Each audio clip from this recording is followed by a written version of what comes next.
Just getting back. You guys look You different in went to person. see that. Yeah, there you go. Better, Looks right? so much more vibrant. What guy, no. Okay. So much more Good to alive. see you guys. More We alive. are live streaming now. Okay, Yeah. I got let's that. get busy. Looks like we got another busy day. Joe has his finger. Or else we'll get it back. Okay, Ready? you were, All right, let's go ahead and call this meeting to order. Be a regular meeting Thursday, April 14th, 2022. We have everybody here. Mr. Trick is on the phone. It's good to see everybody. Justin and I were just talking. I think we've had one in-person meeting in 2 years. Is that right? That's not right. close to that. It's good to see everybody. We do have a member comment, good comments today. Yeah, so if you want to go ahead and let Mike in.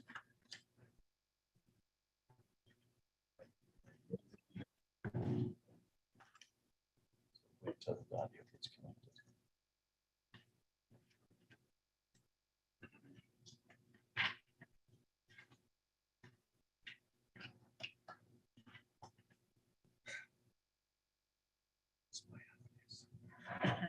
Between reading glasses and distance glasses. Right. I have them both, but that's big enough. I can see it.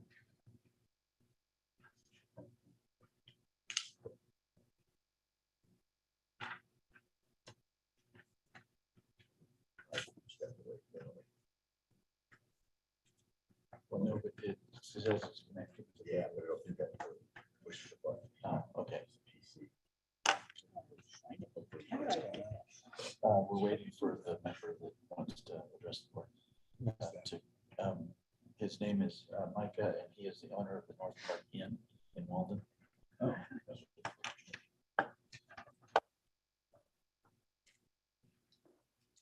It didn't show up on here. What was? Should we give him phone instructions? He has them. He's the picture with the red shirt. Yep. Do you have a last name? I do. No. Oh, it's, Not you, for Micah. yeah. He does too. Maro. Mike Amaro. Amaro? Sure. MANRO? When I heard it was M-A-R, Oh, M-A-R-O. Okay, yep.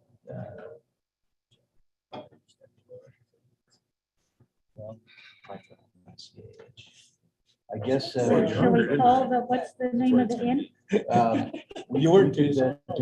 I thought that, and I'm looking, where did that come from? There you go. I You got it. have a number for I him. ran over Probably, the I just gotta find it. Yeah.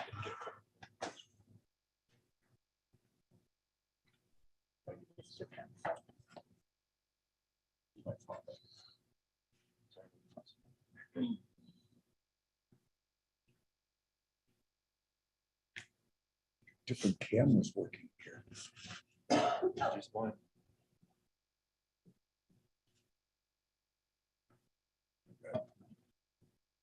Joe. No, it's not Joe. It's Carl.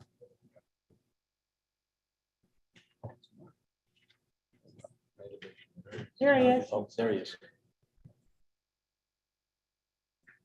So it's muted. Hi, Micah. Welcome. Can you hear us?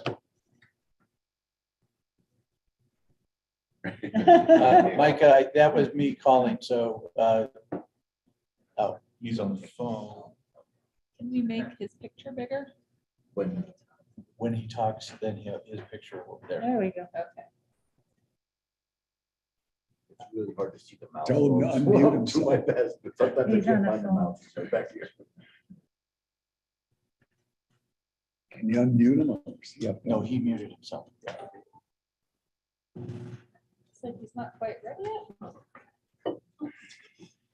Modern technology. Do the minutes. Yeah, you want to hit the administrative meeting? Sure. Quick.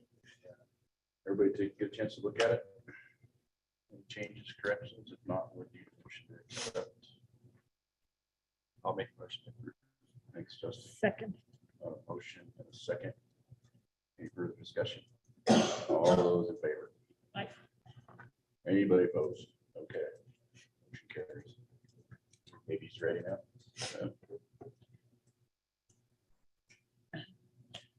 Will you do the attorney? There, now he's ready. Oh. Maybe. Are you ready, Micah?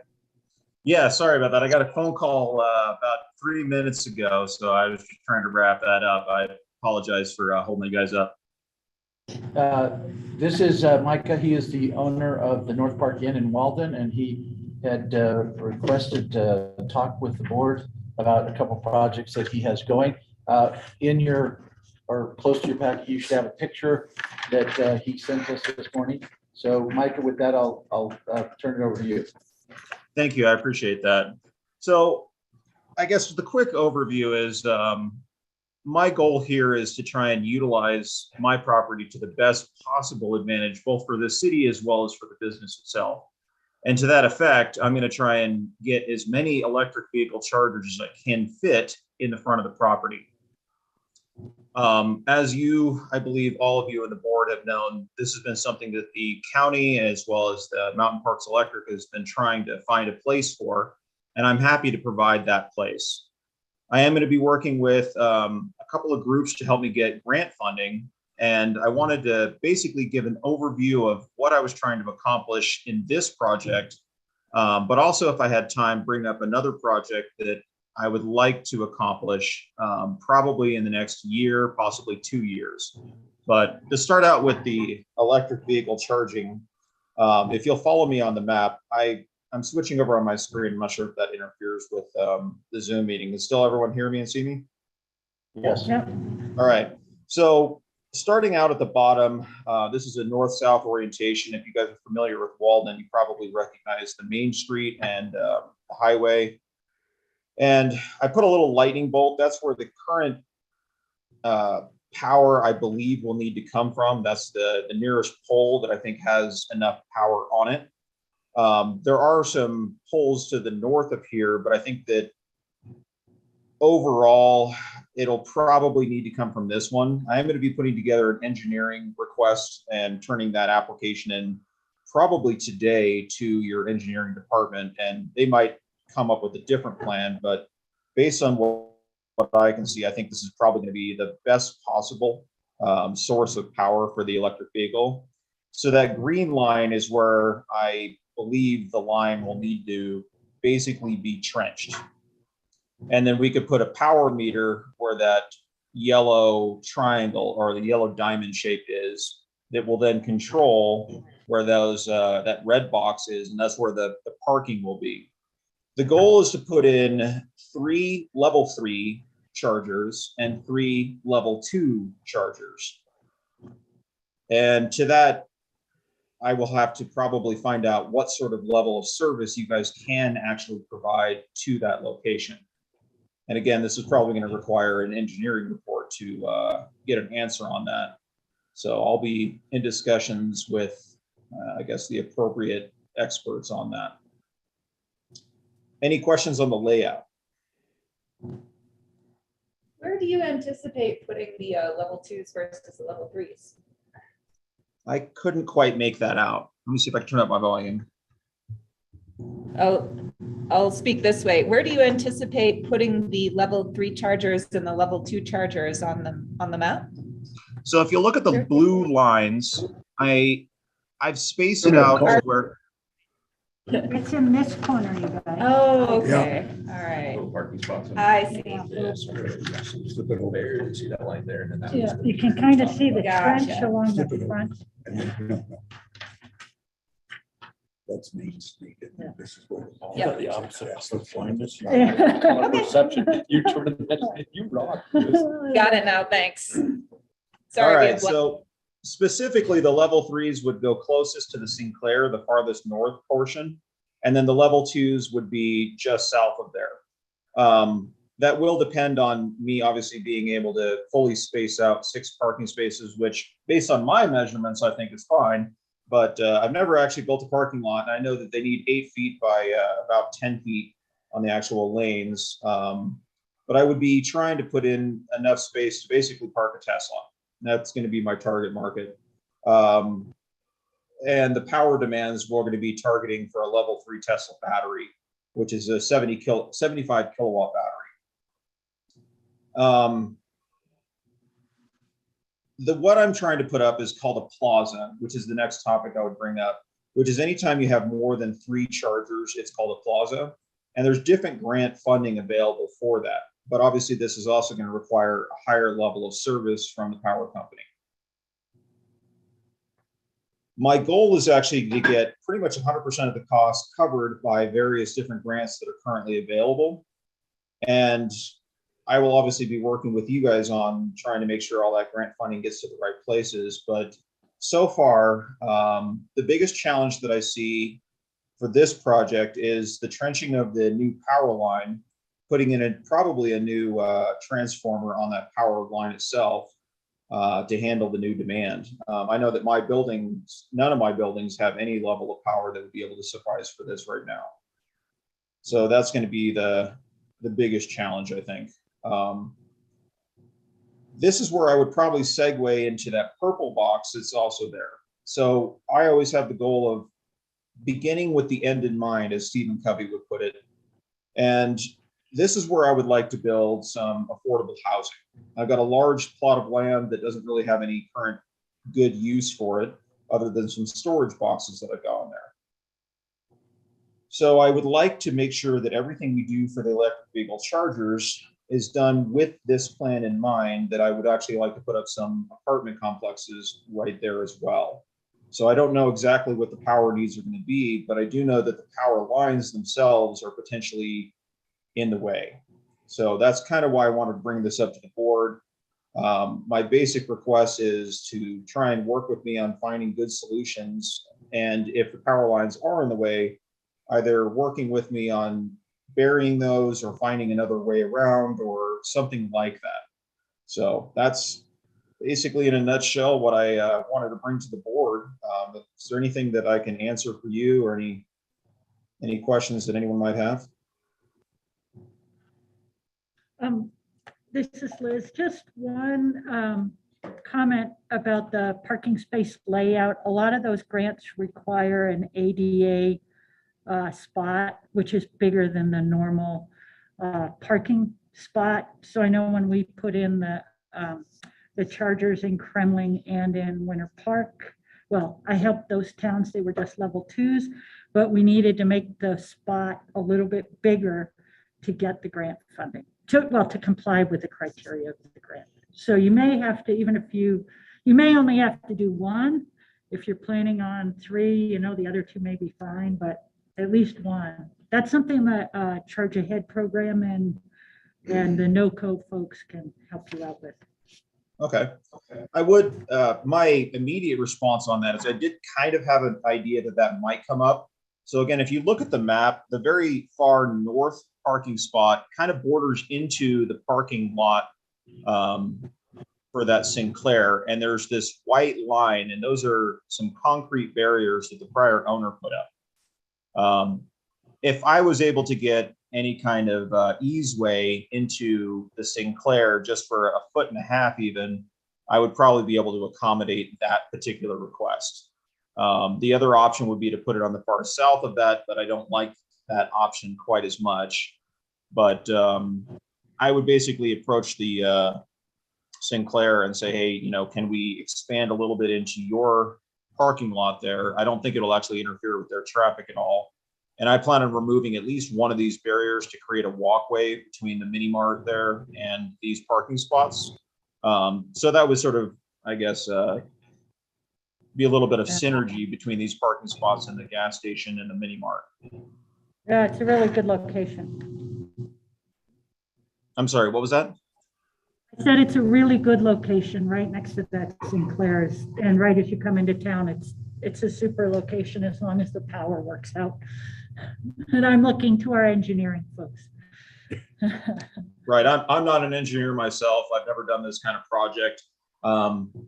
Most of what I've done is based on some conversations that I've had with a few electricians, as well as a lot of Google research and speaking to someone who's helping me with grants. So this is going to be a learning process, I think, for everybody. Sounds great.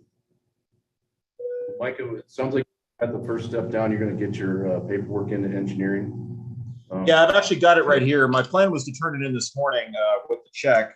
You guys have a $600 check that you want for the engineering report. So I actually have that right here in front of me, but due to the weather, I didn't make it down. But I can mail that today. Okay, our manager of engineering is here, Scott, and so he's listening to this as well, so I'm sure he'll see that come through shortly. So.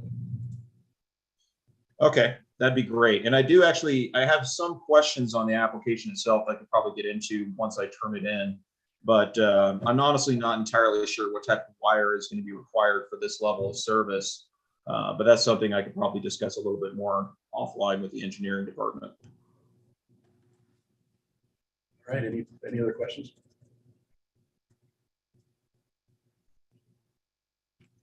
We appreciate you coming on, Micah. It sounds like a good project, so. Yeah, the only thing I would say on this project is that it is entirely possible that I will need to bury some power lines. And that's what I would basically want to present to you is think of some options or help me work through whatever the challenges are. I've got a certain amount of capital that I can devote to this project, but I'm not sure that I can get everything done for both of these projects in the early phase. So I guess my request to the board would be, if it does need to bury a power line at one point in time, is there any way that you could stretch out the costs or help me cover some of the costs?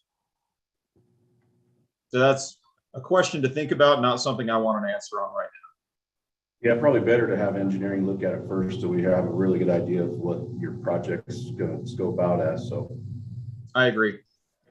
Yeah. Okay. All right. Well, I appreciate your time. Thanks for you guys having me on. And to anyone who wants it, I'm happy to provide my cell phone. You guys can reach out to me anytime. I'm happy to discuss it or even walk through the project with you in person. And Mike, I've got that information, so I can provide that to the board. Okay. Your contact information I have. All right. Take care. And I guess I'll be talking with you more. Thank you. Okay, So waiting room is over there. Yeah. Okay. We'll just keep going. Get tested. Well, I was going to say we could do the safety report if that will take a couple of minutes, and by then maybe Tim will be on. Yeah. Okay. Have that. So for March, we had no accidents, incidents, near misses, or damage reports. On the second page, you see the safety committee's activities. We continue to do mock resaps. We do know that we are on their schedule for this year. So we're having the safety committee working with others do some of these mock resaps and identifying areas that we believe need to be addressed, and we're correcting those. And you see the loss prevention information as well as job training that has been completed. And then the April upcoming training that we've got. And then our safety improvement plan. One of the other things I will say that we have been working on is the emergency action plan. Jessica is been driving that project, and the management team met on Monday and went over the existing plan that we have. We're updating it to add in some additional information so that it will be completed prior to the RESAP. The company does not know when. I happen to be the only one that knows because they called and told me, but I haven't shared it with everybody else because they wanted it to be somewhat of a surprise. So with that, I will entertain any questions that you might have. Questions? Ladder safety. Yeah, I'm gonna try to stay off.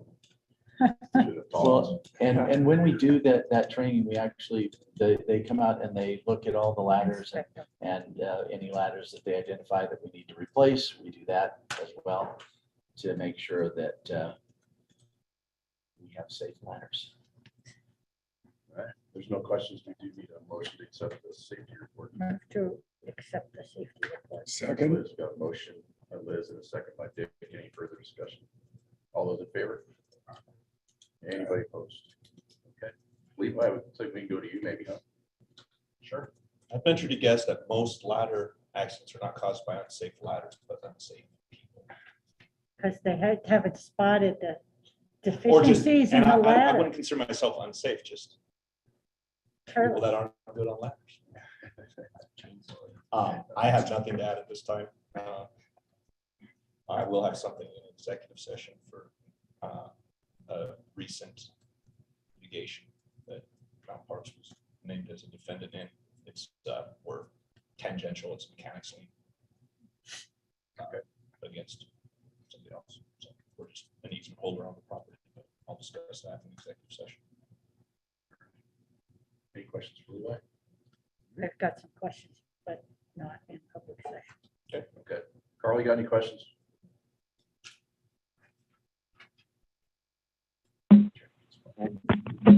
No, I don't. Okay.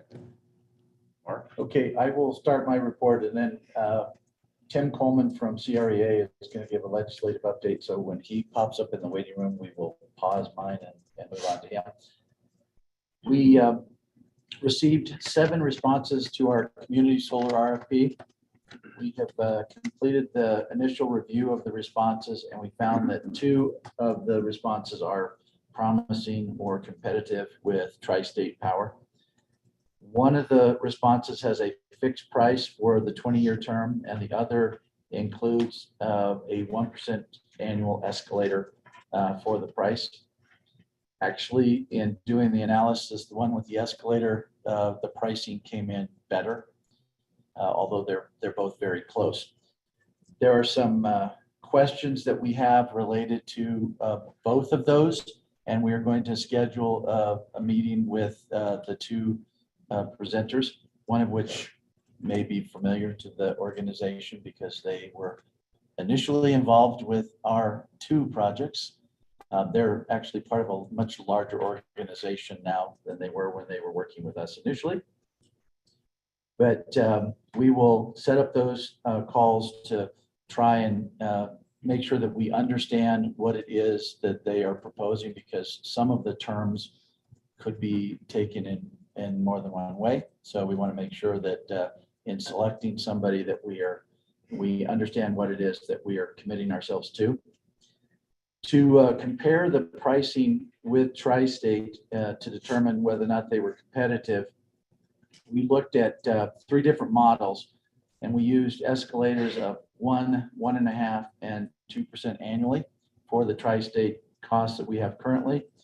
The escalators came from 3 primary sources from the RFPs themselves, because with the 7 RFPs, the ones that had escalators went from 1% up to 3% annually.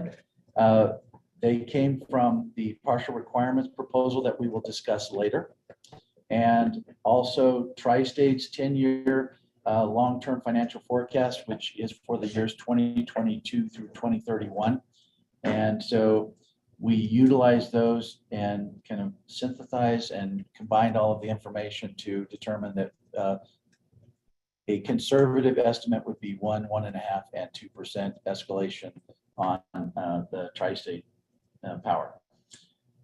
We will meet with the 2, then put together a recommendation that we will report back to the May board meeting. So any questions on that? Because I see that Tim is there to join us. Any questions on the community solar? If not, then we'll bring Tim into the meeting. Go ahead.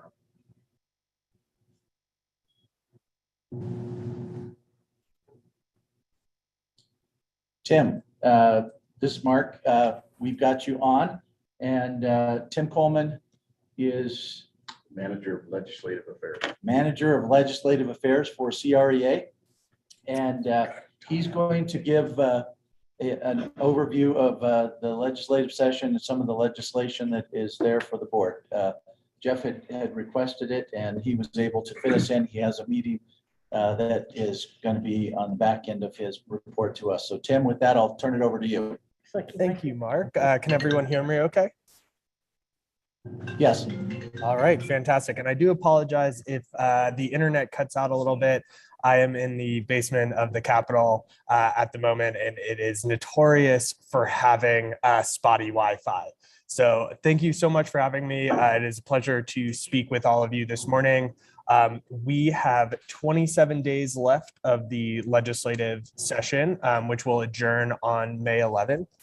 Currently, there have been 574 bills that have been introduced, and we imagine that there is still a number of bills that will still be introduced between now and the end of session. These are usually high priority bills, either through the governor's office or state agencies or through legislative leadership. So, that number will still continue to increase, usually up until about April 22nd, and then they usually don't introduce anything after that, but we imagine a few more bills will be introduced. And currently, CREA is tracking 28 pieces of legislation that will have varying impacts on Colorado's electric cooperatives or the communities that they serve. A number of those pieces of legislation deal with rural economic development, wildfire mitigation in a broader sense, usually funding mechanisms that would go to the counties that our cooperatives serve, as well as bills that would have a direct impact on Colorado's electric cooperatives, whether that is from an energy perspective, so how it would impact generation or the distribution cooperatives more broadly, or general business topics as well. So I just wanted to highlight a few pieces of legislation that CREA is following and that will likely have a larger impact on Colorado's electric cooperatives. The first being House Bill 22-1013. This is a piece of bill that CREA is sponsoring that would create a grant program in the Department of Local Affairs that would fund microgrid projects throughout Colorado. We have made it through our first committee hearing, which was the House Energy and Environment Committee. We had a really great response there. However, we're stuck in the House Appropriations Committee waiting for that bill to be funded. We've requested $5 million, which out of a $40 billion budget, you would think is not that much, but everyone is jockeying for their legislative priorities. And so we should be having a hearing in the next couple of weeks in House Appropriations, and we believe that we'll be able to get funded at that $5 million that we requested there. So these would go to fund microgrid projects in co-op territory, primarily focused on community resilience. So, microgridding, anything from a community center to a fire department, really those core government services that are key to sustaining a community during a natural disaster. So we're really excited about that. Another bill that I wanted to hit on is House Bill 22-1104. This is a power line trails bill. It was a piece of legislation that was broadly written to allow for recreational paths to be developed under existing or new transmission lines. Transmission was broadly defined and would have incorporated quite a few of Colorado's electric cooperatives. We were able to work with the sponsors to get an exemption that this would only apply to transmission lines over 100 kV, as well as explicitly exempted the co-op. So we really appreciate the sponsors' work on that. That bill has been signed by the Senate President and will be sent to the governor for final signature. So we're really excited about the amendments that we were able to work with the sponsors on, and really building a relationship with Representative Bosenecker, who is a representative out of Fort Collins. Another bill. Yeah, I think I had seen in one of your write-ups that it wasn't necessarily that CREA opposed trails under power lines. It was that you felt the authority was already there, and so more wasn't needed. Yeah, that is a great clarifying point. We were not opposed to the bill in a broader sense. There were some safety concerns that were raised from our members. However, with the exemption, we think that was addressed, as well as there's nothing in state law or regulation right now to prohibit these trails from being built. And there's actually a number of them that are are already in existence in this state. So we felt that the bill was slightly redundant in that matter, but we were in an amend position to address some concerns from our cooperatives and have that exemption for the distribution cooperatives. Any other questions on that bill or the microgrid bill? Are you concerned at all with that providing public access through somebody's private property? That was a concern that was broadly addressed through amendments, primarily from groups such as Colorado Farm Bureau. Tri-State had brought up this concern. There is language in the bill that allows for private landowners to prohibit access to the trail if it were to be sited on their property. So the sponsors worked really hard to address that private property concern.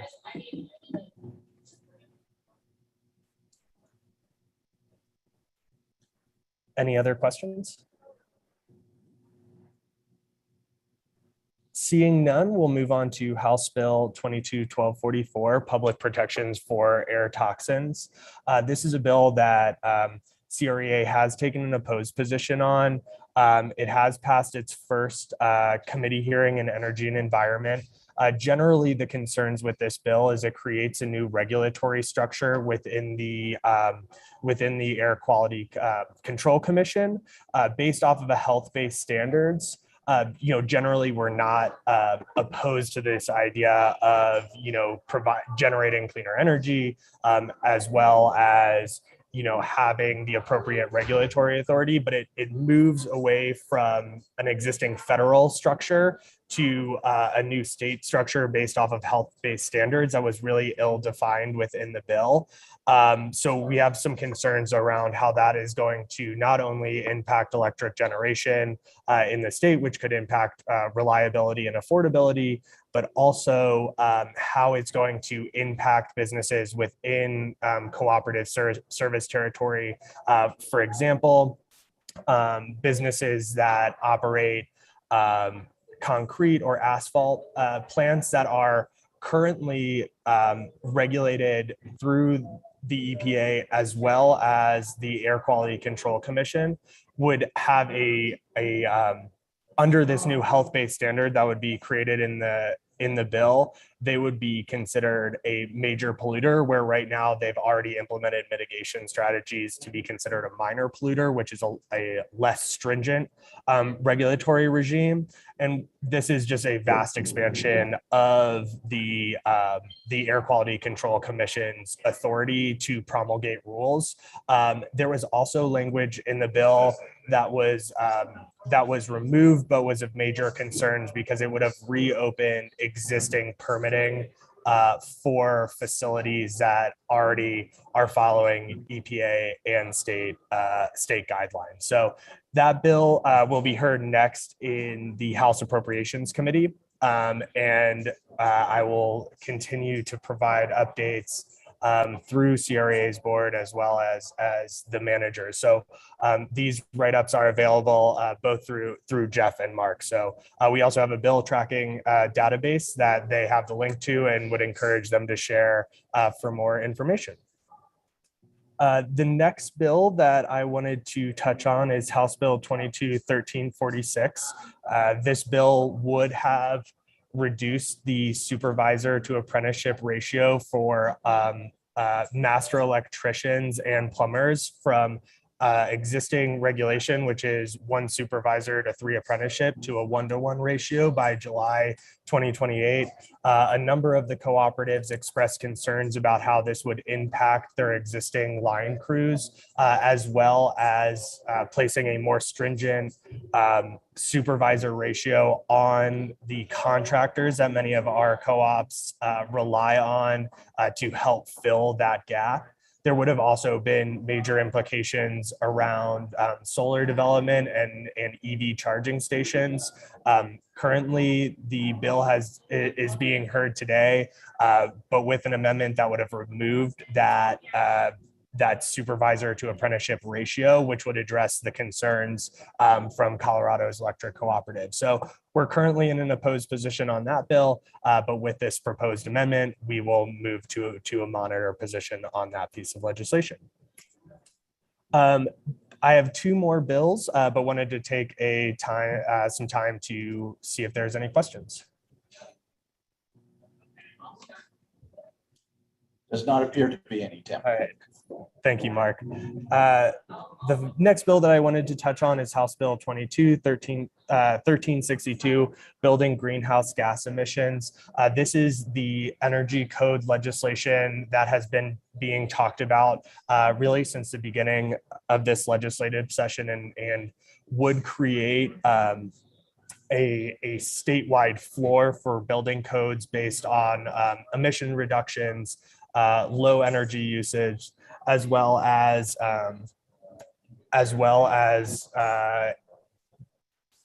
creating regulations that would move folks off of oil and natural gas to electric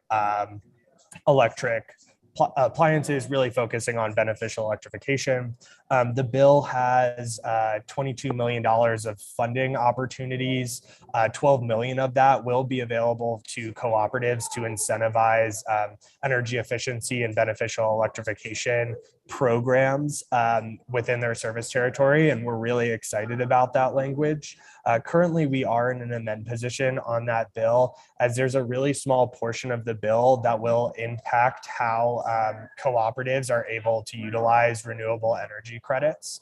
The bill would have any solar development, whether it's on a house or a building within cooperative service territory, the renewable energy credit from that solar installation would stay with the building owner. Currently, cooperatives and the other utilities are able to recognize those renewable energy credits against their renewable energy standard, as well as the emission reductions goals that have been codified in state statute over the next few years. We think that this is a pretty big deviation from the status quo of how these recs are realized. And so we are working with the bill proponents and the bill sponsors to address this issue. This bill will likely be heard at some point, I would like to say today, but it will likely go into late this evening. We have a meeting with the bill sponsors and the bill proponents on this topic this morning to hopefully get it addressed. But essentially, if we're unable to recognize those recs, then that's going to have a pretty big impact on how our cooperatives are meeting our emission reduction targets. So we will keep you all posted on that. And the last bill that is there a question? I have a question on Yes. Yeah, I was asked to testify in this one just because we recently built the winning solar decathlon home. And so I'm going to talk about like cold climate heat pumps. But are there any talking points that CRA has that I should expect or touch upon when I comment tonight? Yeah, I will get you some talking points. I think it really depends on how this meeting goes with the bill proponents on how testimony will go this evening. Currently, we will be testifying in an amend position on the legislation to bring up concerns about how these recs are realized. In its current iteration, if the recs stay with the building owners, there is really no benefit to them. in terms of, emissions reduction targets, since there are some targets placed on the on larger buildings over 50,000 square feet, which was a piece of legislation from last year. But in its current iteration in this bill, there's really no benefit for the rec to stay with the building owner. So hopefully we'll be able to get this addressed prior to the committee hearing, but I can touch base after that meeting with you. Super. So I'm just about the recs. Are you saying that the bill would prohibit an owner of a building from monetizing that rec and passing it on to someone else? Is that the issue? Or are you saying that the rec that goes with that building just can't be counted by the distribution co-op? So the language reads that it is that the building owner will retain the rec, which implies that the currently a cooperative has to purchase that rec from the building owner, or through a net metering policy is able to recognize that rec once the cooperative, purchases that excess energy from the solar generation. And so we feel that the way the bill is written would impact and prohibit the existing net metering procedures that we're implementing that would allow us to recognize that rec. So just to make sure I understand, right now, if I add solar on my rooftop, I paid for that. So I get the renewable energy credits that may be associated with that if I feel like doing the paperwork. But if my co-op's net metering interconnection policy says that I essentially assign those recs to the co-op, is that how most co-ops do it right now? Is that in exchange for getting the net metering or the money back, I allow the co-op to utilize those recs? Yeah, I mean, each co-op does it slightly differently, so I don't want to give a blanket answer for, the co-ops, do it one exact way, as we all know, the co-ops operate slightly differently. Tim, I thought it was, last I knew, this is Levi, I'm Parks attorney. I thought last I knew, co-ops were prohibited from requiring recs to be transferred to the co-op as a condition of net metering. And so, at least among the 4 co-ops I represent, I think we all purchase them on and it's an optional deal for the customer. So I guess I don't understand what the change would be. Yeah, so because they already retain it, but then it's their right, if it's a property right or whatever you want to call it, but then they can sell it, right? So just because they retain it doesn't mean they can't sell it still, right? Yeah, so that is correct. And that is our interpretation of, existing law as well, that they're, the cooperative can, in their interconnection policy say that they have to assign the rec, but the way that the language in the legislation is written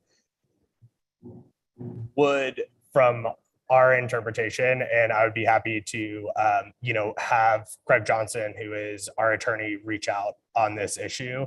He'll be able to provide a more in-depth analysis of this, but from what we have heard from the cooperatives, the way that the language is for the building owner to retain the recs would have an impact on our ability to, say, purchase and then realize those recs in the long term.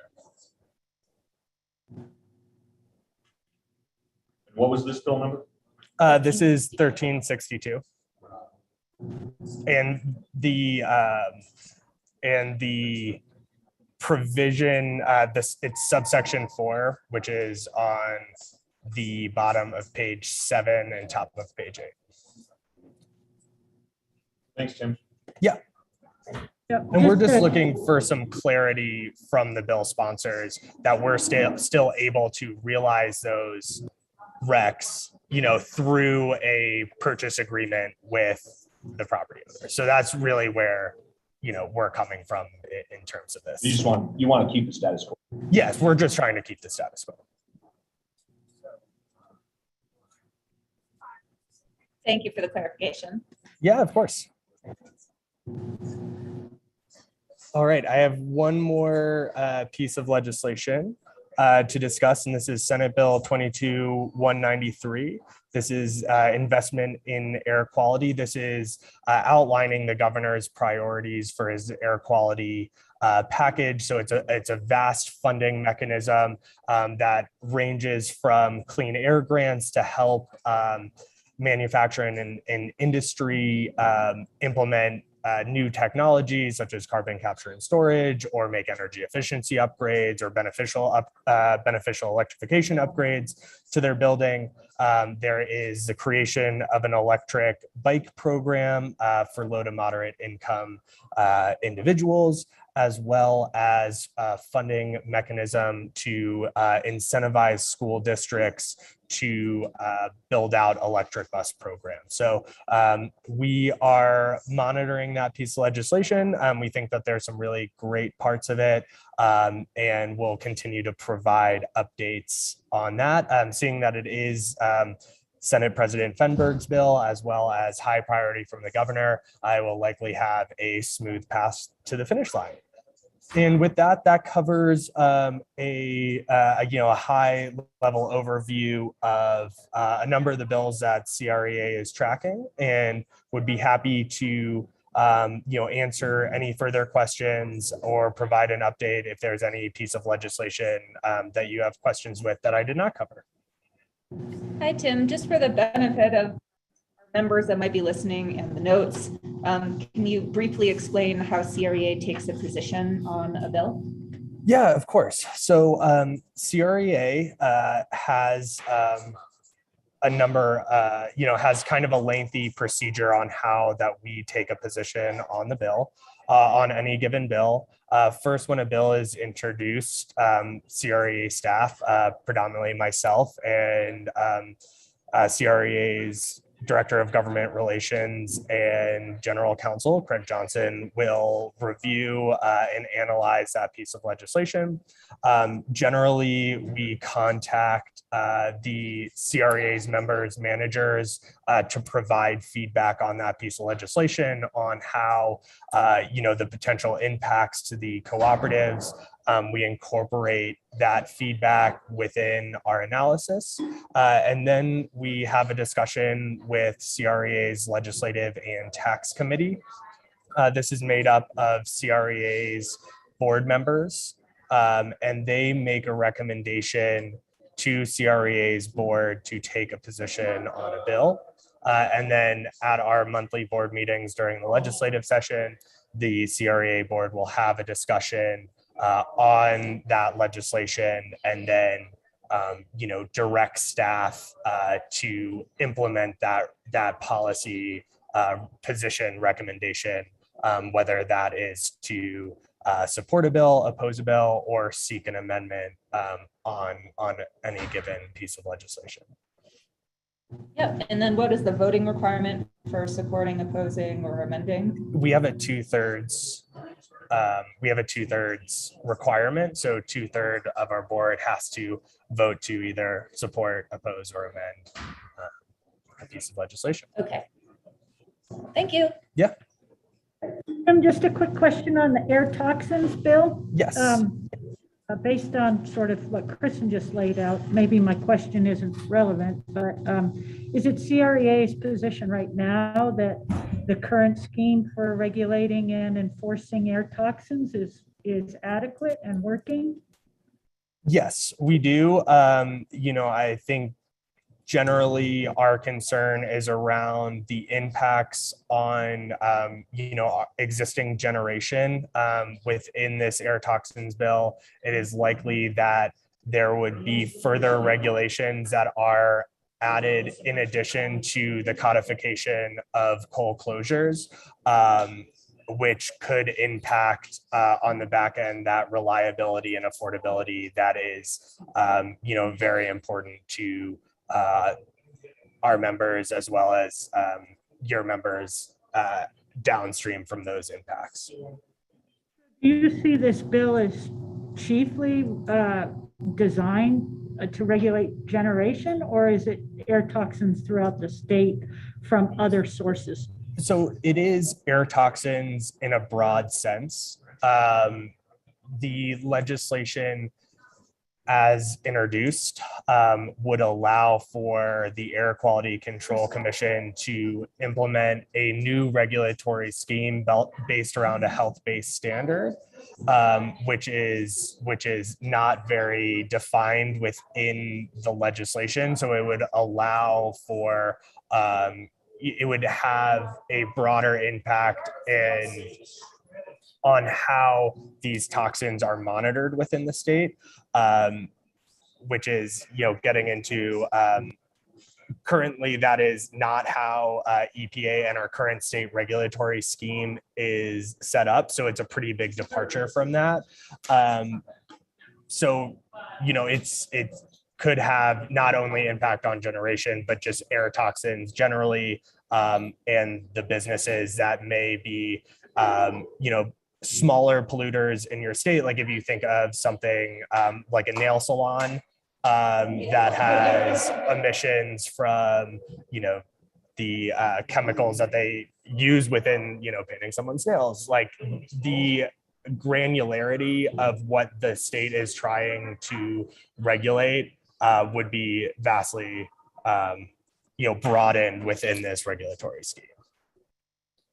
I bring that up because I know we have some members who live near a pollution source and they are perpetually frustrated by their lack of ability to, one, get measurements and have that source monitored, and two, have enforcement happen. And so I just think CREA should, there are probably plenty of people who, if that source isn't in their backyard, don't really care. And benefit from what that industry provides. But I do think that there are plenty of our members who feel like the monitoring, the resources to monitor air toxins are very scant, both geographically and temporally, and that the enforcement is lagging. So as CREA takes these positions, I think they need to be conscious of, and I understand the devil's in the details, but there's support for making sure that people have clean air to breathe. Concern for community. Yeah. Of course. And thank you for that feedback. I'm happy to bring it back up with our legislative and tax committee. And yeah, I really appreciate the feedback. Thank you for the update. Yeah, thanks, Tim. We appreciate you taking the time to be with us today. Looks like you got a busy one ahead of you as well. Every day at this point of the legislative session is quite busy, and it will only continue to speed up as we approach the end. But I'm happy to provide another update at your all's request, and I really appreciate you having me today. Thank you, sir. All right, thank you so much.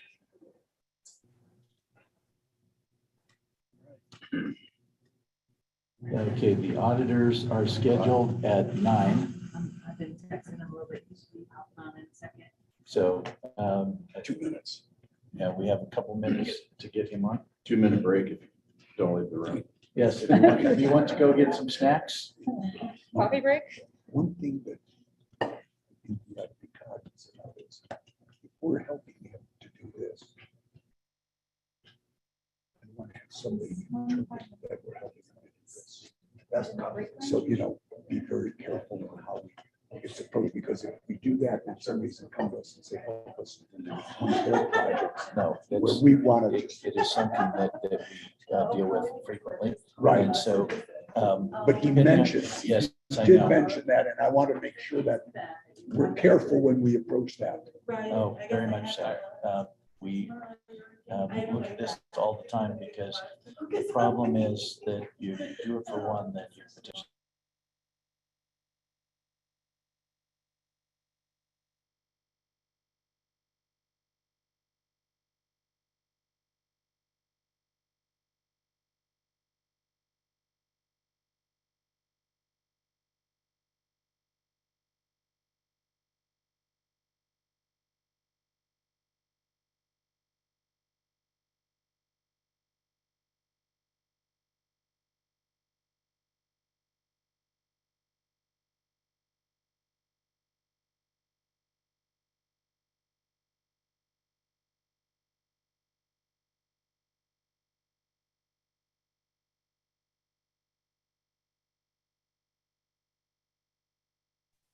Their project right here in Granby. Well, I was saying, just be careful that if we're gonna underground something, we do it because of the charging, we're not doing it because of this. He's not. No, but this will be, it's recorded for anyone to watch at any time. Good morning, Randy. So we have, Right, that's what I'm saying. You have to be You're careful muted. about- If we're doing it, we realize that's what's. Good morning. happening is that we're- Good morning. Just a minute or so. We took a short break and some of our board members went to get some snacks. Okay, no problem. And we'd give you some, but we can't do it virtually, so sorry. No, I'm good. Thank you. Everybody should have the audit report too. Yes, There was the letter and report are in the board. In the packet. Packet. And we got a clean audit. Yep. Only had one item. which must have really. On payables and Yes, I wanted none. On- And I didn't actually have to be in the footnotes, Oh, but yeah, there's one invoice. that we had paid. It was dated December 2021, but it was for 2022. Right. And I had told Diana, everything from 2021 has to be in 2021. Send it Except back, for that. send it back to them and tell them you want it So redated. we would, so we're paying upfront for IT services. Yes. Well, we didn't Yeah, pay for it. the next year. Well, we didn't pay it. It was just a bill. It was bill, we paid it that last year, but we posted it, the invoice itself. Yeah. So we paid it. I think it actually got paid in 2022, Oh, okay, but but when the we invoice. got the invoice and it was dated, 21 and Yeah. date counts. yes. Should have have them send you a new bill. They wanted it in the other year. They found it, I think. Yeah. It's out there. It's good learning with the AP. It's like, okay, we got Somebody it. wanted to reflect that income in their deal. That's why. Yeah. Yeah, really, they What was have the their. audit. Analyst, I think. Oh, Canlis. It was, yeah, That the was terrible. $78,000. Darn it, yes. They wanted to reflect their income, so Is it's okay. Canada's a Canadian company. Yeah. Well, now they're publicly traded in Canada too. They went public about a year ago on the TSX exchange up there. And now they just acquired some other I saw that. company that does more load control stuff. Right. You throw A in after you said that? That's the what? Right, the Canadian company. I got that. I have no idea. If I knew this was gonna last this long, I would have left the room. Not my beverage that I left in the car. Coffee machine. Sorry, there was a lineup at the coffee machine. Oh, no. It's kind of slow. It works, but slow. I have been asked by several members if Mountain Parks is going to offer any more of those trucker hats. People Priorities. really like those. the I green know, ones, right, yeah. With the straight bill. Exactly. Where's Rob? I think he was gonna get some, because Actually, I thought we still had some. we might still have some. There's plenty of- I gave mine away. We were posting. Those were What was actually on really yours? popular. Just these trucker hats with the Mountain Parks logo. People really like them. Mesh on the back. Exactly. Yeah, that's the one. All right, Randy, we're almost ready. Give us another Okay. 2 minutes or so. Thanks.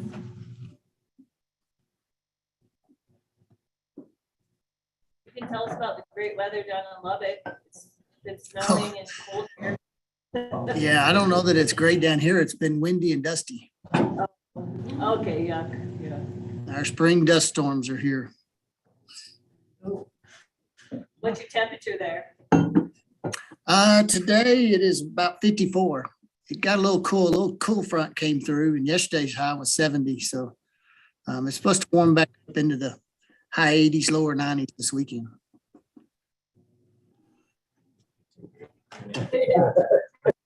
No wind though. We had the wind. Yeah, We don't yeah, have any wind. yeah. Is there a new coffee maker or what's the? It's the same one. It's a Because Keurig. somebody went through the pot. No, it's Keurig. Oh, it's a Keurig. Yeah, so it's Gotta one watch at it a breathe. time. Yeah, it's a little slow. But when you don't want it, people,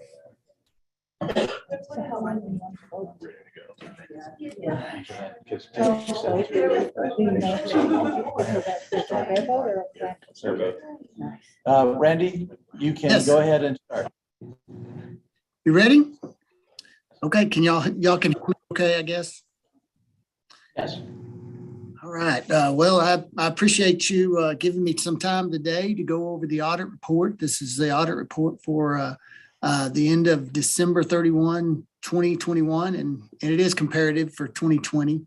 I think I've probably met most of you at times, but I'm Randy Robbins. I'm the partner in charge of your audit this year. I think this is my second year to be back on the audit. We're going to start on page 1. Page 1 is our independent auditors report. This letter, if you remember it from prior years, it's changed up this year. They got us a new standard came out and they changed this letter. It's typically the opinion had always been in the last paragraph, and now they have it in the first paragraph. So if you look on page 1, the first 2 paragraphs there under opinion, it says, in our opinion, the accompanying consolidated financial statements present fairly in all material respects financial position of Mountain Parks Electric Incorporated and subsidiaries of December 31, 2021 and 2020. That is an unmodified opinion. It's a clean opinion. It is consolidated, so it is the electric co-op, and then you also have Mountain Park Services as well. It's a good opinion. We found your records in good condition. We didn't make any entries. We had one that we found that we did not make, but it had to do with some accounts payable, and it was about $78,000, but we did not make that. We just chose to leave that alone as not material. So you'll see that a little bit later in our other letter that we have. Another thing with this independent auditors report, typically always been 2 pages, and now they've added some things to it. So now it's a 3-page letter. So somehow our standards seem to always be able to add additional stuff. But I'm not going to go over the rest of the letter. I'm going to move over to page 4. And Exhibit A, this is your balance sheet, and it is a consolidated balance sheet. So it is going to have both the co-op and Mountain Park Services in it. At the top page there, you do have your utility plant, fixed assets at cost. You are depreciating those. So net of depreciation, you have $64,418,000 in utility plant. That is increased from the previous year. You have various other property investments. The big part of that being investments in associated organizations, and that's going to be patronage capital, most of it from Tri-State, $24,982,000.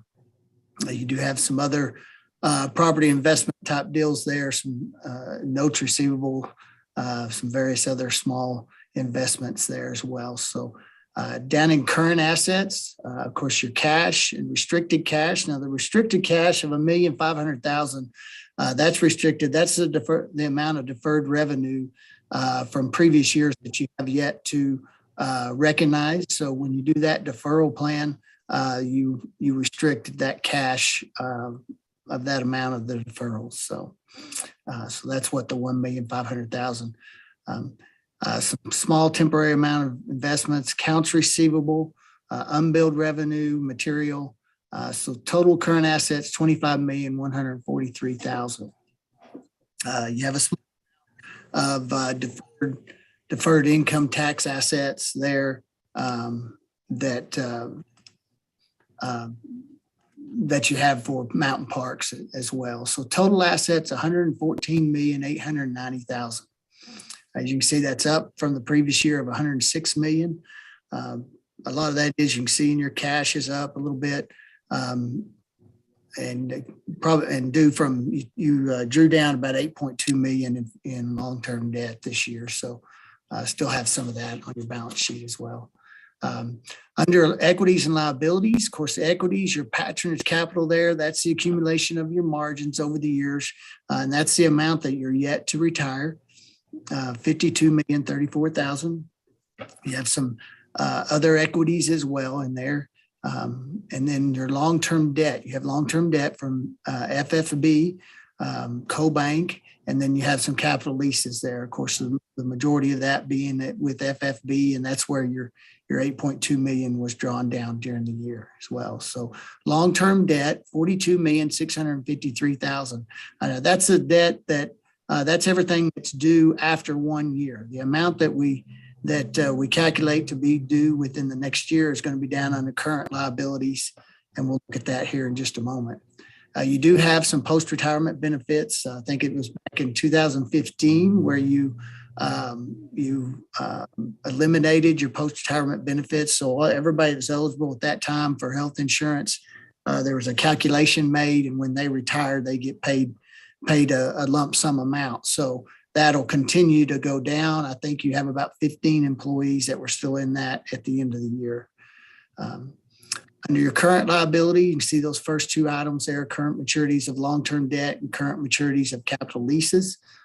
So combined there, payments in 2022 of about just under 1.4 million. So you have your purchase power, accounts payable, purchase power, and various other current liabilities there. Current liabilities is 7,606,000. Down under other liabilities, we have other deferred credits.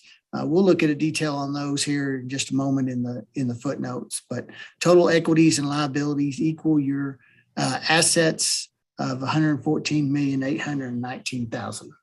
I mean 890,000. Sorry. And that's the balance sheet.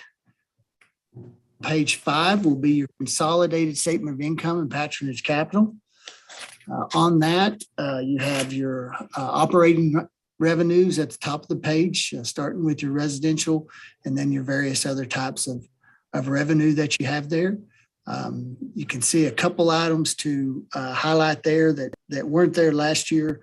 You did recognize 500,000 from the deferred revenue plan that you've from previous years that you've deferred. So this year we did recognize 500,000. And then we also there at the end of the year, you gave a bill credit of almost 650,000. And so we put that out on its own as well, just so you'd see that as well. So total operating expense revenues this year of 40,141,000. So a little bit of an increase there of 516,000. Under your operating expenses, of course, your largest operating expense is your purchase power. Purchase power there of 23,602,000. Then you have your various other operating expenses. All of them they're listed. Total operating expenses 37,336,000.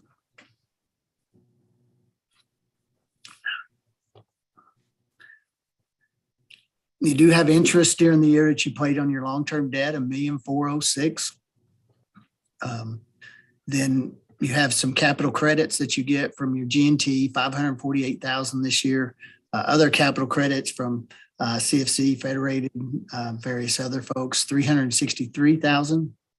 So your net operating margin was 2,310,000. Other non-operating income, you had some interest income this year, and then some other small gain on some other property and various other non-operating income.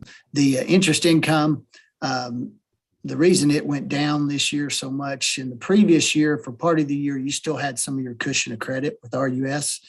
And so you did not have any of that for 2021, but for part of that. So you used all that up in payments against your loans. So continuing on down there, you did have some tax, a little bit of a tax there, 3,855,000, which would be on the on your services.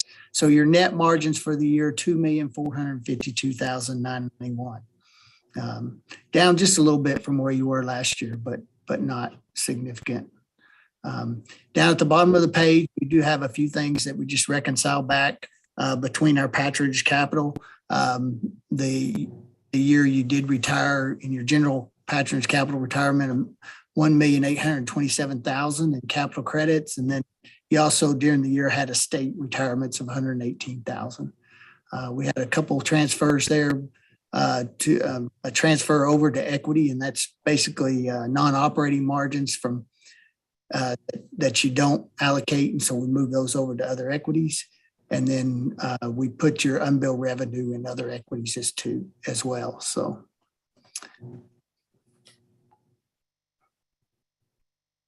So Randy, when you guys have estates here, I just want to clarify that that's all retirements outside of our general retirement. So when Capital credits, estates. Yeah, because we have in that number, those aren't all estates. We also have the early capital credit retirement that we do the discount to our members. So a lot more members are taking advantage of that this past year. What's our budget for that? 100. I think it's to 250. Does that include bad debt? Okay. Yeah. Yep. And bad debt. All right. Okay. Okay, so page 6 is Exhibit C. This consolidated statement of cash flows. The top section being your cash flows from your operating activities. So this year you generated cash flows from operating activities of $4,660,000. We always want to make sure that that's positive, and you're pretty close to where you were in the previous year as well. Cash flows from investing activities, probably one of the biggest uses of your cash being additions to your plant. And this year you had $5,370,000 in additions to plant. And then down in financing activities, you can see what you paid during the year for your long-term debt, and then also the advance on FFB of $8,255,000. So, I have a question on that. yes. The additions to utility plant, was that troublesome fire and fiber that drove that? Yes. It's all of the projects, but yes, it's larger this year because of the system rebuild due to the fire. Okay. And sometimes there's a little delay in that, like when we close the work orders, once the jobs are finished, but the crews were busy this summer doing a bunch of work plan work. Yeah, and the fire. What happens when we get, if hopefully we get a FEMA check, how does that fit into this? That was We have accrued, we did accrue some FEMA construction money, so it's net there. So in talking to the auditors last year, we haven't received the FEMA funds, but we do want to close those work orders and put them in the plant. So we went ahead and accrued, we thought was pretty conservative. I think the auditor said we could be more conservative, but now that they changed to 95%, we can get more, maybe we could. It's just kind of flip flopping a little bit. It was 75% that we were gonna receive in FEMA funds. Now it looks like 90%. So we accrued those FEMA funds, closed the work orders, got them to plant, depreciated them, and then that net amount. So when we accrue it, we'll get 500,000 for a job that was $1 million. 500,000 goes to plant. Instead of closing $1 million to the plant, starting to depreciate that, or leaving these work orders open forever and not starting the depreciation process. So if that answer your question. Yeah. So I think so this additions to utility plant, the FEMA stuff that you accrued. Yep. Is that in that number, or is that somewhere else It is. on here? It would be That's in in that that number. Okay. It would be net in that number. Yes, yes. So it could be that it was really like 9 million or whatever. Let's say it's Yeah. really 8 million. Correct. Yeah. We haven't closed, so we don't close the projects till the work is done.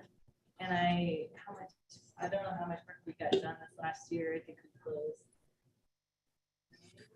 So that number on that additions to utility plant, that 5.3 million, that's going to include the increase in your construction work in progress. So it's not necessarily plant that closed, but it includes what you've got in progress as well. So if you look back on page 4 and you look up there, construction work in progress at the top of the page, the third line, you can see that's sitting at 2.2 million, whereas it was at 410 last year.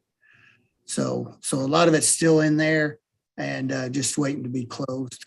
So.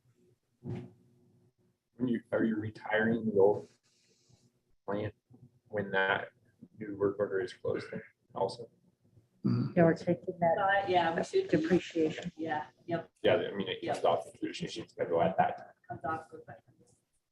And then how do FEMA reimbursements affect our 15% threshold? I mean, are we recognizing that as aid in construction, or how do we receive that? How's that reflected in the balance It sheet? does get reflected as aid construction. Does that, I think we put that towards our 15%, don't we, Randy?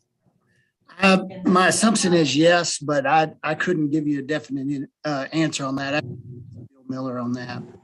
Bill's the one that usually does that calculation when he does the tax return. So, but I think, what was it, $1 million? It was. Which was it, about 800,000 is what we accrued there? Correct.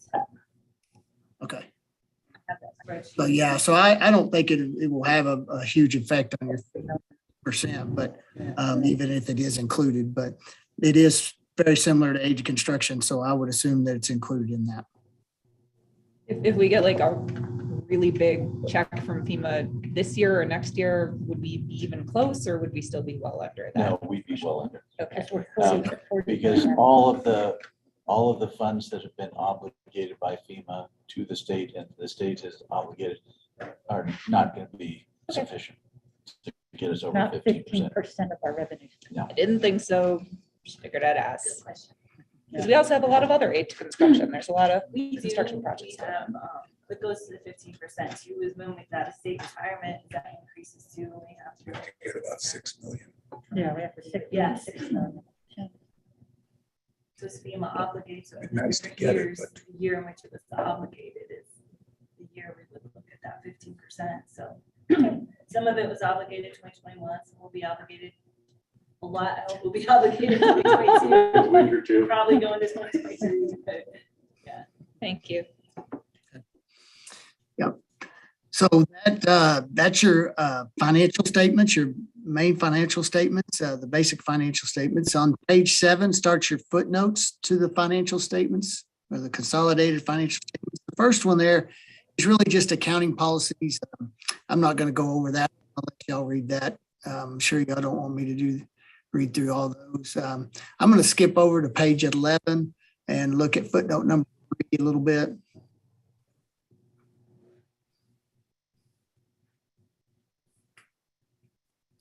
So you can see there, footnote number 3 just divides out your plant into, categories there. Also, we do have schedules in the back for plant and depreciation that detail it out even further. If you want to, for further information, I typically don't go over those schedules, but I'd be happy to if anybody has a question or would like to. But just a little more detail on your plant. Could you just tell me what the definition of intangible plant is? Intangible plant is going to be, some of that may be, it just depends. Some of it's, if you've got your, like if you have IP addresses that you get for anything that you would be serving, internet wise, if y'all are doing that yet, I was going to look over here. It could just be, design cost or something like that. I'm not sure what y'all's is. Said North Park Substation, miscellaneous intangible plant. There for as long as I know, so. Substation that we don't own, is that correct? But we had a large built it. contribution. Yeah. That's right, that's right. You built it, but you don't own it, so. Correct. Yep. We have some ability to use it, Mhm. Right. which is why it's intangible. Yeah, okay. Right. We have a written agreement on that basically allows us to, like that asset is, well, we don't own it, we contributed to construction, we have some sort of right to. Contract with Western. Okay. That's what I would assume, yes. Is that it's in your power contract and your, Is that in the is it Tri-State owning that? Stacy?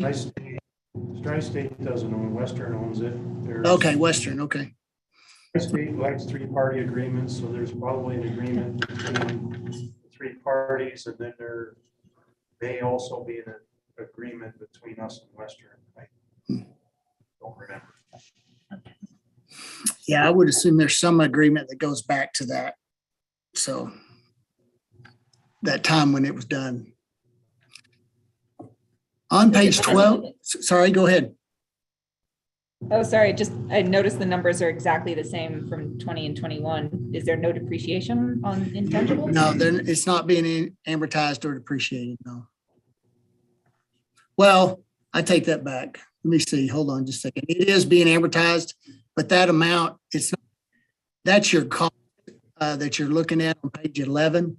It's been amortized about 683,000 of amortization has been taken on that. So that's going to be down in your accumulated provision for depreciation.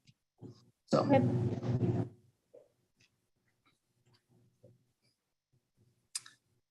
Okay, over on page 12 at the bottom of the page in footnote number 4, other properties and investments there, you can see your investments in associated organizations, of course, Tri-State being the majority of that amount, also some CoBank, CFC, Federal, Western United. I'm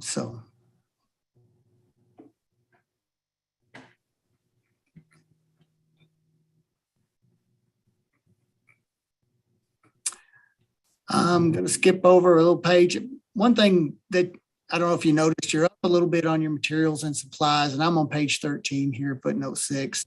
Not any concern there, just to kind of let you know everywhere, all the co-ops that I've been in, their inventory's up, and a lot of that's due to the supply chain stuff. And of course, I think some of y'all's may be supply chain, maybe some of your fiber that you're doing and various things like that. So. And we had quite a large amount of aid to construction paid last year with materials sitting there too that we put in the plant yet. We could start selling something. We don't know anybody that would want to buy it. So. Let's see, over on page 14, at the bottom of the page, your mortgage notes, your FFB notes, there you can see they have a range of 1.65% to 3.291%. But I'm pretty sure that's not, those aren't there anymore, right, Stacy? Yeah, they're gone. So, yeah, so y'all refinance those in 2022. And so then over on page 15 is your mortgage notes with CoBank. You can see your interest rates there as well.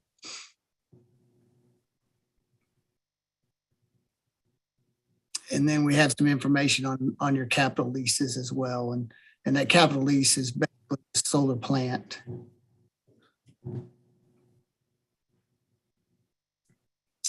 You do have a couple of line of credits. You have one with $5 million with CoBank that it does not have anything outstanding on it, and $5 million with CFC, which does not have anything outstanding as well.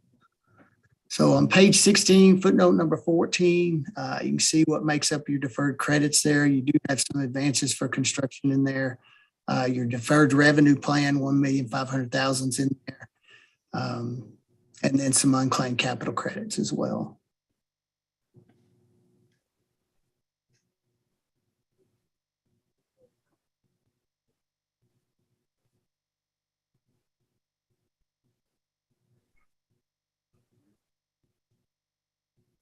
The unclaimed capital credits are transferred to the educational fund. Do they come off of that schedule? Yes. Casey, do we have any, do we need any approvals to defer revenue now that we're not with our US? We don't need their approval. We don't need anybody's approval. In other words, We did last year, but I'm saying CoBank and CFC, they don't care about any of that. Okay, so we could do I've whatever. never had to get CoBank's permission, and that's the only other one. Perfect. Right now. Thank you. Yeah. One last item, just as I mentioned over on page 17 under footnote over 18, you did refinance your FFB with CoBank, 32,186,000. So just we can put that in as a subsequent event as well. So, and that's basically all our footnotes. There's a few in there I didn't go over, but be happy to answer any questions you might have. On page 18, this starts our consolidating information. I'm not going to go over this quite as in detail, just to point out that this will show you what Mountain Parks Electric and then Mountain Park Services, each one of those in each column, and then whatever is an intercompany type deal would be eliminated. So you can see there, Mountain Park Services has just under 2.7 million in total assets.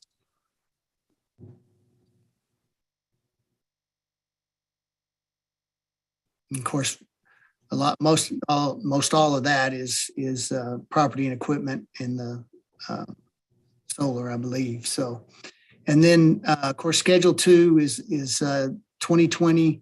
Schedule 3 on page 20 is going to be your income statement divided out the same way. So you can see there that net margins for the co-op were 2,452,000 total, but about 17,104 was Mountain Park Services.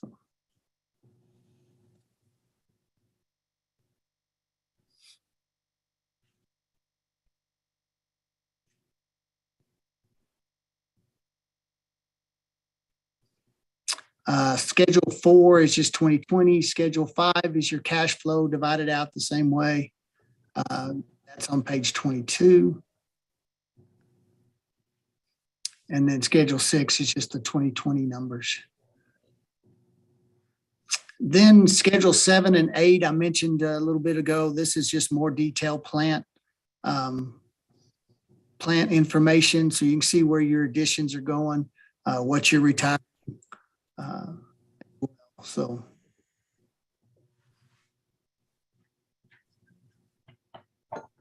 And then on the Schedule 8, page 25, is just the accumulated provision for depreciation.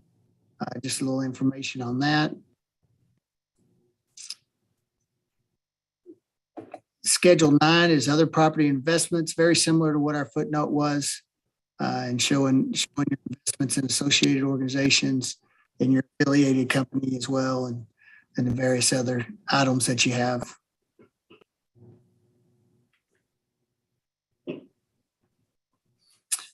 One I want to stop and look at a little bit more, Schedule 10 on page 27. This would be your patronage capital, and it is by years. So up to 1994, you don't have a balance. So your first balance is in 1995. You can see there we do have it divided out between generation and transmission, and then the co-op itself. So you can see what your balances are on your patronage capital for those years.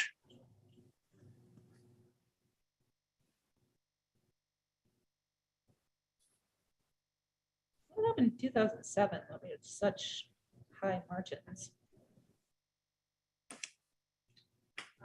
Tri-State had high margins. That's mostly tri-states. That's all, the 4 million. Yeah. It's like, yeah. My assumption would be looking at 2003 to 2006 with the loss, they probably had some rate adjustments in there. 2007 that may have increased a little bit.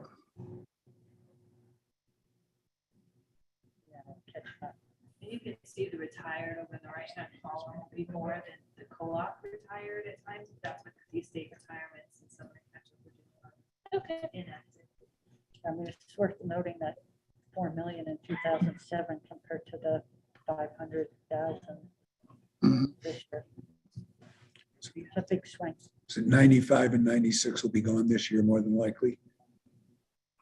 The balances. Yeah, I think I have 2 years of tri-state current. Yeah.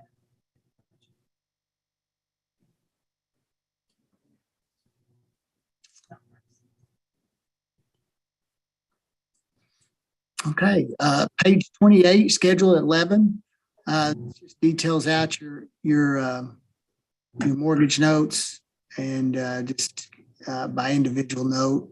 Of course, that's changed quite a bit here in 22. So, and then on page 29, Schedule 12, this is actually the schedule I like the best. It's a 5-year comparative data on your income statement. And so you can see where y'all been the last 5 years from revenue, expenses, margins, and kind of get an idea of that. Now, this is the top part, the income statement is just the co-op only. So it's not consolidated with Mountain Park Services. But the statistics at the bottom are all based on your consolidated numbers. So.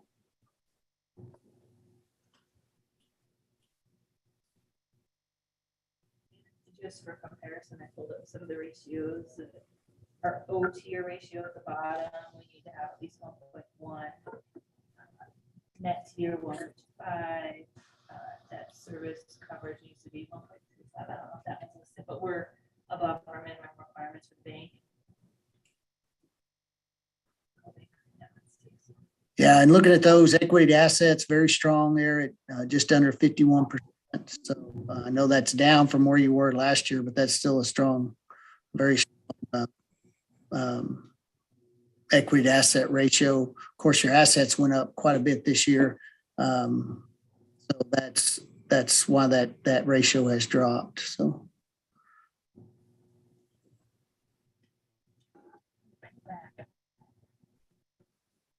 Okay, and that's the report. We do have a couple letters that are in there with the report for RUS. They're compliance type letters that we have to put in there. So I'm not going to really go over those. Another letter that we have that we usually don't bind, so it doesn't have consecutive numbers like everything else. It's going to be it's going to have a significant audit matters that's near the middle of the page. It's underlined. This is just a communication that we have to communicate to you. Various aspects that we're required to communicate. A couple of the top items on here that, if we had documents with management or staff or anything, we would put that in here, and we did not. We appreciate staff. Everybody worked very well with us. It went very smooth, and we really appreciate that. Any corrected entries or AJEs that we had, we would put attached to this. As I said, we had one entry that we did not make on a couple accounts payable for $78,223,000. That was not really material to your financial statement. So if we had made it, it would have increased your margins about $78,000. So we found that it was just some invoices for some maintenance. It was actually 2022 meter maintenance, and the invoice came in December, and so they put it into accounts payable and expense in 21, but pretty minor items. So, but we appreciate getting to do the work. We appreciate Mark, Stacy, all their staff, everybody that helped us. Went very smoothly, and it just your records look good. Not to have any entries is pretty good. I don't have many that I have so. But if you look at this further and you have questions, we always want you to make sure to get with us with any questions. We want to make sure those get answered. But be happy to answer anything you have today. I just have a question on, like, right now, I always have that report in the back as far as our compliance with the aspects of contractual agreements and regulatory requirements with electric borrowers. Now that we're not a FFB borrower, do you have to do any look at the CoBank rules or policies, or will that just drop off? Those letters will go away. Yeah. Now our procedures, we've incorporated all this into our basic audit procedures. So we do a lot of this on almost every client anyway. It's not anything extra that we do. We just make sure we do it as we we do our audit. So we'll continue to do a lot of these things, but we just don't have to report it to RUS this way. So these two letters in the back will fall off. If you look at them, they're single year letters. And so we'll have to, if they had 2020 on there, you might see them next year because you're still going to have a comparative report. But no, they'll drop off. Sure will.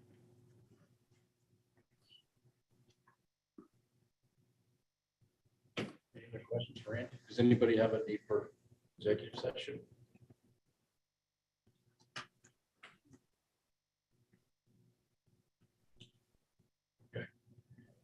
No entries, I would say no.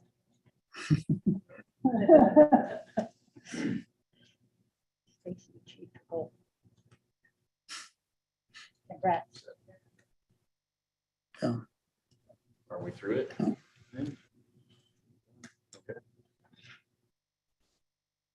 You need a motion to accept the audit report. So moved. We have a motion by Liz and a second by Justin. Any further discussion? All those in favor? all right. Anybody? Motion carries. Thank you, sir. All right. I appreciate it. Y'all have a good meeting and a good afternoon. Thank y'all. Thank you. All right. Bye-bye. Clarification question, where in the minutes this recorded, because we took action on it, but it was in here on the agenda on the public comment session. Should it be moved to action items? I'd say just as we've gone through it, I would just make the audit report a separate heading. Can do. Back to you, Mark. Okay. Management has been reviewing the Granby and Walden office hours, specifically whether or not we're meeting member needs for extended hours so that they can access the building prior to a normal work schedule and after a work schedule on a Monday through Friday. And then what our use is by members on Friday. What we found is where we tied the analysis to one of our strategic objectives, which is to be an employer of choice, because we've had consistent messages from employees with Jessica's one-on-ones that one of the big benefits for employees is a flexible work schedule. And as we have done recruiting, we have found that from the candidates that we've seen that they also, that is one of the first questions that they ask is the types of work schedules that we have. The other thing that we wanted to do when we were tracking this is to see on Fridays how many members actually come in to the office. We've started to see a trend of members using our online channels much greater. So the number of phone calls has dropped, as have the number of visits that we have seen on the Fridays. So after all of the review that we did, we have come up with some proposed modifications that we would offer employees two schedules, either a 410, and that would be Monday through Thursday, or what is referred to is 9/8 and 2/4. So they would work 9 hours Monday through Thursday and 4 hours on Friday. And we would most likely have very few people that do the 9/8 or the 8/9s, 2/4. We would modify the Granby and Walden offices on hours on Monday through Thursday to be 7:30 to 5:30. So members could come in prior to work and after work. And one of the reasons that we've done that is that we have seen members that come into the parking lot, come up to the door before 8, try it, get back in their car and leave. And then similar kinds of things at 5 o'clock. The other thing that we would do as a result of expanding the number of hours is that we would close the Granby and Walden offices on Fridays. In tracking the member use of the office visits on that Friday for the last several months, what we found is that there are an average of 24 visits per month. So less than 6 a week On Fridays. on Fridays. And actually with the Walden office, staff there said that they typically have no people that come in. And we would be able to utilize Basin to provide phone coverage on Fridays, and it's no additional cost to have them cover the phones for us on Friday. One of the reasons why we looked at doing the closure and expanding the hours is that in order to offer all of our employees the flexible schedule, the only way to do that if we're open 5 days a week is to increase staff. And that was something that we are not looking to do at this time.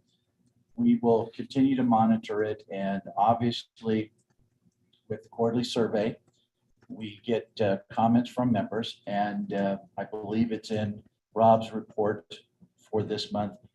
Since we tied the quarterly survey to the Smart Hub, we saw an increase in number of responses. Now, we don't know if that's going to be a temporary thing or if it will continue, but the number of responses went up significantly from members because it is tied to the hub, Smart Hub, and members are starting to move more towards use of the Smart Hub as opposed to calling us.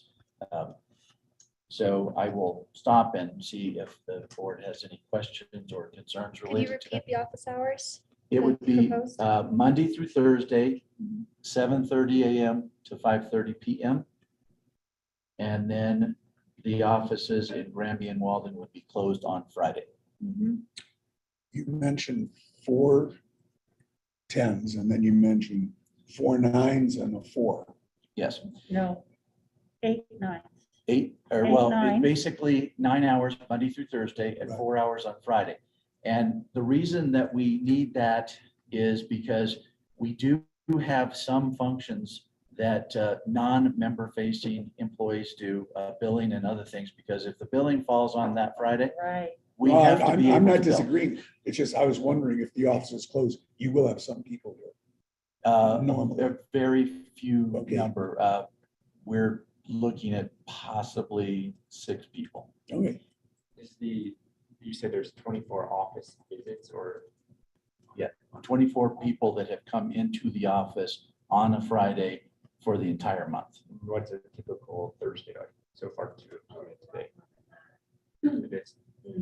Mondays, really, there's a lot more traffic. It is less and less. It's decreasing a lot as we've gone to more online payment. So I put in my board report. Kind of summary It's of also how we're paydays. collecting Monday after In the Monday. last year and a half, people have been expected to even be able to come in. It's awesome. Yeah, I mean, yeah. so that, I Yeah. heard that from 72 once, so it's like, really an But open you- office, like. I so think that it was- depends on your payday. When the 1st and the 15th fall, people get paid, that can switch back and forth. Well, That's and what I they're think coming that for. some of it is also related to the fact that the school districts are closed on Fridays. And so families are doing other things on Friday than coming into their electric utility. And we did, in our analysis, look at the other Colorado co-ops to see what kinds of hours that they had. And I believe the number is 40 to 45% of the co-ops are either closed on Friday or they have limited hours.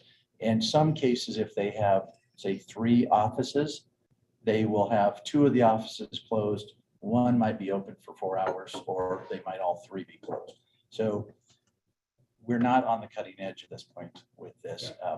But I think part of it is that, it is becoming more and more difficult to find people. And a lot of people are looking to have a lot more flexibility. We had a class yesterday and the instructor said she term work-life balance. It was work-life integration. So we think that this will continue to help us to do this. We looked at doing it earlier and we had expanded it to most areas of the organization. But what we found was with staffing, it just makes it really difficult. So the only way that you can do it, and one of our areas is member service, that we could not offer it. So we had to take it back to 8-5s or 5-8s. And it was not popular when we did that, but when you have people that are on vacation, when you have people that are sick and you need at least 3 people to cover, it's really difficult to do it with a small number of folks. But this basically office staff is what we're talking about. Well, the linemen currently already work 410s. We have one crew that works Tuesday through Friday, and they will continue to do that because they are available for outage response. And they are also doing quite a bit of work on that Friday, but it's a single crew that we use. What about the warehouse? The warehouse currently does 410s as well. And they have one person that works Monday through Thursday and one that works Tuesday through Friday. And so that will continue. Possibly, I had some discussions with them because we had a big change in the warehouse with retirement. So we were discussing possibly having 2 people there Monday through Thursday. I haven't talked to Donna or you more, but I'm not sure what the. Well, I just was curious. Yeah. But we will look at that to make sure that we have the materials. I mean, one of the things that they have done on a Friday is prepare the materials for Monday. Yeah, I was just like, okay, how does how do we balance everything so everything gets ticked off? And I kind of feel like, you know, by expanding the hours to 7:30 in the morning and 5:30, you offer the members a bigger window to come. A lot of them who couldn't have come before on Monday through Thursday, maybe could have come on Friday now, may be able to come on this. Not that there are a lot, but And it's an advantage. I mean, what do you think? I like the staffing idea. Yeah. But I mean, there's some businesses in the county that it just drives me crazy. You know, US Bank, for example, their hours are like 9 to 3 on 3 days a week now or something. And it's like, I don't know. But I mean, you guys have tracked that. I just don't want people like looking, well, Mount Parks is closed every Friday now. So we can too. Yeah. When I talk to my staff, this is a new issue. We're very conscious of being member friendly, but it's Excel doesn't even have it in person up here. Comcast doesn't have, Century Link doesn't have any. So I feel like we're still offering, in my opinion, good member services by being open. We're open at lunchtime too, but seeing people in the parking lot and then not seeing. We're like, okay, how can we pivot to this or try this and see how the members. But actually, I think Comcast does, they're on Monday. No, they stopped that. No, because I was gonna say, I used to go in on Monday and Wednesday. Well, it seems like the other thing we can do is as you pivot to this is talk about the other channels that people can engage the Smart Hub. You know, if they really have a problem, they can call the number and, you know, the basin will be there. You know, they can accomplish some things without face-to-face. Well, and we did put our new member application, so new service online, so they can do that online. They don't have to come in to do that. And so I think that as we continue to utilize the benefits of NISC to put a lot of things online, that it's not as important for people to have the office open to come in. There are still some people that pay by cash, and so obviously they do want to come into the office. We have the drop box for somebody if they're going to pay by check, but I don't think we have many, if any, that will drop their cash in the box. And then how many calls are typically on Friday? That would be, I mean, Basin can answer outage calls, but how many? Friday's quiet. I'm here on Fridays and it's been quiet. It's very quiet. Yeah, Scott's here. Yeah. I mean, engineering, you guys, do you schedule appointments on Fridays or you? Well, we keep one staker here, but that's easily changed.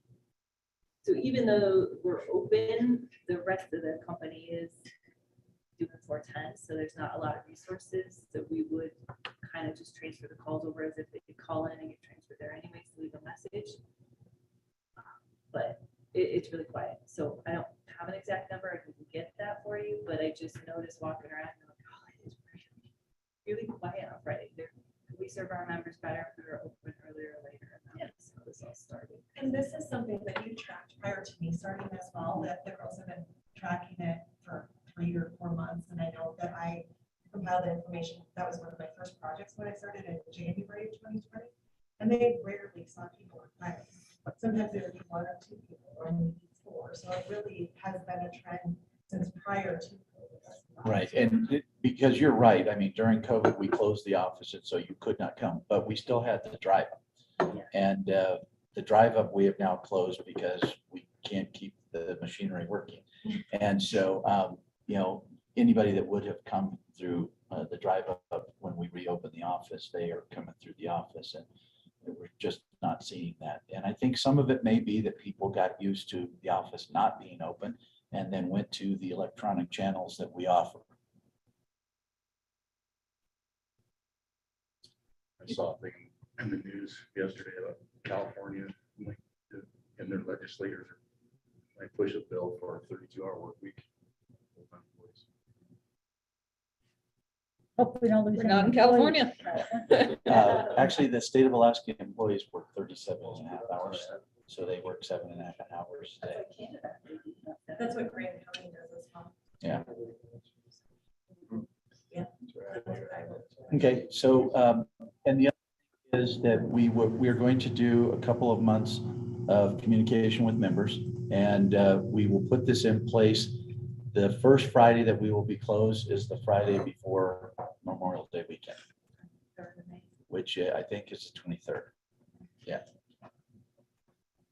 Okay, moving on, the FERC CTP process, or the contract termination My process. computer's now dead. I can't take notes. Sorry, guys. Oh, okay. Gotcha.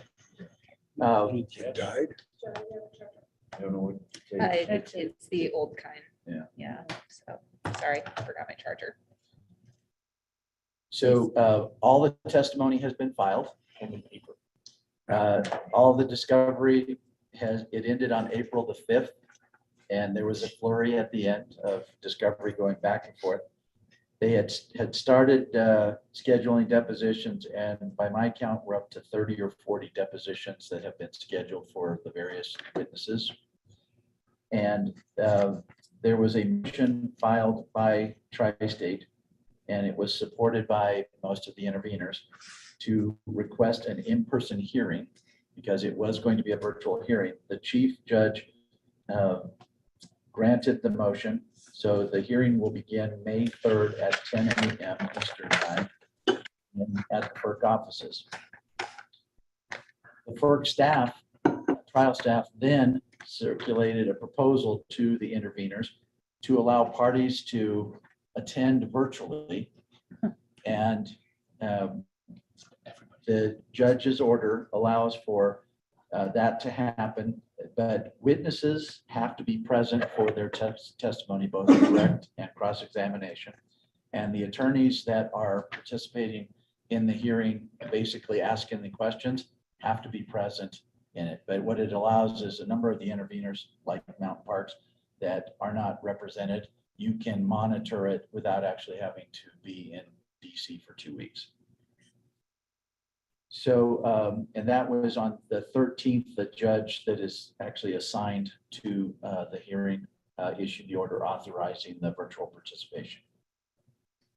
How long are hearings expected to last? 2 weeks. And they go from like 10 to 4, I think. I'll be on vacation the first week, but catch the tail end. So moving on, unless anybody has a question about that. Partial requirements, we talked about it last month. And as part of the discussion, I believe it was Carl and maybe Dick had requested that we extend an invitation to Dwayne Hiley to attend the board meeting to discuss partial requirements and Tri-State. Did extend that invitation. Unfortunately, Dwayne is one of those 30 to 40 people that are being deposed for a couple of days.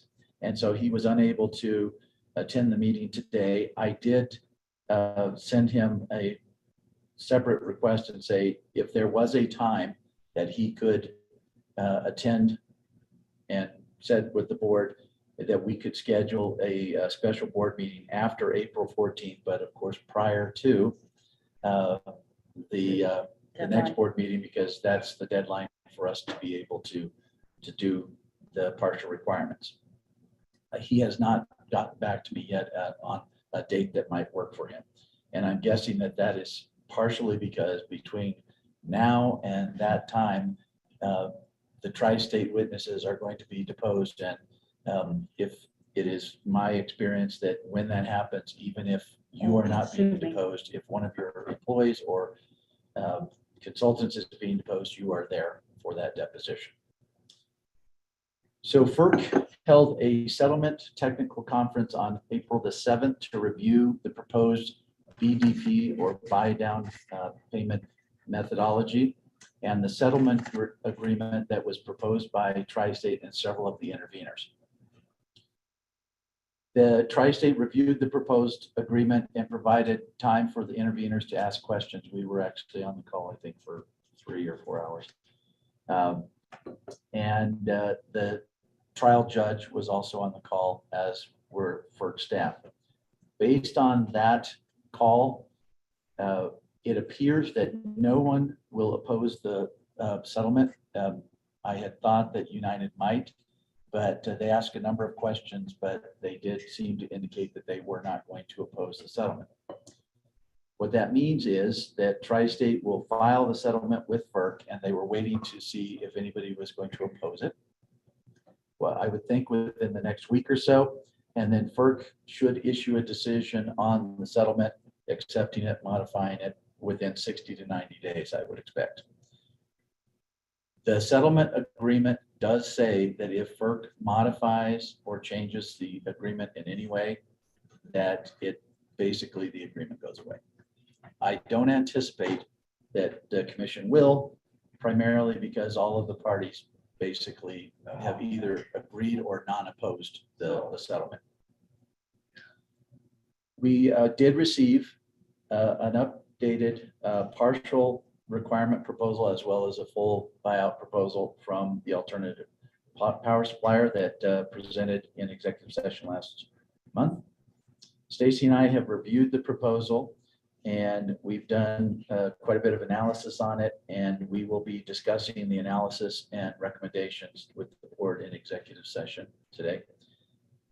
We are not asking the board to make any decision today. We will present the information that we have. We will provide our analysis, our recommendation, answer any questions that the board may have, and then the board would need to take action at the May meeting that will be on the agenda. Because if you recall from our discussion last month, our board meeting is on the 12th, and the last day to do anything is the 13th. So we would have all of the paperwork put together, and then if the board decided to move forward with it, then we would notify Tri-State on Friday the 13th. In their little window. Yes. So I will pause there, see if anybody has any questions about that, most of which I probably can't answer, except in executive But session. you were able to see the structure in the settlement when you listened to the technical conference. Oh, I you have. were able I have to the understand. settlement agreement because Okay. I have signed the non-disclosure agreement, and so I've had access to that. Been in on all of the conversations. Perfect. And so when we, just for clarification purposes, when we discuss it this afternoon, I will not be providing the settlement agreement because it's still under the NDA. And the proposal that we got from the alternate power supplier, I won't be providing that because it's also covered under an NDA. That's the terms, and I cleared that with them in advance, and they are fine with that. Okay, and so, but once that settlement gets filed with the judge, which we think might be in another week, then it will become. It will public. become public, yes, Okay. at that point. Perfect. And one of the challenges, as we discussed last month, was they gave, examples of what the number would be, and it is a sliding scale. But not knowing for certain if that was the number, you could use it, but you wouldn't be certain. I think we can be fairly certain that those numbers are going to be what it will be, because nobody will oppose it at this point. How do those numbers, the BDP numbers, compare to the CTP numbers? Did anyone see the Colorado Sun article on the Galeno memo that came out of FERC on, I'll send it around. It's a good write-up. But there was some memo from an expert at FERC evaluating the CTP essentially saying that Tri-State's proposal was far too high and seeming to indicate a FERC staff position more in favor of what United had been proposing. And I believe Galeno is Yeah. one of the experts for the FERC staff. Exactly. So the article is based on this Galeno memo, which is also good reading if any of you have extra time to read a long FERC memo. But I was just curious if you know if FERC does decide to proceed with the CTP more along the lines of what it seems they're leaning towards, how would this BDP compare? And if you want, we can discuss that in executive session too. Well, I can answer your question in a very general way, and then if you want more specifics, we can do that in executive session. Yeah. The current BDP pricing is a fraction of the CTP methodology. Mhm. It is much closer to United's proposal than it is to Tri-State's. Tri-State has argued that that is not an issue because they are two different things. One being that under the partial requirements, you remain a Tri-State member, and there are components within the settlement that would require that you continue to buy your transmission under the partial requirements from Tri-State. So they still receive money from you, even though you don't buy all of your power from Tri-State. I do believe that the commission and commission staff have demonstrated a willingness to move closer to United than Tri-State's proposal. I don't know that I would go as far as to say that their number is going to be the United number. I expect that if there is something, it will be closer to the United number than the Tri-State number, but it won't be exactly. And the difference between the two methodologies is about a 1-to-3 ratio. So if it was $1 under United, it would be $3 under Tri-State's methodology. But for the BDP and the United CTP, is that closer to a 1-to-1? They are much closer together. Okay, all right. Yeah. Any other questions on that? Okay. Fiber update. We've had 2 meetings since with Connexon since the last board meeting to discuss fiber to the home. Connexon has committed to providing us a proposal for us to review by April the 22nd. And what we will do is, after looking at that, and they've asked for some additional information, which I sent them yesterday. And once they have given us that, then we will look at that to determine whether or not it's something that we believe is in the best interest of our members. And if for some reason it is not, then we would work with the law firm that we have engaged to put together an RFP to see if there are others that might be willing to provide that service at a more advantageous to our members. yes. I was going to say at a cost, but yes. Do they want to have a monopoly on it? Well, I don't think we should discuss the terms. Is that basically, I'm not talking about the price, do they want to be the only one that can run it to the homes? No, If we go with this. If you recall, and it's been quite some time that Jonathan Chambers, the president of Connexon, attended the board meeting. He talked about the way that they would utilize it and the way that they have utilized it with other co-ops that they do business with.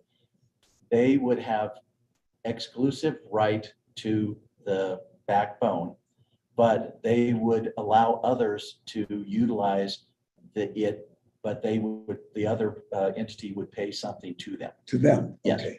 And the way that we have discussed with them, as well as the other entities that we have talked to in the past, is that they would have to provide service to them on a non-discriminatory basis. So whatever they charge themselves, and because they have a subsidiary that would do the fiber to the home, for use of the fiber, they would have to charge anybody else that utilized it as a wholesale customer of theirs. Sort of an oath. Yes. And so that's one of the things that we will see in their proposal, because it's possible that they would say, well, we'll do this, but we won't provide, open access to other people. And that would not be something that we would agree to. Yeah, an oath. We want to make sure there's an oath in that. Yeah. Because it's fiber tooth though. Okay, an update on the safety coordinator position. We have conducted 4 interviews with candidates at this point. We had identified one that we were very interested in and had planned for that individual to be here for an in-person interview tomorrow. Earlier this week, he contacted us and withdrew his name from consideration because he had been talking with a couple of other companies as well as his own company, and his own company decided to give him a growth path that was something that would work much better for him, and he didn't have to move. So we actually did an interview last night, finished at about 5:30 or so, and the candidate is somebody that we are interested in. We will do a secondary interview with a second team. What we do is we have Scott, Don, Jessica, myself do the first interview via Zoom. We have a group of employees that represent various areas within the organization that do a second Zoom interview. And if everybody is good with the person, then we schedule to bring them here for an in-person. This individual is based in Colorado. He works for a subsidiary of a very large organization, but his responsibilities are within that particular plant that he works at, and seems to be somebody that would fit the culture here.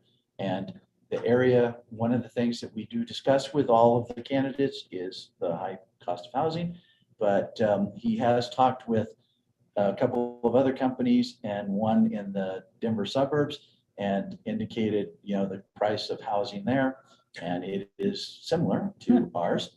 And where he currently lives, the price of housing is, he said that his house has gone up in value significantly over the last few years. So we think that the price is not going to be an issue.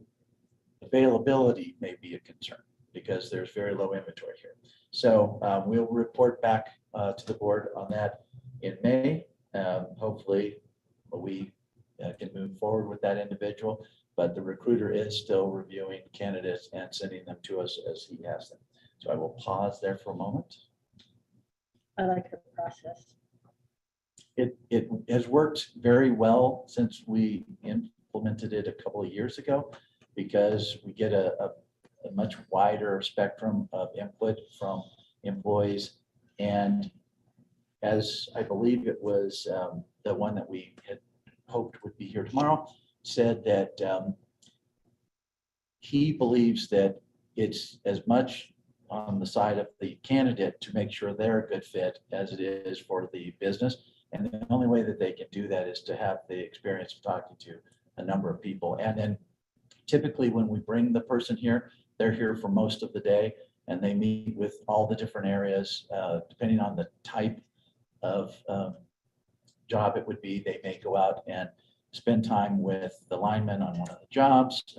We take them to lunch, and it's a number of different people that are involved throughout the day, to where that they may actually interview with 10 or 12 people while they're here.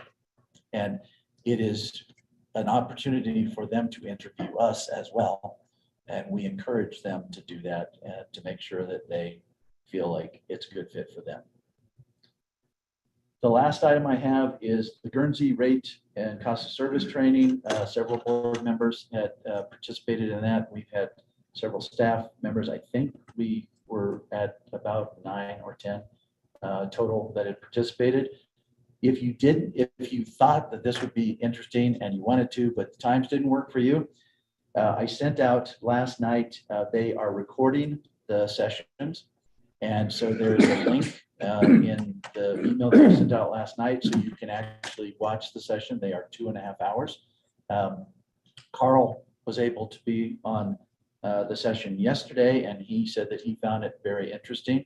I know Liz and Dick and Kristen, I think, have been able to participate in some. So if you weren't able to make the first one, or you could only do part of the second one, we'll have the recording so you can watch it, and they have sent us the materials as well, so we can provide those if you would like. And with that, that is the end of my report. The links are also in the chat for Teams. if you Yes. go to Teams.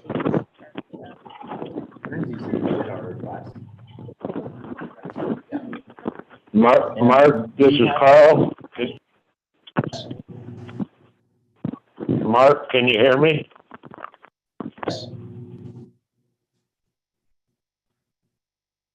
Yes, we can hear you, Carl. Okay, well, I couldn't hear you. Thank you for that.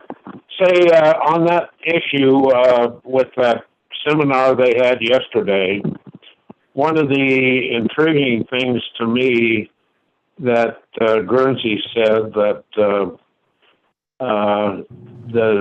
when they come to do a cost of service study, the data we provide them is very important, and it needs to be somewhat accurate and somewhat data that they can use. And he used the term that we need to scrub the data.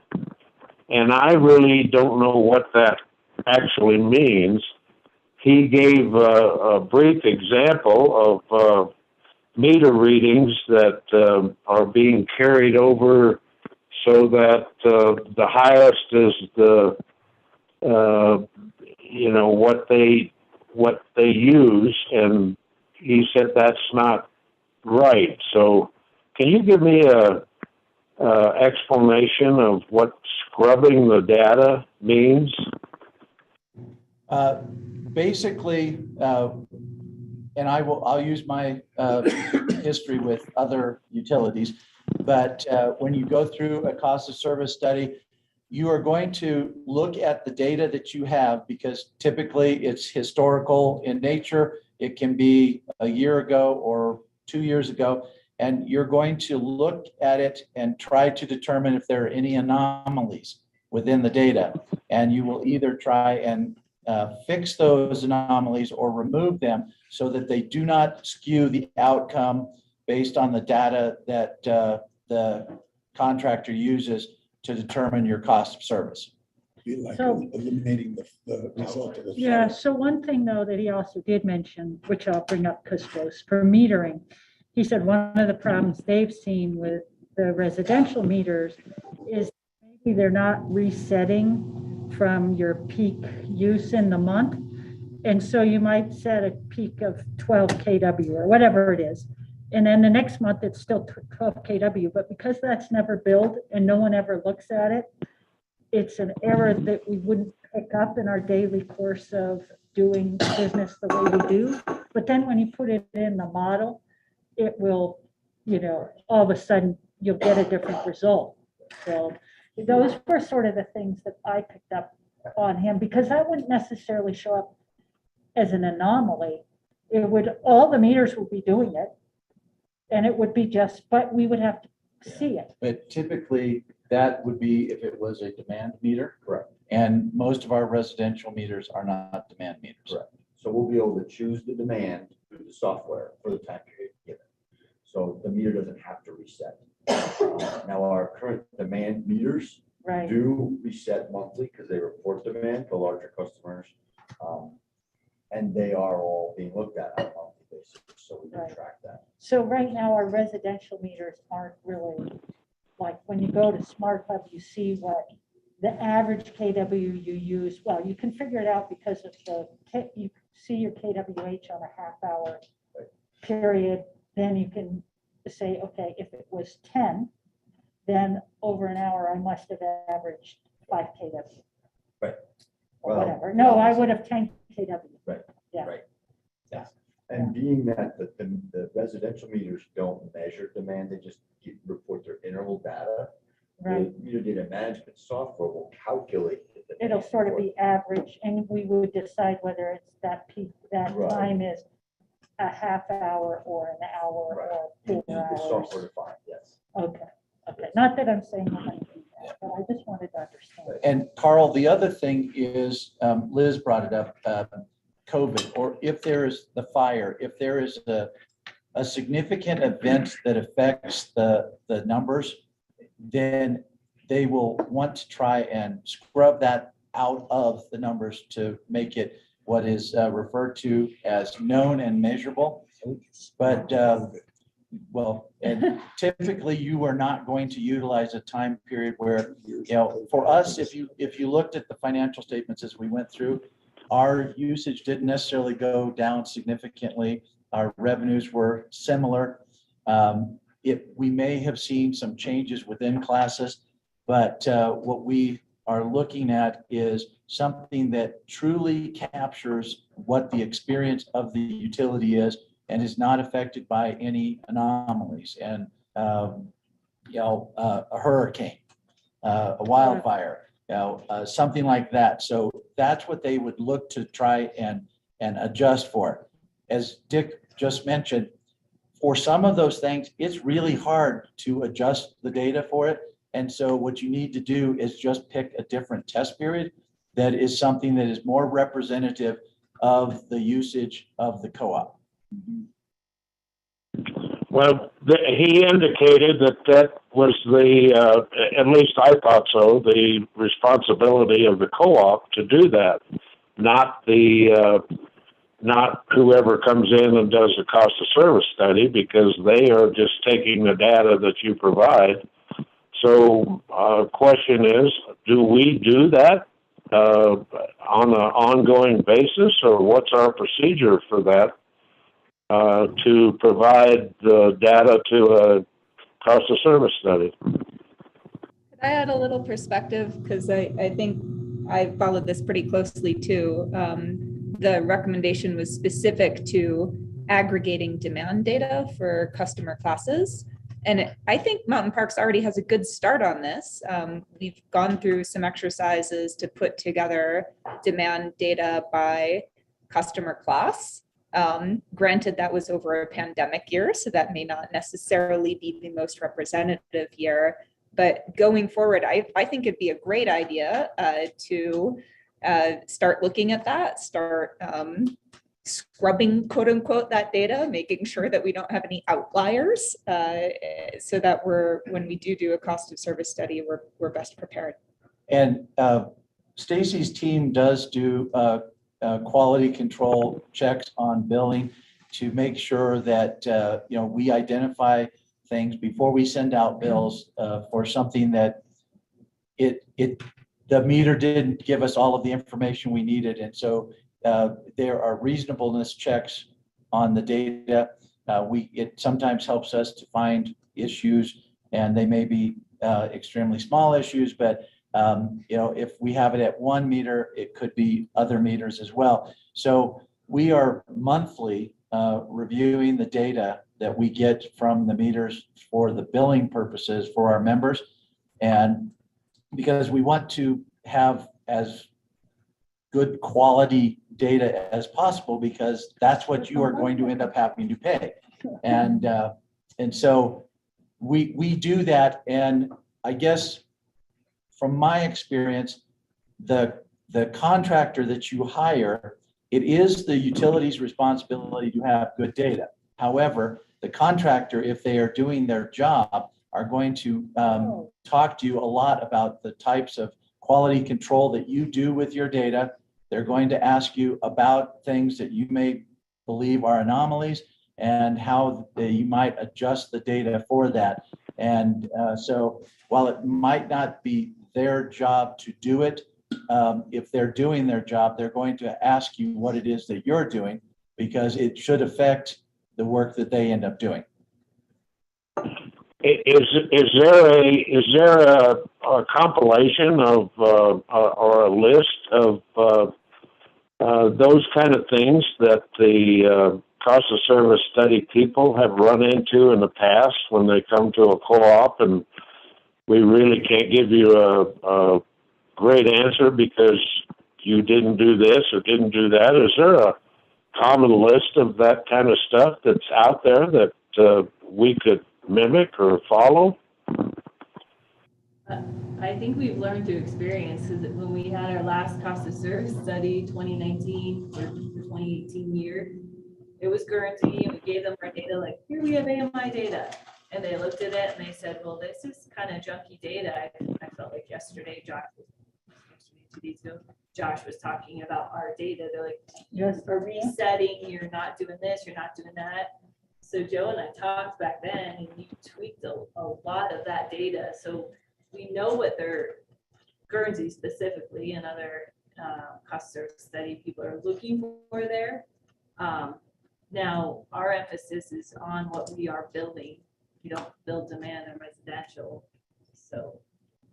And I would also add that since 2019, we now have meter data management. We talked about many times.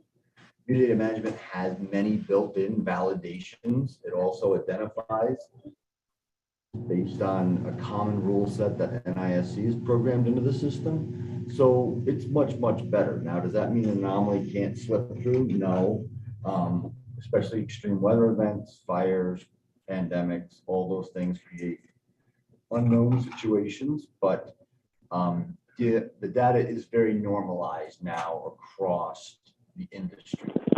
One question I have following on Carl's point, another point that the Guernsey people were talking about is that, you know, if you aggregate your demand data by revenue class, so you can see who's driving your peaks, who's contributing to your cost, that's great. But if you have members who are miscategorized, for example, someone who has more of a commercial load profile who's only being charged the residential rate, that's going to skew your demand numbers. So one thing he was saying that co-ops could do early is go on an annual basis and check those outliers and reclassify people if they should really be under a different rate, so that you're not having outliers drive up your rates or drive down your rates when they really should have been in a different rate category. And I recall from a couple of meetings ago, wasn't engineering looking at how we were, We do that monthly.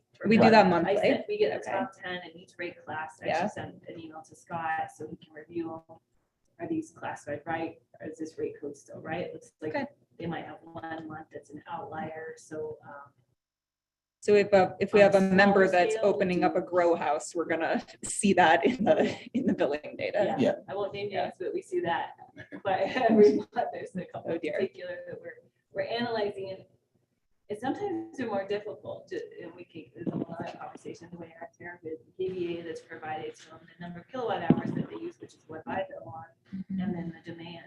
Yeah. So when they're in Have you changed anybody in the last year? Yes. And some at the, you know, we are contacted by the member and they believe that they are not in the appropriate rate class. And so we will analyze it, and in some cases we will change it. There typically are fewer of those because they just don't like the rate classes they're in. We had a large EV charging company that believed that they were not in the appropriate rate class, but we set up the customer based on data that they provide to us. And we analyze it from time to time. And what we told them was, you know, that this was the rate that they should be in, and that we would monitor their usage the year, and then we would take a look at it and determine whether or not they were in fact in the appropriate class. And so we are doing that, not just because we want to make sure that we get all the revenue we can, but to make sure that the people that have service from us are being appropriately charged. Yep. Thank you. Did that answer your question, Carl? Yes, partially. I still have some confusion over it, but it sounds like that it's on the radar screen at Mountain Parks because I feel, you know, a cost of service study is probably in the immediate future sometime because of the data that we have been collecting. So I appreciate your explanation, and we'll see what happens. Thank you. Okay, that ends my report, so. That's all you got? I'm sorry, that's it. And it is 10:30. Michelle, when did we? Noon. So I guess we could take a break and then go through the discussion items. Okay. Be back here 15. I was in on the second one. You know, I think because I didn't watch the first one. The second one, the guy just moves Well, between. because we there, didn't do it before. Well, it like, wasn't well, on you the see, agenda. and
And Got a lot well, to go it's yet. not so much warm, even if you don't heat it a lot. It's, I'm looking forward to not having it's, to spend Okay, that is, and I. discussion items. that for 7 years. 7A, is Oh, I policy B3, financial management. This is the policy that we had on the agenda, I think, a couple months ago. And we had pulled it due to the fact that we were looking at the buyout. And you see that we have made some changes to remove references to RUS and others. And then took out into the first paragraph, high quality. So we need to discuss this in executive session because it's always on the agenda. If there's something Right. that Where we we're at? B3. I think it's beef. Oh, so my part should be an executive session, yes. So But- I would, so just table this. Yeah. yes. Okay, so we will move on to 7B, policy B5, budget and monetary asset management. You have the policy there, and there were no edits by Levi.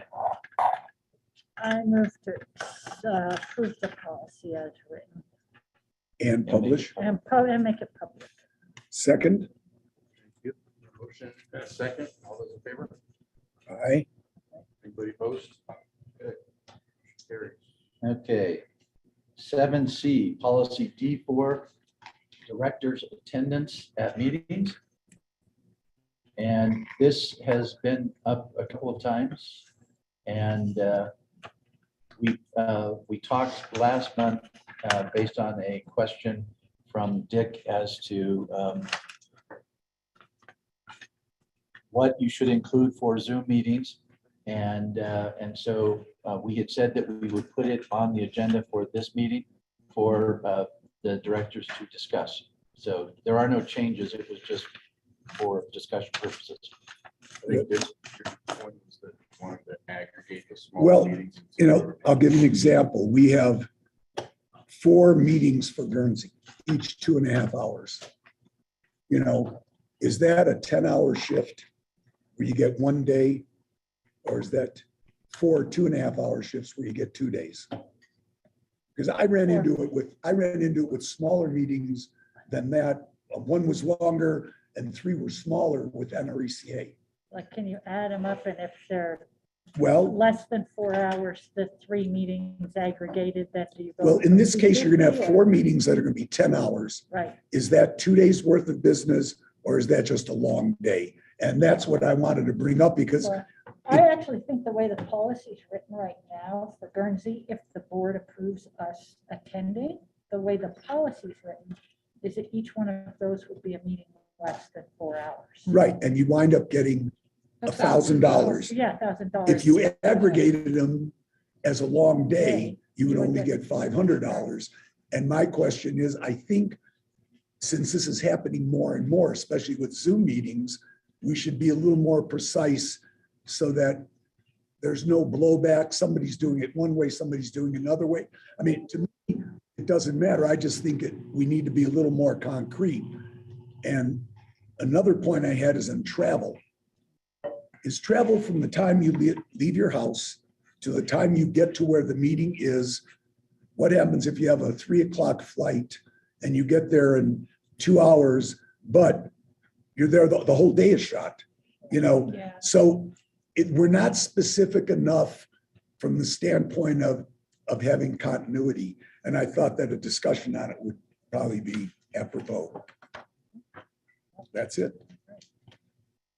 I would agree with aggregating hours spent on meetings over the month in which we report compensation.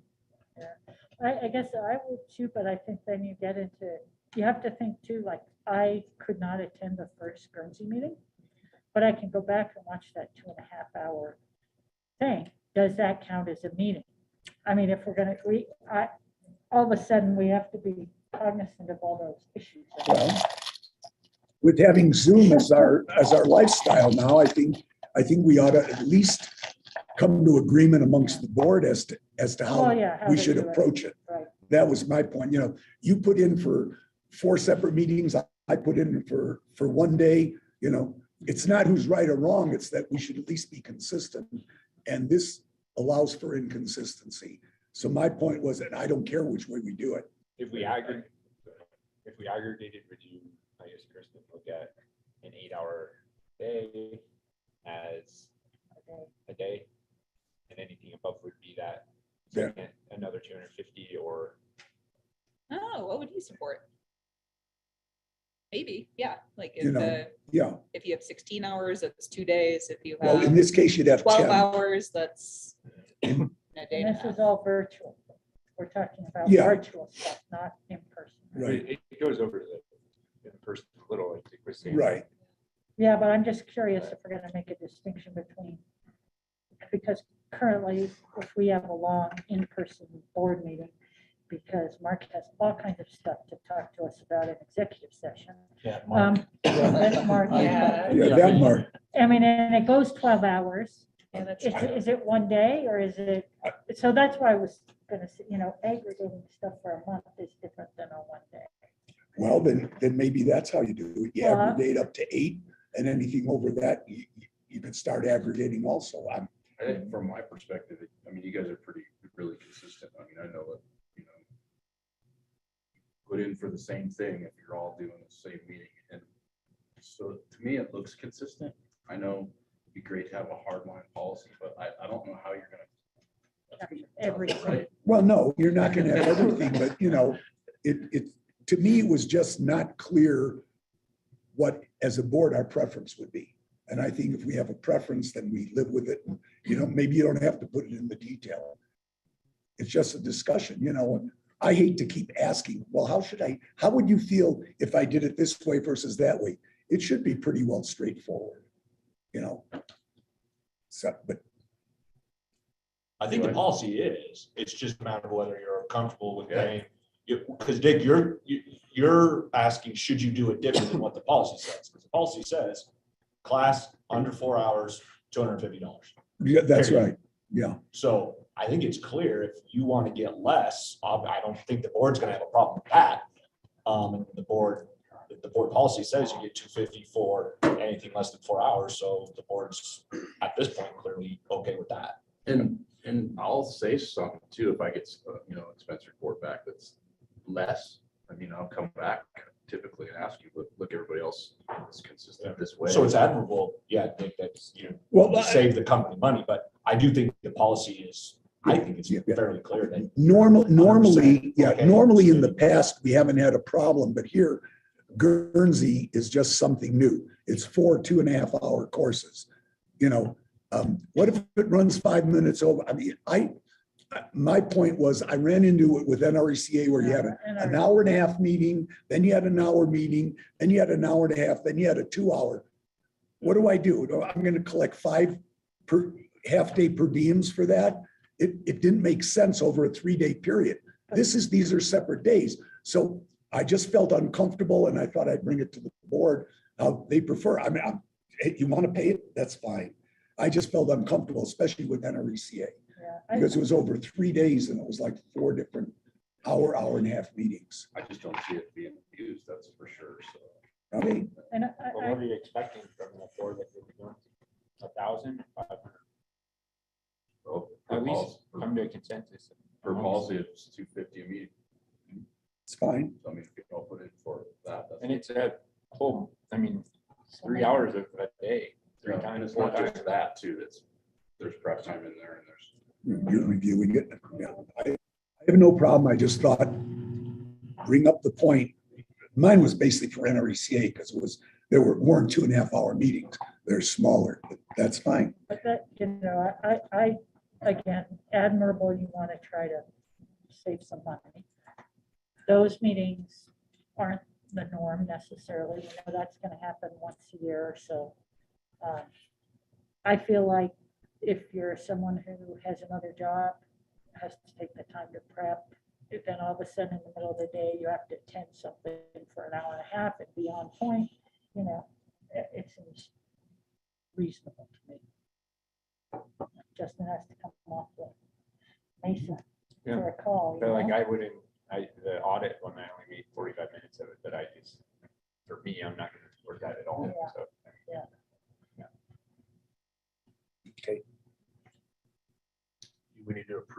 want to have, since it is. Well, no, the policy's already been approved. We just, at the last meeting, when Dick brought up the question, I said, we'll put it on the agenda for discussion next month. So I don't think you need to take any action unless you want to change. When the was policy. it? 20. It was done in 2/11/21 was the last. Does it make sense to? And are we trying to do this? Is this one we do every year now? Yeah, we do it every year. Might as well do it now. That's what I'm saying. Actually, I think it's every other year. The rotation's 2 years. There's a few policies that are annual. This Might as one well do looks it like now, it's or been doing annual it for the next last, year. oh, this is annual because it's your compensation, so you look at that every year. But yeah, what is this? I think it says 2/11/21. So it should be done again. It's 2022. It's, tax. yeah, So about it'll- a year and a half, and this one was so we had it, and then there was questions on it, so it was brought back last Right. year. Because there were some upward number. And we also Yeah, changed, virtually. changed the president's compensation to be different. And I think that's one of the reasons why we kind of got it within a fairly short period of time. We looked at it twice. Oh, right, November 20. Yeah. Might as well do it. Yeah. I'll make a motion to approve. Second. And make it public. Got a motion and a second. Any further discussion? All those in favor? Aye. Anybody opposed? Okay, item D, ratification of the tri-state delegate and alternate. You made the designation of the alternate and the delegate last month, but since it was done under emergency business, you just need to ratify your decision. I move to ratify the tri-state delegate as Jeff Hauk and the alternate as Carl Trick, as passed in the emergency action in the March meeting. Second. Got a motion and a second. All those in favor? Anybody opposed? Okay, motion carries. Neither of us were there, so. No, I'm just kidding. We were there. Detailed report forthcoming. Yeah. Item E, ratification of the decision to authorize management to sign the engagement letter for the fiber representation with the firm Keller Techman. You have the detail. of it. Yeah, I move that we ratify the action taken regarding sending an engagement letter, signing an engagement letter with Keller Heckman for representation regarding fiber. Second. A motion and a second. Any further discussion? All those in favor? Anybody opposed? Okay. Motion carries.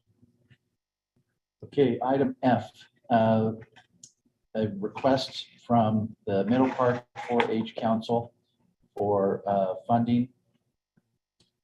You have it in your packet there. There is a list under item 6 of the items that they're requesting funding for that total $7,994.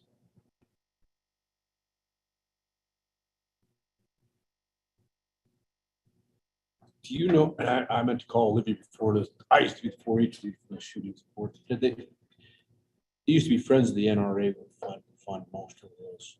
And I was wondering, are we the sole, and I didn't get a chance to call Olivia and ask her why she came to us for, why that funding mechanism had changed for. We had several discussions because one of our employees is actually part of the 4-H group. And we specifically addressed the firearms and ammunition and suggested that, you know, they may want to find another funding source for that. And they chose to keep it in because it's part of their program. Because we indicated, you know, the gun safe and the trailer and those types of things might be something that the board was more in favor of supporting. And they chose to leave it in. So I don't know if. Number 7 answers that too on the application. The other sources of funding, they do not list. Yeah, so I don't know if the NRA is not providing the funding, or the funding that they provided was not sufficient to cover these costs. When I talked to the employee here that submitted this, I said it was a little confusing when he first submitted it, the grant funding, it says total request not being funded by other sources. They do list their other sources of funding under 7, but they're requesting this full amount to be funded by the education fund. Mark, but it's typically, was it NRA that did it? Friends of the NRA, it's a great program, but we need to make sure they don't dry that up. Because that Friends of NRA, we were representative of their youth program. They loved it. And I'm not sure where that changed.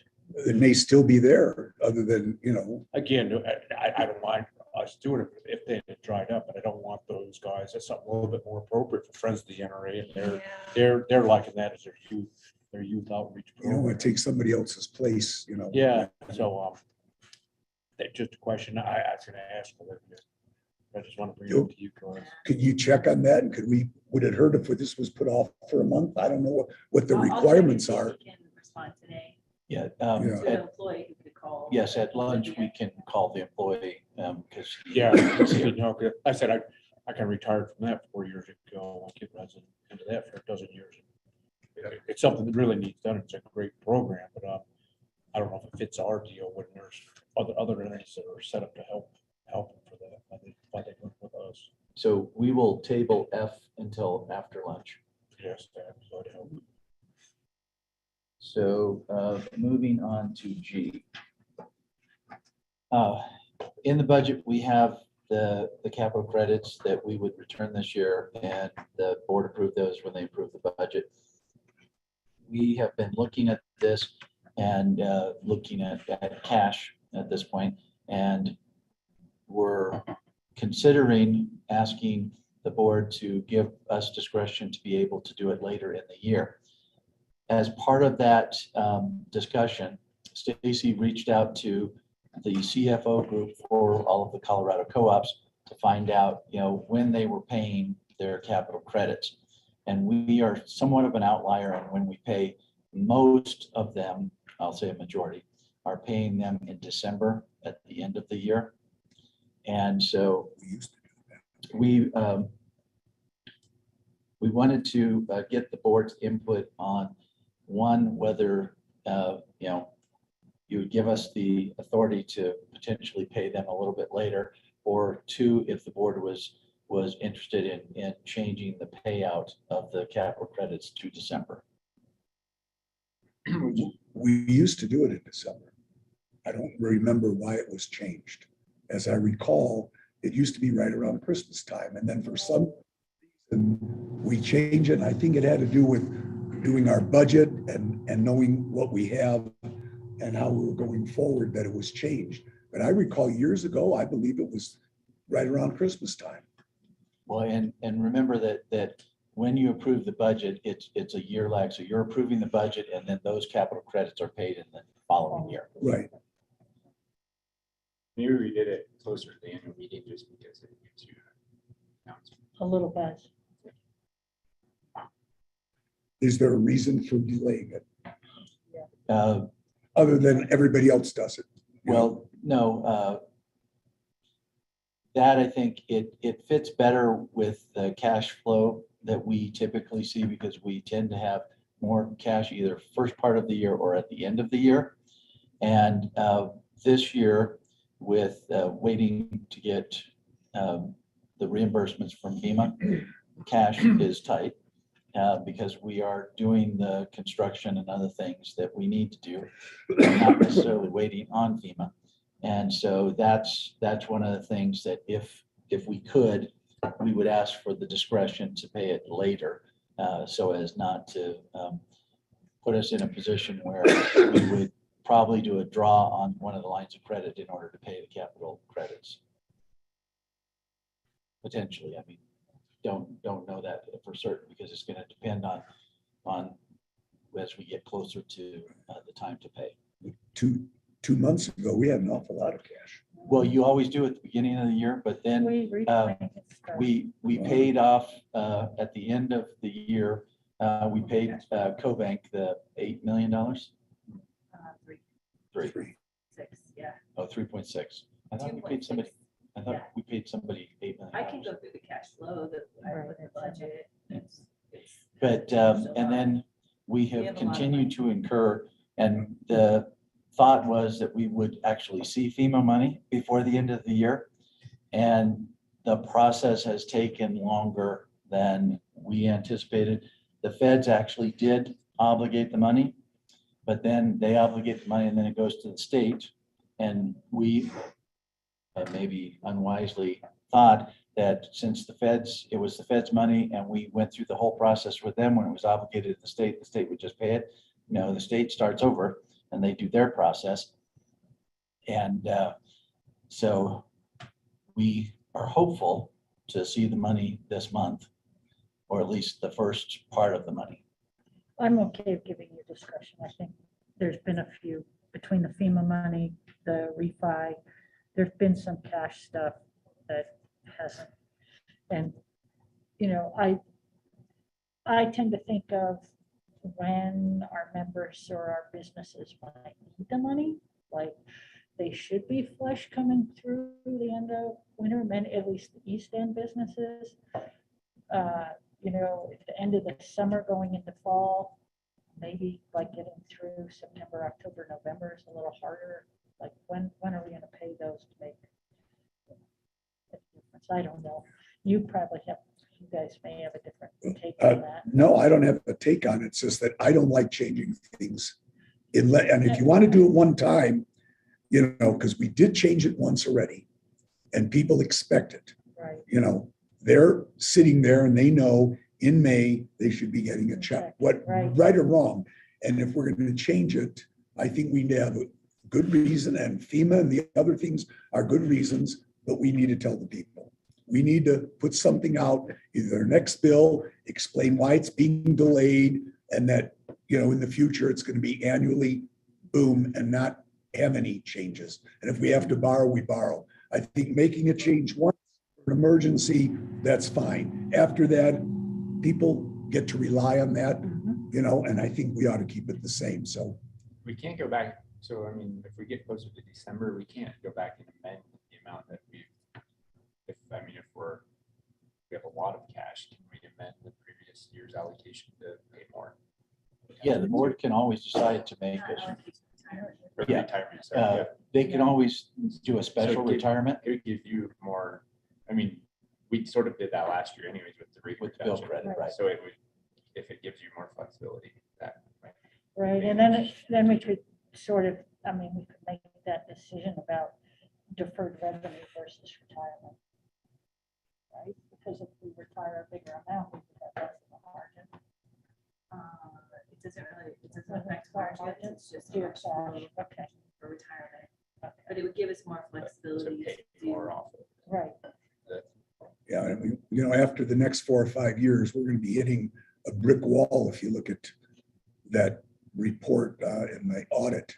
And I think what we ought to do is, if we're looking at this, is start setting out a guideline of what we're looking to do each year, providing there are no extenuating circumstances.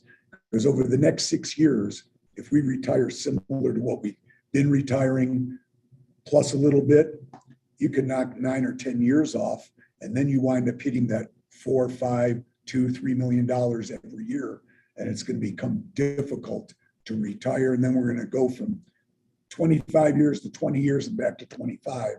And so I think maybe what we need to do is look at long term, what we'd like to do, and then when we budget, set that number in. We are looking at some things long-term with capital credits, but I know it came up with COVID that we had to move the payment and now this, and I thought, well, I like having that flexibility through the year, have that cash. And as Justin mentioned, it gives us the flexibility. If we get to the end of the year and we have a fair amount of cash, then we could do, the board could do a special retirement in addition to what we are already retiring.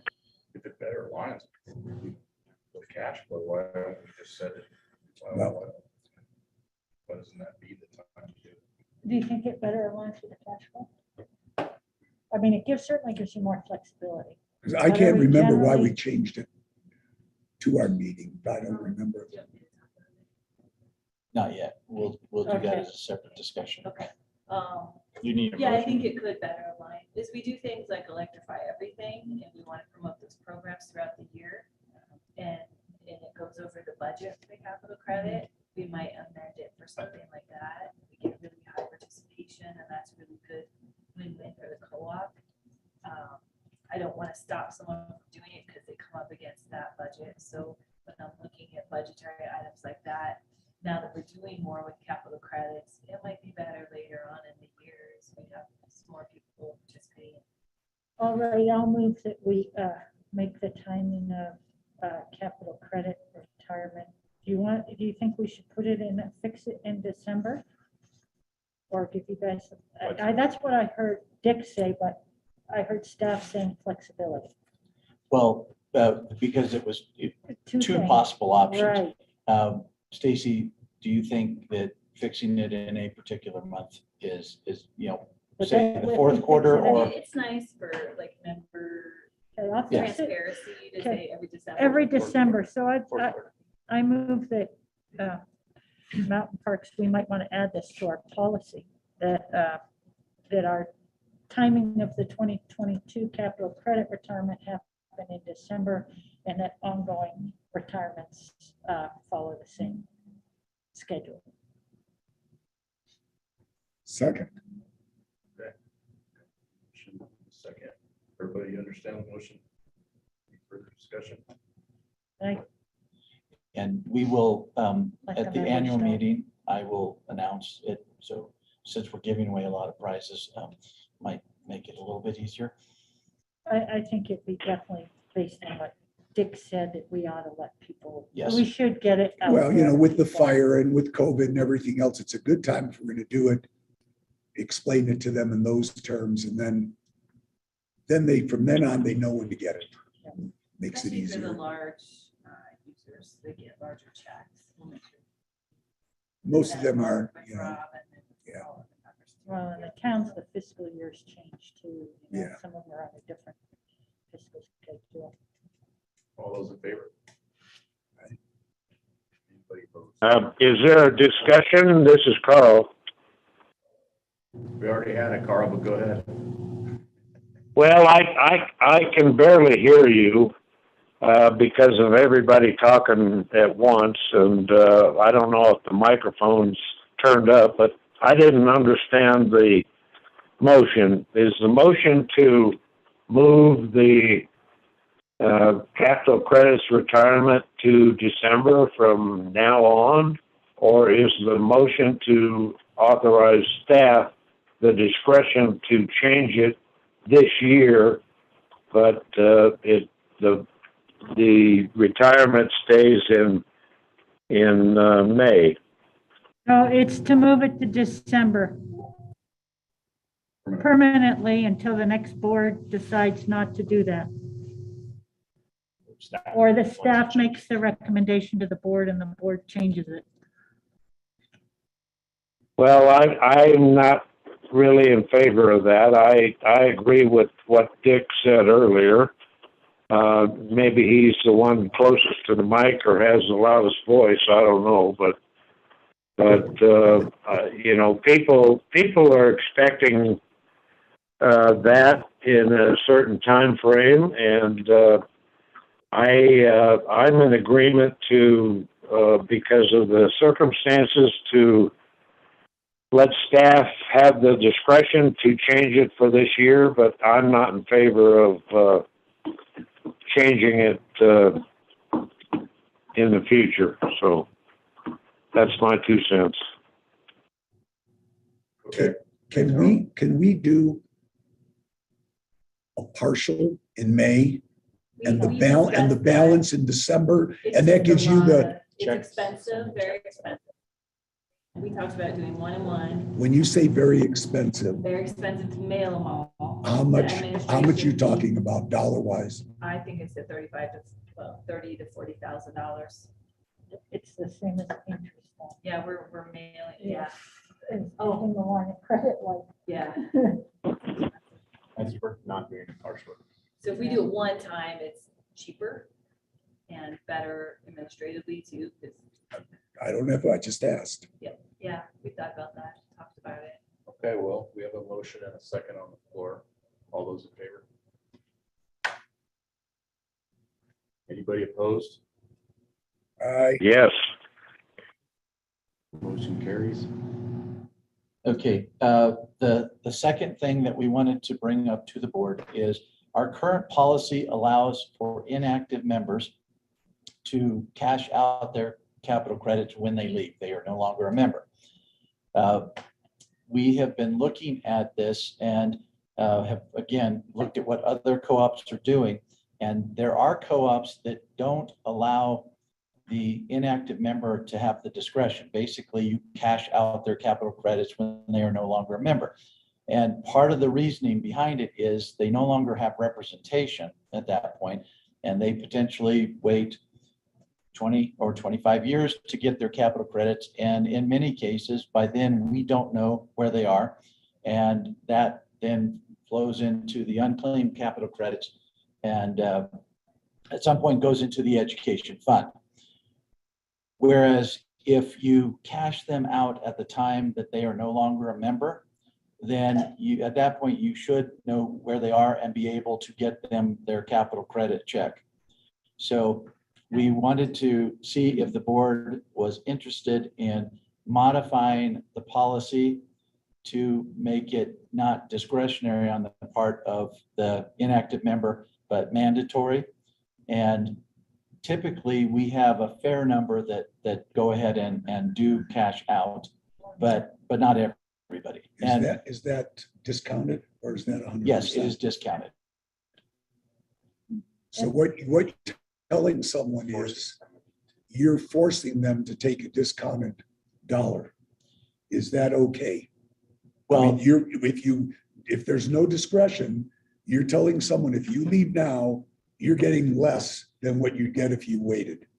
Well, I understand how the money works. But yes, you are, but if they wait 20 or 25 years, they're going to get $1 20 or 25 years from now, but it's worth a similar amount or probably less than it is if you pay them today at a discount. Or they could stay a member. Or become a member again, right?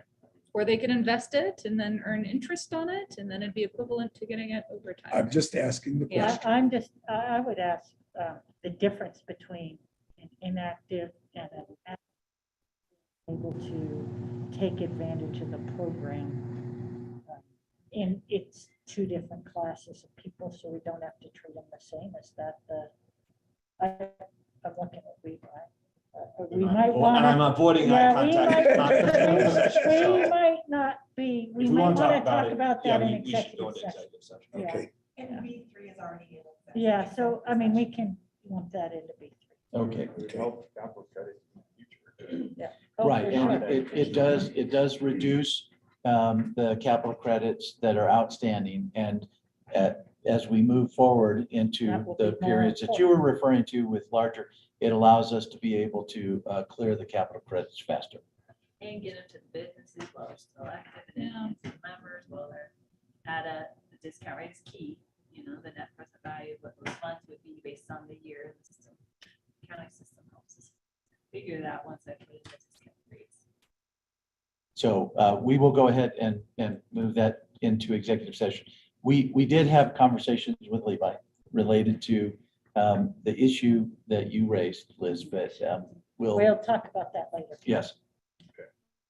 Michelle, is it going to be enough time for you guys to do your training? or I'm thinking if we move into, I don't know. Oh, yeah. Like that, they come. I don't think I have to run to go get our watches, but that's okay. I have. Do you want to, we can move. 30 minutes. No? I'd like Michelle to be here and Joe, just because collectively. Okay, that might be let's better. move. That Yeah, better? that's fine. So then we can just go into the staff reports. Yeah. Okay. Scott Who's left? is not here. That'll be fast. Don. And speak up so that you're picked up. Okay, so I've all got to see the operations report. Any questions on that? It's been an interesting month with 110-mile winds. I'm going to say that the system performed all right. You know, know, we didn't have a massive destruction or anything like that with 100-mile-an-hour winds. So thank goodness there weren't any leaves in the trees. But I felt really good about the way the employees responded and the way the system survived. Yeah, well done that day or 2 days. Just a question, and this gets to Scott's thing. You guys established the 2022 underground and overhead contractors for, and in the past, you wrote a policy regarding that in the past. I think that was always presented to us, or we don't need to see that anymore because we're not RUS, or like that's a competitive process. The contractors, you did that bid thing where it's per unit, blah, blah, blah. We approved that? I thought in the past. Yeah, we've seen it, but Maybe Scott just presented on it more in depth. And the board does see it as part of the budget with the work plan, and you approve that. Okay. And this is just having the contract to In be able place. to potentially use that person if we can't do it ourselves. Yeah, well, I know that, I mean, I know it's very useful and we need to have it done. I was just curious if that process has changed. Now that we don't do our, okay, perfect. In regards to going out to many different contractors, getting an average price from all of them. So we're able to supply that to engineering and they're able to use that. In Okay, perfect. contracts and stuff. So Perfect. yeah, it's getting harder and harder though, you know, to find contractors that are willing to come up, you know, to the, you know, here. And Scott will be working, he's actually working on the Highway 125 contract now. So that'll be up in that, which is a federal, and we'll also do that with Trail Creek. Yeah, we had, I don't know, a couple hundred contractors maybe looked at it. When we put it to bid last year, we got 4 bids. Didn't work quite the way we wanted to. We ended up with a bidder that wanted to change his bid after the fact. And so we're going to rebid it this year. We're going to try to get more of the local contractors to bid on it and hopefully get better results. I did work with Levi on the new contract, and he helped me through that process that I could send out to all those bidders. And they actually sent me back all their unit rates and things of that nature. We aggregated them, put them in, and gave that as an average. So perfect. Yeah, I do see some escalators in there, obviously with the price of fuel and things of that nature. I appreciate the contractors that we have, especially the local ones, and we'll continue to look at trying to find more. Is there anything not in your report we should be aware of? Not in my report. One of the new questions. Okay. Thank you. I seem to recall a couple years ago that we rotate where we focus on vegetation management each year, and I was just curious which areas are up this year for focus. So a lot of the areas, the Winter Park area, we did a lot of actual pole inspections down there last summer during the construction season, and then we'll roll with the vegetation management. Super. And do we do any like notices to members that, you know, we're gonna be clearing trees or We do, vegetation? especially if it's on their property. Yeah. Yeah. Okay, super. And Don, do you want to talk about the potential for satellite imagery? Yeah, so we're working with several different vendors right now, looking at satellite imagery, which will be in effect on our budget. It actually, their big selling factor of this is it decreases your actual vegetation management budget because they're able to go in and look at the hotspots. They're able to do the satellite imagery, which flies over 3 times a week. They're able to take a really good picture of our system and be able to predict future growth, be able to predict trouble trees, things of that nature. And I can do more directing instead of doing the cycle trimming that you were talking about, Kristen. I'll be doing more, hey, I need you down here because this is the worst spot. You know, or I need you up in Walden because this, you know, this growth has just gotten so bad. That imagery is pretty cool. It's Better than you can get on Google Maps. I better than you assume? can get on Google Maps, and they, you know, they do a lot of hot spotting, things of that nature, and I'm excited about the combination of that with our internal drone and obviously our pole inspections too. So That'll save us on just paying by area, you know, so it may be a good offset. exactly. That's the hope, is that by being more targeted in our approach, that we will save money in the amount of tree trimming that we do, and having somebody, because Kristen's right, it's on about a 7-year cycle. And so, you know, whatever year is up, that they go to that area. Now, they may spend a lot of time there and not cut a lot of trees, but that's the way that we have done it in the past. And with this additional information, it allows us to target our expenditure to where it's most needed. Not that we have this extravagant vegetation management budget right now. I was kind of shocked when I got here last year to see the level it was. It is not this outrageous amount. So it's something that I need to continue to look at, especially with our wildfire mitigation plan. And hopefully this will offset some of those costs. It used to be double that. Yeah. I know. Well, we got a lot of Just grants. every year looking at it. We got a lot of grant funding for some of it. Yeah, as we doubled it during the vehicle kill situation. Right. Let's get our trees We correct. got a lot, we got a lot of. Not working. Yeah. Right. Any other questions for Don? Seeing none, Scott, you're up, and talk loud into the. Okay, well, I apologize for this being late. I thought you guys had another item to cover on their action items. So have my report. We're picking up new service work still. It's been, the last few years have been very interesting because we just haven't had a slowdown over the winter months that we typically do. And, you know, you can kind of see from the graph that we're staying at a pretty high level almost year round now as far as applications coming in. And the fire obviously has given us extra work. We'll see whether it continues going in the next year. We should be done with all of the fire projects this year. So next winter should be interesting. And with that, I'll ask for questions. On the fiber, the phase 1 completion is scheduled for Yes. question mark date.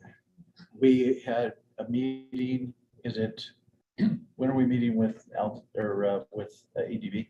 I met with ADB Tuesday this last week, and the idea is to get them back up here probably the first part of May, move their materials back over to their yard and get going. They they said that they have 4 aerial crews, which is significantly better than what they had previously. And so we're hoping early summer, phase 1 will be done. And then phase 2, you can see we've got the construction bids in. And we'll be interviewing, Connexon's going to interview contractors. I'm going to sit in. And we've got 2 that are fairly close together on the low bid side, and it's going to come down to a confidence and experience level, because I don't want to have a situation where we have a contractor that might be a couple of % cheaper on a $800 and some $1,000 contract, but doesn't get the job done. So we'll be looking at that, and I will be able to report next month on who we've got hired. When it's planning to start. Did ADB submit ADB did submit a bid on that. They were not low bid. They weren't high bid either. But judging from the track record that we've got currently with them, trying to get that project moving last fall, I don't think I would make any recommendation unless they were significantly low. Recalling a discussion from a few years ago, are all of the cell phone tower operators in our service territory adequately maintaining their lines and keeping them clear? cell phone. Well, back to the, Yeah. we had extensions that went up to towers. We were concerned about one that was a private line. Yeah. Are we that- talking about the one going on Blue Ridge? I don't think it was Blue Ridge. It was out, Junction View there. yeah, No, Wolford. it was out towards Wolford. We were concerned about the. Oh, I that remember, line. yep, I Yeah. remember that. And you guys had said you might just shut it off if they didn't take care of their response to, take care Yes, of their that's trees. correct. Yeah. That line, I'm not sure, we'll have to discuss that, Don and I. I believe that they did make some temporary fixes to it in the areas that were most concerning. And that they had indicated that they were going to fix it. And I think we will report back to you next month Yeah, we'll on have whether or to, not they fixed it. we'll have to look into that one. Thanks. Okay, what else? Where you sent a map to us on the actual route of the fiber. I was just curious where they wanted to break, but maybe you don't want to. One and two? Yeah, It's gonna be the west side of Byers Canyon. okay. And then 2 will go all the way to, It'll go all the way to Money North Pass? Park substation. okay, and up to the subs. Okay, perfect. So a lot of And down to overhead. Blue Valley. Okay, that's kind of what I thought, but I was. Yes. Excellent. Pretty much, Right? yeah. Or executive session, I have a question about easements. Yeah. I'll be here. Anything else? Thank you.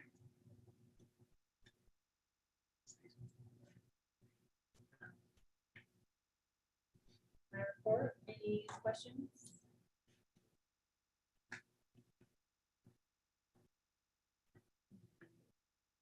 I was just gonna say, that it seems like we've got a margin that's smaller than we had budgeted for. And, and that maybe some of that was, had to do with just the interest payments and I'm guessing that that month was February might have been a bit of an anomaly, or? It is. Okay, so we don't need to change our projections or our budget or anything other than Correct. just say, okay, perfect. Yes, so I had the FFP pay off in February. And there was that And penalty. with the large interest, line 16, for some long-term debt this year, 737,000. Put it all in February, and all is in an expense item. So our auditors were here, we're going back and forth what we could do with that fee. If I could expense it all, should I expense it all in 1 year? Should I amortize it over the 15 or 20 years of the loans that we refinanced with? Right now, it's sitting there. At the end of the year, I could look at, where margins are. Do we want to keep it as an expense, or do we want it to match? I'd like to expense it all this year. Just That's get it the over with. recommendation. That's the large amount there. Also, February, cost of power was up a little bit, but again, in March, sales are way up. So a little mismatch there for the month. And then labor costs, we had a really high overhead, mostly for the linemen in the month of February, as they're doing line control and some of those non-capitalized reporting of their wages. It was at 17% for February. Normally it's at 18%, so not down a lot. Yes. And so it's is unusual. that, so the hardening of the system, is that stuff capitalized? Or is it? When completed, it gets Capitalized, capitalized. okay, When it's in work okay. in progress or work, construction in progress, it's just kind of sitting Sitting there there, until okay. it's done, closed, and then it streams over to capitalized and shaded.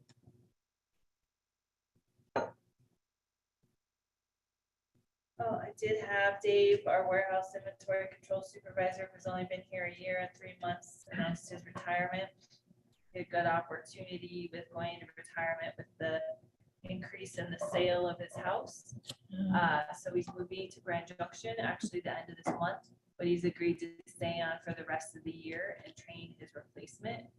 which after advertising the position internally, we had a candidate apply and we offered the position to him.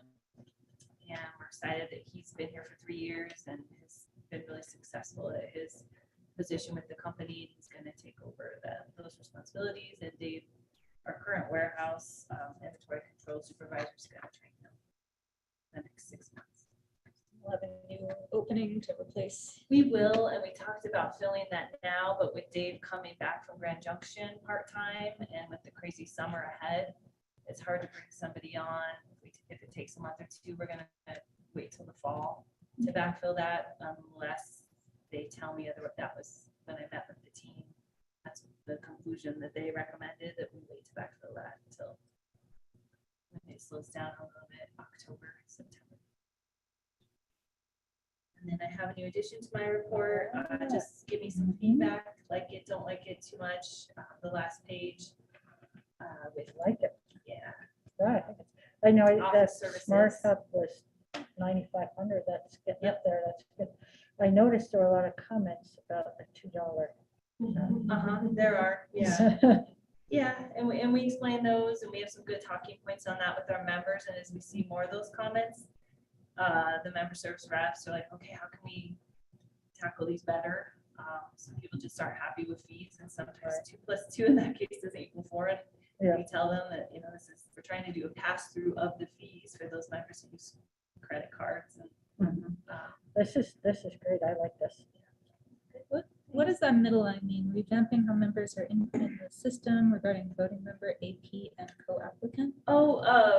NAC has done some upgrades to their system, and they've given us more flexibility to keep track of how, something you brought up, I think a couple of meetings ago, just making, like when we ask the members for the businesses to update who their voting member is. Yeah. We have additional fields in the system that we can put the voting member in and utilize the system better. So we did some exploration of that the last 2 months, and we're really excited to see that it's allowed more flexibility. I can go into more detail, but it's basically the application stays on the front. If they have a property manager, if they have different voting members, we have some different flexibility to keep track of that.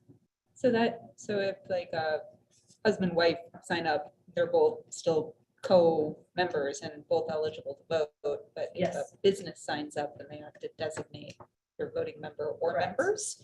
So if the business signs up, what usually happens is they'll have a business, and sometimes they'll have a property manager, and sometimes they'll have the voting member. So there's three things we need to take care of. So it's we've always tried to utilize one screen and some extra fields. Well, there's other screens we can utilize, and we can tell it bill this way, send capital credits this way, use the ballots this way, and it's given us more room to expand. Yeah, nice. How we keep track of that and better utilize the system. So yeah, we're excited. Any other questions? I like the compliment part. I do too. We had a little recognition one day up there. That was fun. We brought in breakfast, and we all met early and outside the business. Compliments along, and one of the Amanda, who's directly in charge of that group, who reports to me, she laminated a lot of those good comments and put them on their desk. So when we get a member who's angry or upset, they can just pull out that laminated card and see it. And it has nice little pictures. And I thought that was really nice. We want to do the best we can with our members, even sometimes when we get some nasty members. That's rare. So it's mostly good. Okay, thanks, Lisa. Yeah. Joe? So you have my report. I just will add or draw your attention to a couple items. So oops, I just clicked that.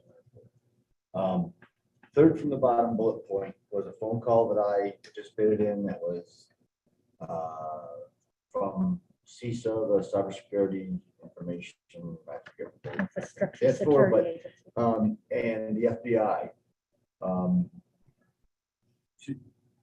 That left me with a great amount of pause. I mean, they actually said if the geopolitical tension continues, basically to expect some level of compromise. It was really quite stark, the way they said it. And for those government agencies to be that candid, I guess, was eye-opening. It really was. They've lowered, the result of the call was that they lowered their reporting requirements for us. So now we are supposed to report any unusual behavior, which left every IT manager that was on the call wondering what that really means. Yeah, it was kind of crazy. We actually, the NRECA listserv really lit up after that with people saying what's unusual and blah, blah, blah. Especially when it comes to computers, right? I mean, all of a sudden the thing freezes. Is that unusual? Anyway, so I just direct your attention to that and know that we're doing whatever we know to do at this point. I mean, the other thing I'll bring up is vendors across the board. So Microsoft, NISC, Tantalus, every vendor out there, both ones we do business with and other ones that we don't, have increased the rate at which they are providing patches and updates to their system. I mean, we used to get patches once, maybe twice a week. Now we're getting them once, twice, 3 times a day in some cases. We take a criticality approach to the way we patch our systems, where critical or patches that are identified as critical get applied ASAP. I mean, that's creating another little bit of a burden here in that, you know, if we get a critical patch that applies to your PC, it gets pushed out. That creates some problems with people using that PC because sometimes it's requiring a reboot, it's pausing what they're doing, it's doing other things. But at this point in time, based on that phone call with CSAT and the FBI, it feels like the most appropriate thing. Yes, it's inconvenient. Yes, we're getting complaints that my computer keeps asking me to reboot multiple times, in some cases in a day, depending on the computer especially. But it does feel like the right approach at this point. I don't think we should pause this program. The last thing I'll mention, and I knew that Mark talked a little bit earlier about connection and fiber, and I didn't put it in my board report. I don't think I knew about it at the time I wrote the report, but that they have applied for a reconnect loan for the service territory, if everybody knows that. They applied for a big $28.5 million loan from the federal government to provide broadband. This is previous, not new, or No, have they? it's new. It's relatively. Didn't they already get funding? No, that's They cash. got That was our free. document. That was our DOF money. This is a loan. Okay. And the Reconnect program, I'm not an expert, but there's kind of 3 ways it works. It can be 100% loan, it can be 100% grant, and then they offer a combo, kind of a 50-50 grant loan program. Connection has applied for a loan. Now they have to identify it by census block, just the way all federal funds seems to work. It doesn't actually include this area and the Winter Park area because there's no funding available. So it basically incorporates all of Jackson County, and it kind of comes down to the west side of Grand County out in the Kremlin area, dips down toward Blue Valley. And they've applied for that funding. The one point that I'll note is that VistaBeam, the existing ISP in Jackson County, is contesting their application, saying that they already offer those services to the people in Jackson County. I don't know what the result of that be. I have not found where you can see the arguments and things like that VistaBeam is making. But I've learned that's happening. It's my understanding that that in application process, the contest process, whether or not they'll get granted those funds should take about 60 days before a decision gets made. I also was unable to find exactly the date they applied. I believe it was in early March, though, based on some of the other timeline things that I found on USDA website for that loan. Is Vista Beam to the house or is that? To the house, it's microwave. It's It's microwave. wireless. It's like what Eden offers here or Right. some of the other ones offer here. Yeah. Just side note, but has anybody done the Starlink yet? So it's super fast. I know some. Oh, people you've done do it? Are you on it? No, I know 2 people that got it. though It's also not 3 expensive. weeks. 100, it's like $130 a month. But But- it's It's about commercial 1,000 grade. times faster than Eden's. Yeah, but then you have to, the equipment is very expensive also. $600. So I helped one person install it. It was super easy, like an hour. Yeah, not They too bad. had very fast internet. And almost no 5%. latency? The latency is No, it's not an pretty issue? cool. That's a lot cheaper than 8,000 per member to Yeah. extend fiber. to What about the during home. snowstorms? They It's say that typical there satellite. can be weather, Yeah. but these guys haven't experienced it yet. Yeah. So what- One was like a month ago up on Williamsburg, another was 2 weeks ago up on like Rock Creek. Yeah, I know someone out in Tavern actually has it as well. And they said there was like a 3-month wait list, but it showed up like Way 5 ahead of days, time. 5 days later. Yeah. So you just get a package with everything you need. and you Yeah, just so set it's it up. mounted on the roof and it like finds those satellites on if you've ever seen them going over. But they're always there, I guess, and it's crazy. The low Earth orbit stuff where it's supposed to stay, like, they move past and then a new group moves overhead. They always have one end view. Multiple, actually. You can't have any trees. There is some. Yeah. It's kind of like Dish Network. You can't have a tree blocking. But it's also, the aiming is different. It's the low orbit.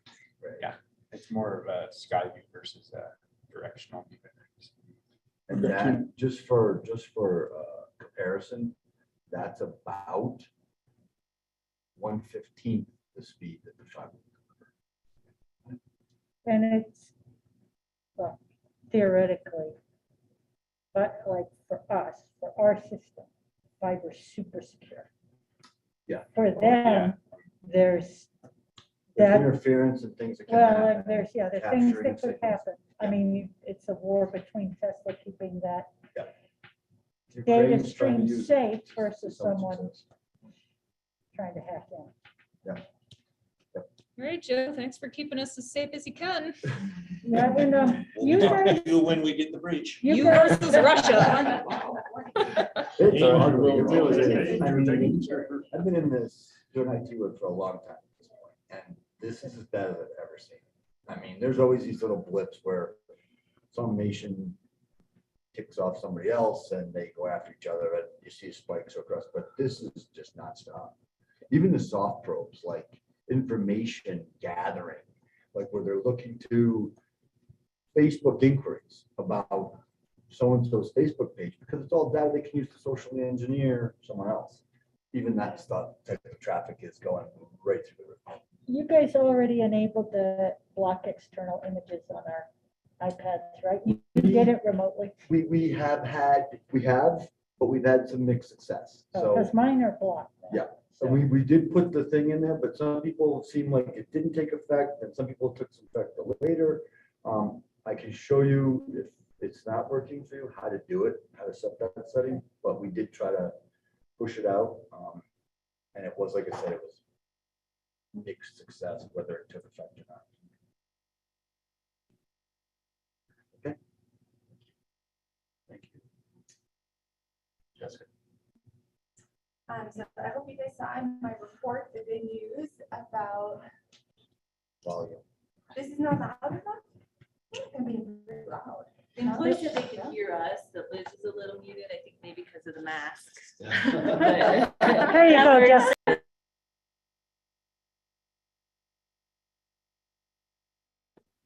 Okay, there you go.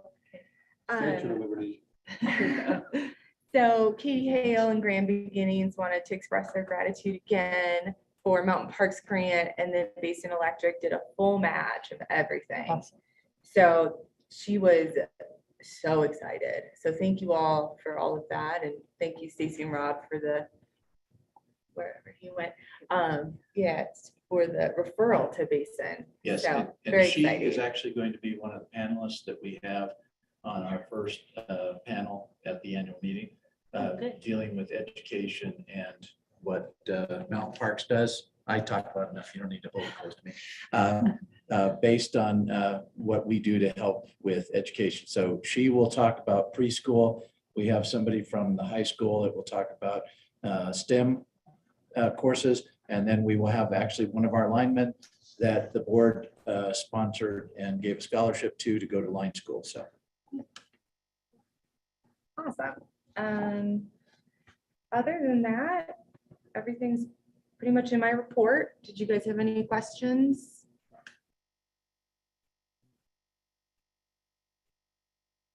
Crickets. All right, and then we'll talk more about a few things in the executive session.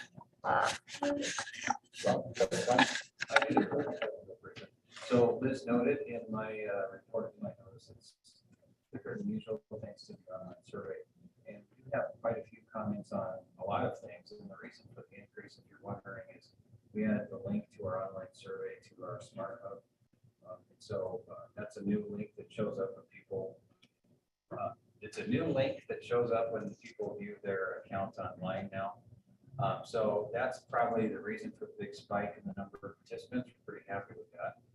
We hope it continues. Some of it might be a novelty the first time they see the link, and maybe you won't see this many responses. But of course, we value all of our members. So, and all the different department managers use this and go through the comments and talk to their employees about them. So very important to us. The other thing I want to point out, just next week, Tri-State is coming up, sending their camera crew up, and they're going to take some drone footage for our annual meeting video, and I should be able to show that to you at our next board meeting a couple of days before the annual meeting. Should be a 2 to 3 minute video of an overview of Mountain Parks, past, present, where we're headed, and some video I think we can use when we speak to, you know, Rotary or Lions Club, or just if you're out in public representing Mountain Parks Electric, you want to show someone a short video overview. I think this will have some legs to it, some life. We can probably use it for 2 or 3 years and it will be current. So excited about that. Other than that, you have my report, and I will welcome any questions that you might have. I noticed the guy complained his bill doubled, but our rates have not changed. So I was curious, are you able to track those guys down, or are they Yes. anonymous? We are. If they leave a name, we have a question on the online survey if they would like follow-up contact. We respect that. So sometimes people will leave a critical comment, but they don't want follow-up contact. We'll respect that. But if they request follow-up contact, we always follow up. Question about the rebates. What is the new 105 unit? Is that one apartment building, or is this like a whole community? We will discuss it in more detail in executive session, okay. But it's apartments, townhouses, condos, and single family homes. Okay. Sometimes based on all the $2 comments, I mean, I understand we have to do the $2 because we can't discriminate against credit cards. What's the breakdown of people who are paying monthly with an electronic check versus with credit cards? If we moved a whole lot of those people over to. So we have ACHs, which we don't charge. Right. We did see, once we did the $2, we moved quite a few people to the monthly ACH. Right. And we waived the fee for a period of time during COVID. And as a result, I think we started to see more people go back to using their credit card. Okay. I do have total dollar amounts for web and IVR payments. Those are all the ones that got charged, 1.3 million. That's the total percentage for the month. Looks like less than a third, maybe 20% paid that way. And I don't know the breakdown, but I can get it. Yeah, no, I was just like trying to get my head, it seems to be It is a recurring theme. It's a recurring theme, and there are different ways to approach it, but like understanding like how people have migrated to different payments over time would be, it'd be informative. We can do a presentation in May with some of the numbers. And is I guess just in general, does the $2 even cover the percentage? It's not. It depends on the amount of the bill, but it helps to offset. It doesn't cover all of the credit card charges that we incur. But we're charging them also on if they're. If they they're used using an electronic check. So basically, you call in on the phone or through the website, you put in your account information and you do it one time, then it charges you the $2. If you set it up to where that every month it does it, then you don't pay anything. Right. And that's what we have worked with people that are doing it, because some people every month will do the credit or their checking account. And we tell them, if you just set it up, then you don't pay that. And sometimes they will say, well, I don't want you guys to have my account information. Well, you're giving it to us when we Well, do it sometimes on a they monthly don't basis. know if they're gonna have that. They don't know if they're gonna have that You money can in. call their in, account. switch an account. I've heard that expressed before too, and I think it's a misunderstanding. Some people think that if they just put it in once, that we don't have their information. Well, and we don't Yeah, keep their we don't store information. anything. We are compliant with all the regulations, and so we don't store anything. Yeah. It may be stored with a credit card, on the credit card companies or through the service, but we don't store anybody's information, whether it's bank account or credit card information. And the other thing that we have offered to members is prepaid, is we have the ability to do the prepaid meter, so they can put money in and the system will tell them when they're starting to run out of money and they can recharge it. So, and there is no fee associated with that. It is also an opportunity for a new member that wants to set up service with us, but doesn't want to pay a deposit. They can do prepaid meter and then they don't have to pay the deposit. Is there a minimum requirement on that? There is. What's the minimum? Oh, initially at $50. Yeah, $50, but most people are gonna put in more than that. Yeah, the first one, and then after that, they can do what they want. I think it go under 10 or 5. I forget what it is. They get notified. You're getting low. Money on. And if you want to change your bank account, you just call in, right? Just call in, or you could do it yourself. Smart Hub. Just put in it. Yeah. So if somebody sends us a bill pay, like from your bank, you don't get charged. If somebody stops by and pays with a check or cash, you don't get charged. If they have an ACH on their account, they do not get charged. It's only when they use Smart Hub to pay the credit card or a one-time payment out of their checking account every month. There's a fee associated with that. And really that fee associated with a checking account, if we could waive it, we would waive it, but the Yes. state law says we have to treat it the same as if we treated the credit card. Correct. If Right. I And not misstating that to. That is Bradley, correct. So we And can't discriminate. So we're kind of we stuck. attempted to find a way to not have to do it with checks, but there is no way that we've come up with. And so you have to do, because If we were when you regulated do by it as a PUC, one-time from maybe. your checking account, it's considered an electronic payment, and the credit card is considered electronic as well. And so we don't have any discretion over that. And we do monitor how much we're collecting. Joanne does that report. It showed you that has how much we're collecting for fees each month, how much we're paying for fees. And we look at that to make sure it's close. And not getting out of whack. And it's close. Are you, yeah, Fees collected covered. are you sure you can't? Because an example of that is, I mean, the federal government might be different, but I know They are. They have it for Yeah, credit cards. every but not- governmental entity, But also, including state government, which is specifically Yeah, the exempted state, from when you register, you state get law. a. That's right. and I think even Excel has Good it, enough for everybody but else. that's because the Colorado PUC, because the legislation exempted them from it, because they're regulated by the PUC. Yeah, governments can exempt themselves from the regulations that they put on everybody else. And that's unfortunately what happens with this kind of thing. Just like Congress. That's how the lobbyists get their bills passed. Those credit card fees have come down a little bit, but they're still 20 to 25, like $20,000 a month. That much. It's a lot. It's I have a question. At our annual meeting, are we gonna provide highlights of what our members have accomplished through their contributions to Operation Roundup?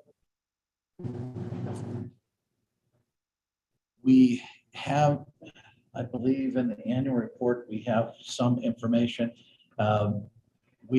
With one of the roundtables, we will talk about Operation Roundup and you know, what the funds do. And that's part of why we're having grand beginnings, because we can talk about, you know, the funds that went to them.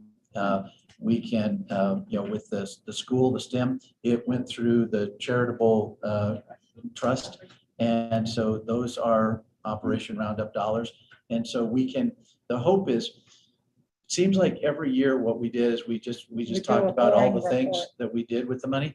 And what we have been trying to do the last couple of years is put something together to put a face and a story behind what it is that your money does. Yeah. As opposed to, you know, we gave $60,000. Yeah. And that way, hopefully, you know, people hear that and understand it, because we do get comments in the survey from folks that say, stop spending my money on, you know, doing these charitable things at schools. And I have done a number of articles, and we have done things to explain that we're not spending ratepayer money on this. Yeah. But you're still gonna get some. That notice, or that wasn't noticed, that recap you got from Mountain Family Center? That would be Helen. interesting to have out there for people to see where the money has gone and what it's done, something like that, where it's already printed. Yeah. But it's, well, I, because I had to give the Green Power one a number of times. You just look out at the audience and their eyes are rolling in the back of their head and they're like, when's the TV coming up, you know? And they don't want to, you know, it's like only so many numbers and dollars, but if you can, I think as we try to highlight actual people or actual students, like the linemen, and you rotate those stories every year, we can kind of get Yes. it hit. In addition, this year we're doing cell phone voting, and it will be real-time responses from people. So when you come in, there'll be a QR code. You can shoot it on your phone, and then you'll be able to respond to the questions. We have 10 questions, and one of them, I believe, is related to programs that we support. And so they'll be able to see, you know, it says, you know, how would you like us to do it? And then when we see the results, then it gives us the opportunity to talk a little bit more about that. And there'll be questions throughout the annual meeting after the intro and the really exciting stuff that Levi does. Then we'll ask a couple of questions, and then with the roundtables, we'll ask questions, and then towards the end, we'll ask more questions. And as an incentive to get people to actually vote, one of the quarters of beef will be drawn from everybody that votes with the polls. And we will tell them that at the beginning so that they have an opportunity to participate. I could try and just look on our industry roundtable. I think Liz is going to be on that, and Mark has some questions, I think, related to our program. Yes, and because the industry roundtable is renewables and then, you know, things that are happening in the industry. Beneficial electrification. Yeah, beneficial electrification. And so we have tried to make it as interesting as possible. And there will be an opportunity for people in the audience to ask questions, similar to what CREA did with the energy innovation. We'll have cards on the table, and you can write a question and hold it up, and we'll answer as many of the questions as we can. And then the Green Power Advisory Committee also completed an annual report. It will be in the next month's board report. The Green Power Committee just completed their annual report, I think last week, the final version, so it'll be in my board report next month. And then finally, in our annual report that went out in April, there is a line in here about the rebates that we've given back to our members for the Green Power. We're trying to communicate with members in as many different ways as possible, so that, you know, maybe somebody will read the CCL but doesn't really pay attention to anything else. Maybe they come to the annual meeting, you know, so that we have it as much as possible, that we try to reach out to people We are also, after the annual meeting, going to be doing a test drive event. And so members will be able to test drive some electric vehicles. We will be doing, when are we doing the lawn care one? June 7th. June 7th, we'll be doing an event for members, and we'll have hot dogs. And we're going to be have a lot of the different electrical lawns, so the electric lawnmower, the leaf blower, and so that they can come and actually see them and use them, and then we're giving them away. Giving away your bike. Oh, that's right, we're giving away bike. At the annual meeting, we'll be giving away an electric lawnmower, a power washer, a leaf blower, a trimmer, and then a collection of power tools. Fantastic. Anything else, Rob? I think we covered it all. You covered it? Let's get through bills for payment real quick. Oh, we didn't even touch on the Gunnison rates. On what? Let's- On Gunnison's rates. I wonder what their cost of service actually said they need I to know. charge for this. Right. Probably not $32. Any questions on the bills for payment? Oh, I noticed that Mark's car is on there. Well, the new car, the new company car is on there. It is. It seems under budget. Under budget. $15,000 under budget. It took a long time. I actually talked to dealers in 5 different states, and like 4+ months of calling people because they either didn't have vehicles or they had them and they wanted to add on to the sticker price $5,000 to $6,000. And so I just happened to be in Denver, driving down the street on a weekend, saw a dealer, went in, and they had one on their lot. I test drove it and we bought it. And while I was there, they could have sold it 3 more times. Oh, wow. So where did it finally come from? Larry H. Miller, Volkswagen. It's a Volkswagen Atlas. It's actually white and it's parked out doing that. Move to accept them. Do I even do that anymore? I didn't hear this. I move to accept the bill. We don't even do that, do we? No. Okay, good.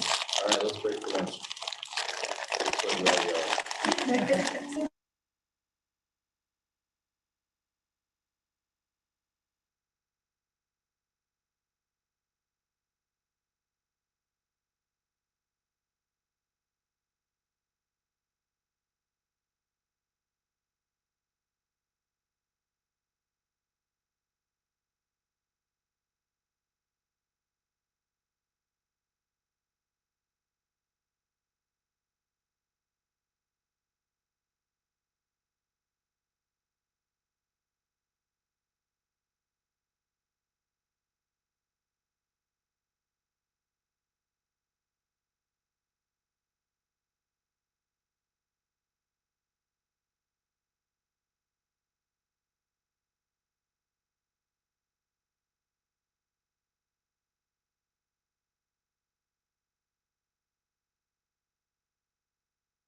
Army probably made him like sleep. All right, let's get back after.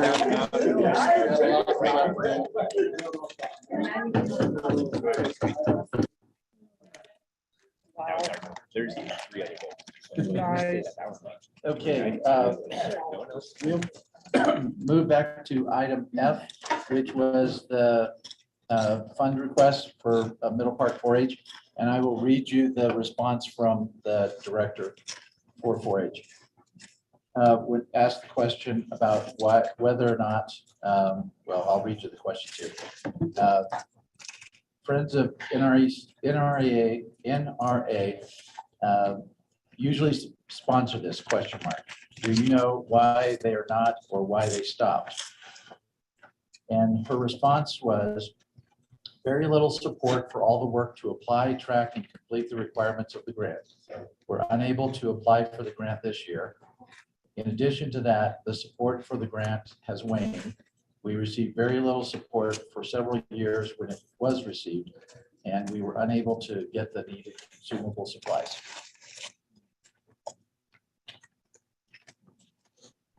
Consumable supplies.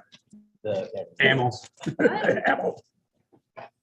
I like to support things that I know would be widely supported and rather uncontroversial amongst all of our members. And I know for a fact that some people would have a problem with us buying ammunition for children, even if it is for a gun safety program. It's guns and kids, and not all our members like that. So I just putting that out there.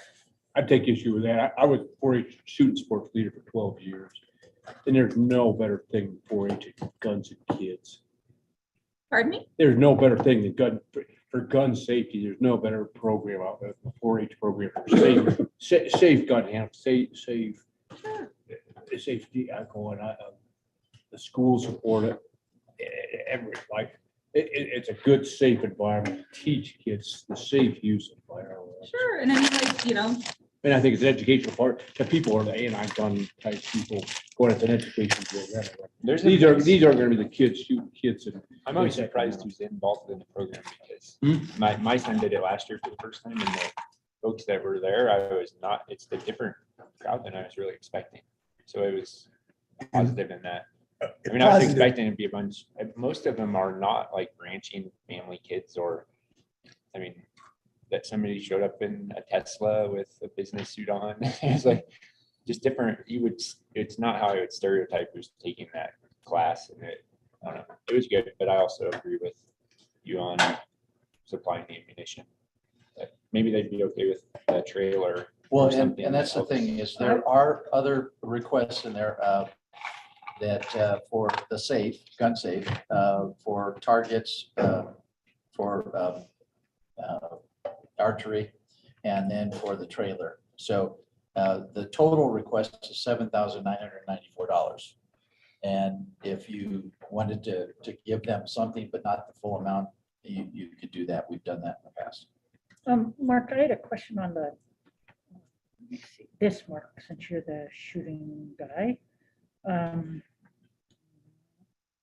What is a pistol silhouette quality target?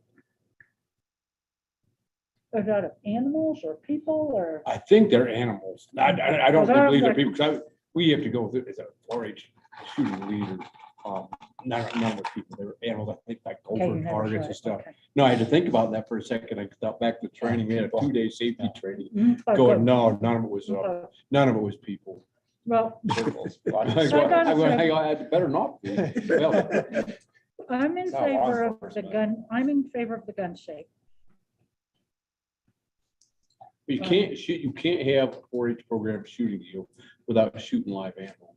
Oh, I know. And it's out of the Blue Valley Range, and then I'm not sure what Linkies. Where's Tara? They're doing out here with us. Sarah's still. She's not doing it next year, but she has. You can't shoot guns without ammo. Yeah, but they don't need Mountain Parks money. They could. That could be some. That's why I said the Friends of the NRA pay for it. That was always a hard grant, but we put it in every year, and they supported our program. Yeah, and So, so, that's why I asked the question, why aren't they supporting it still? But I think it was a lot of paperwork and pre-timing. yeah, so if you were to take out the ammo, then and fund the rest of it, that would be $5,994. Carl, did you have any comment?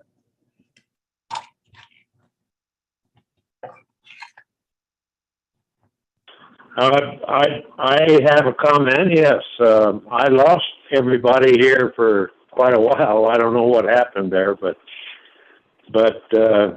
I agree with Mark that this is an important program. I think it's important to teach gun safety to everyone. Guns are not going to go away, regardless of somebody's wishes. But, you know, I don't know that I'm in favor of supporting the whole program. We have one up in this country, in my district, and they get tremendous support, and there's great participation. So I'm not opposed to some degree of funding of this. What it might be, I don't know at the time. So that's my comment. What fund would this be coming out of? The education fund. And does our board policy on charitable contributions apply to that? It's education.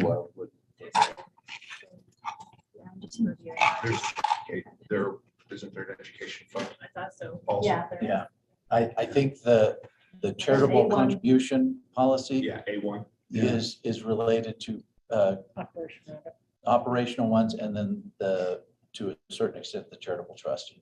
Yeah. But I Basically, don't it's think education and community service. Yeah.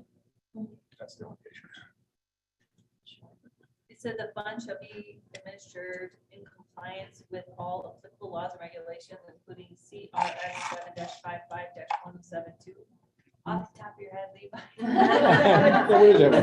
It says essentially that you can use the funds to enhance the education and public welfare of residents of the cooperative territory. It does. That's my It doesn't recollection. prohibit. I'm a city guy, we didn't have firearms, at home, but I can't. They never had any in Chicago. Well, they do, just not at his house. They're not Yes. legal. That was the other side of town.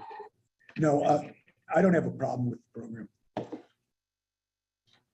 If we want to give a portion rather than the whole thing, that's fine, but you give them a check, they're going to spend it on what they need and what they want. And, I'd like to say, make sure you get the gun safe and get the trailer. And then, I'm wondering what the deal, because we have a trailer. When I left, they had a trailer. I don't know what happened to it, but we were sharing it east end to west end. So we're transporting that, because I know Tara was doing the program up here, and we were, one of the leaders was always shuttling that trailer. We shot Monday nights, and then they shot like Thursday nights. Somebody was always shuttling that trailer. whatever you give them, I'd like to insist that they get the safe and the trailer. Those are the things that, the rest of it are smaller amounts other than the ammunition. If we have people that have a version of that, then if you give them money and tell them you want them to make sure they get those two things, they can do the rest, And about how much money is available with one? Again, this always comes up, you go, we've got a lot of money in this. I move that we award the Middle Park 4-H Council $5,300 towards a Liberty Safe 48 gun safe and a enclosed trailer, 5x8 single axle. I'll second that. Okay, we got a motion and a second. Any further discussion? All those in favor? All right. Anybody opposed? Okay. I think this encourages those guys to find another sources of funding. Yeah. To go back and make sure they don't let that friends of the NRA one drop, do their homework and get that for their annual somebody may just fall So down. that we don't have to be sole funder of it. Kristen, did you want that noted? No. And those items seem like they'll last a long time. Right, that's an investment. So then that brings us to H, which is training the board on the expense claim form. Oh, no, we gotta think about this one. I think you should have to figure it out yourself if you want. You want to get paid, you got to figure it out, right? I know. how- This is one of the jobs I had being a finance manager at HP, is to sit down with all the salespeople How to fill out your. and how to tell them why we needed it. And they said, why do you need that? And I brought in 4 jars with beans in it. I said, I need it because those are your beans. I have to take each jar to put it there. And had a black fella in there, said, they're only white beans. So that's what I did. I'm always afraid to choose. Okay. Okay, thank you.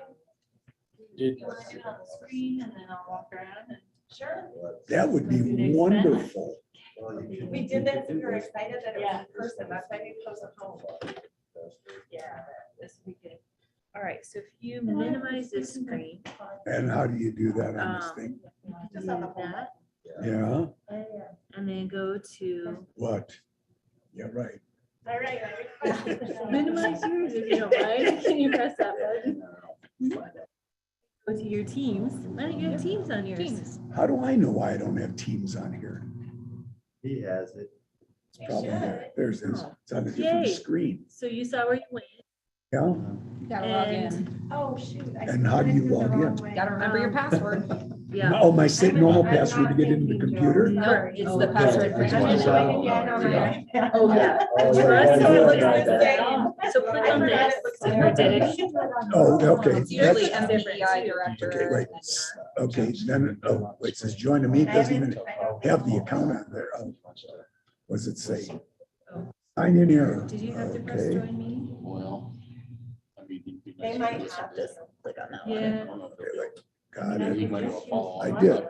There we go. Oh, You could do that. password. Let's see if it's my normal password. It should. Oops, can't use that. You I can't do it. I got already it. logged in. Oh, good. So if you go to Michelle, files down Are there, you gonna do the training? How come and then my, go to Okay. one, you is it wanna move OneDrive? Over here, I'll let you have my chair so that you how can come close this to is the out. my keyboard isn't coming up?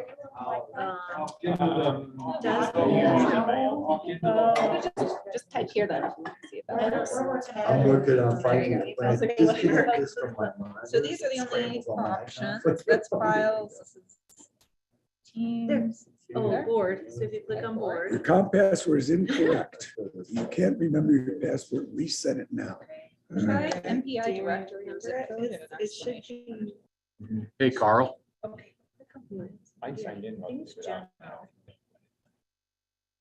Yeah, Jeff. I don't know how There. easy this is gonna be, but they're gonna do a screen presentation, and I know you can't see it, but maybe you could follow along on that So this is your. with your iPad. And we pre-filled it in. Oh. January, Is it on the iPad? It is. So if you click the So, pencil, okay, then you can go in. that says LP3. We're just trying to get everybody to the, where they need to be, and then they're gonna start. So if you could get your iPad and try to get into Teams, Carl. All right. Yeah. I got it. You Okay. have to email it to anyone, Jeff, you sign it, Jeff can get in and sign it, and it's always there. We pull it, yeah. And then there's a summary, and it'll add up all your hours. You're gonna have it dollar all on amounts, there. your You know what I was thinking about, Michelle? And I can't remember how you, so that. So then, see, this is Correct. for, it Very just says summary. You Yeah. can't reset your own Okay. password. You must Like change this. I have no idea what you're saying. Yeah. Contact your administrator. Yeah. I don't know You what- can do Because that that'd be days, like Okay. 1, 2, 3. Okay. Bring all the. Hey, Joe, how do I reset my password or I don't even know what it It is. tracks it out below. It tracks who made We have to the. do it for you. Have instructions too. Yeah. Okay, just reset it and give me uncomplicated password. Oh, you give me a complicated one, right? Yeah, let me, well, is it the paper to sign it, Michelle? We'll go through it. No, yeah, we'll go through it. And once I can get it to share. Okay, we'll share. All right, I think I'm set. Was this gonna be their same password as our, Your email? yeah? Yeah, or your login, yes. Are you in? No, I Oh, just put the okay. password, Yeah, but we it's the gotta get same in. one as our machine. No. Joe? Teams a I separate don't know. password. Team is a separate password. It's the same as his email, he knows it. Okay. When we sign into this computer, we have a, That's a pin. right, now we have another one. I don't know what it is. I'll have to reset it for you. Okay, just reset it. and let That's why me- my TV's to be. Well, yeah, I Yeah, don't- because I'm using the same Yeah. one that I used. Yes, correct. Well, and I can sit wherever. I just don't know what it is, so I will have to So make a we'll note. have, Oh, yeah. Joe's gonna reset you and then you Right. can log in. Mark, do you know And then- yours? No, it's not letting me use that password. It's not one more time, make sure it's not my. That's the thing you can go through. It's like, you know, Once I get it, write it down, I'll know what to do. Well, we could go through just how to do it. You want to go through your Yeah, instructions real let me, quick? Was Justin able to get in? Kristen got in. We'll go through it just real quick. Do you use this your same password that your iPad password? No. Well, yeah, It's because I'm different. right? You have a separate password for Teams. Okay, just to be sure, I don't. Usually MPEI director. I have a question. Yeah, your zip code. Well, not about this, but in general. So, might try that. Okay. I know you like to keep expense reports by month. Yeah. So.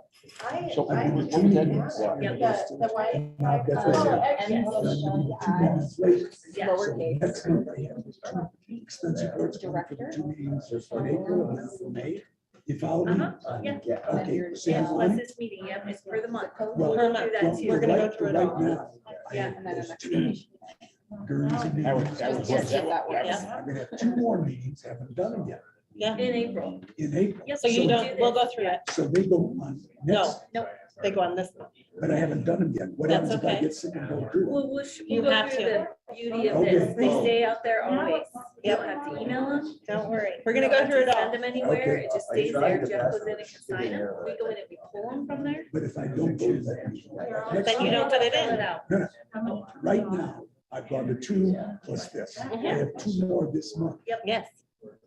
When do I put those in? When you attend. Okay, so you We'll can go go through. back in Yes. Oh, yeah. April Yes. and do it, and then it'll show that you have more in there. Yep. We're paying it one time a month. We're paying it. Okay. I understand, but Yeah. then, We'll go through it. You'll Yeah. understand Okay. as I go through. because that's what was confusing. before. Trust me. You have to be doing after. You'll get it. You ready, Justin? I need you over here. Hey, Joe, did you get me a new one? Okay, just waiting. So you'll have to get it reset. He's resetting them for us. All of it. So I guess. we're gonna go through it. You're gonna see it up on the screen. Joe's gonna get a chance to do the passwords and then we'll take time. We'll go through it with you one by one. We're just gonna give Joe a little extra time. So I'll talk through it and I'll show you what to do and then we'll have you kind of do it. Does that work? So that Joe has a minute to set passwords? Does that work? And I can go through it multiple times. And Like the you would for first grader, instructions. second grader. The instructions are on Teams as well. So you'll have, when you open Teams, and it's in your board packet. So the instructions are a sheet that's separate. Can you see kind of? They're there. So there's. So it's in this board meeting as well as in Teams once you're able to get into Teams. And then I have on my screen what you will see when Teams opens up. Okay, so if I go in, this is what you're talking, this is the instructions, right? Can you- We're streaming it. I can't get it.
Okay, ask again. Carl, are you there and ready? We're gonna start. I'm here, but I don't know that I'm ready. I keep losing you in and out, so I'm here right now, so go ahead. Okay. Is he on Zoom or is he just on the phone? Okay. He's on Zoom, but Yes. Okay. Did he change? 804. Yep. So you should be able to log in. Okay. So when you get into your iPad, everyone should have a Teams icon. It looks like two people together with the T. It's the purple one kind of to the right. So you click on that first and it'll slowly come up. Thanks, Mark. Then it'll show Teams. There's a lot of different things that you can do in Teams. We'll get you set up. If you click on See All Teams, it will show you any team that you are a part of. I'm in a few different teams because we use it throughout Mountain Parks Electric, but I create one special for the board. All of the board members are in it, as well as a few management and accounting, because they're going to be the ones that use it the most. So you want to click on where it says board. Yours will probably just say general. Mine has a one because I was messing around with it, sorry. Jessica added it. No worries. So then if you click on general, that will bring you into the board. There's a lot of different things that are on here. You can chat. So if you have a question that everyone is going to have the same question, you can click on chat and it'll allow you to chat with us. The main part is the files. There we go. Just got to pause, I guess. So in files, I have created an Excel spreadsheet for everyone on the board. So you will have your own spreadsheet that you will be in charge of filling out. Diane and I have gone through and put in your expense reports through that we've received that have been paid. So they're all in there. Kristen, I'm going to use yours as an example. Okay. So I click on Kristen. And there's going to be pages. So at the top, you can see the different months. We have January through December, and then a summary sheet. You won't have to deal with the summary one. That's just for us. So I've populated your names and the information. I have created, places for you to put all the different information, including a 4-hour meeting, which is only the 250 rather than the 500. And then I created fields that go across where you can put all of your information in as far as your activity hours, what you attended. All the mileage calculations will be done for you. So you don't have to do that. You just have to put the amount of miles in and it will do the calculating for you. So to edit this, we have this spreadsheet open. There's a little pencil in the top right-hand corner. So we click on that and it'll bring up your spreadsheet. It's a lot easier to read on the screen. It's not tiny like on the other one. So what you can do is you can click on, so say we're in November right now. So sorry, Kristen, you're going to have some stuff in there. I'll try to delete it. I'll try to remember to delete it. So anyway, say Kristen in November has worked one day at the $500 rate. So all she does is click on that field and types in a 1 and clicks anywhere else on the page and it will calculate how much she has earned for that. Oh, I have to adjust yours. I missed 1 month. I'm sorry, Kristen. No problem. I did everyone's by hand because it was a request later. So anyway, my fault. Anyway, say she attended 3 of those half-day meetings. So we're going to go ahead and put 3 in there and it also calculates for you. At the bottom, it'll bring that total down for your fixed sum compensation. Then if you can put in your activity hours. So say one of them was a board meeting, we'll put in 8 hours and we'll put board meeting. And then the other one, we're going to say it was NRECA. Right? Oops, I'm in the wrong one. So we said she did 3 of them. We'll do 2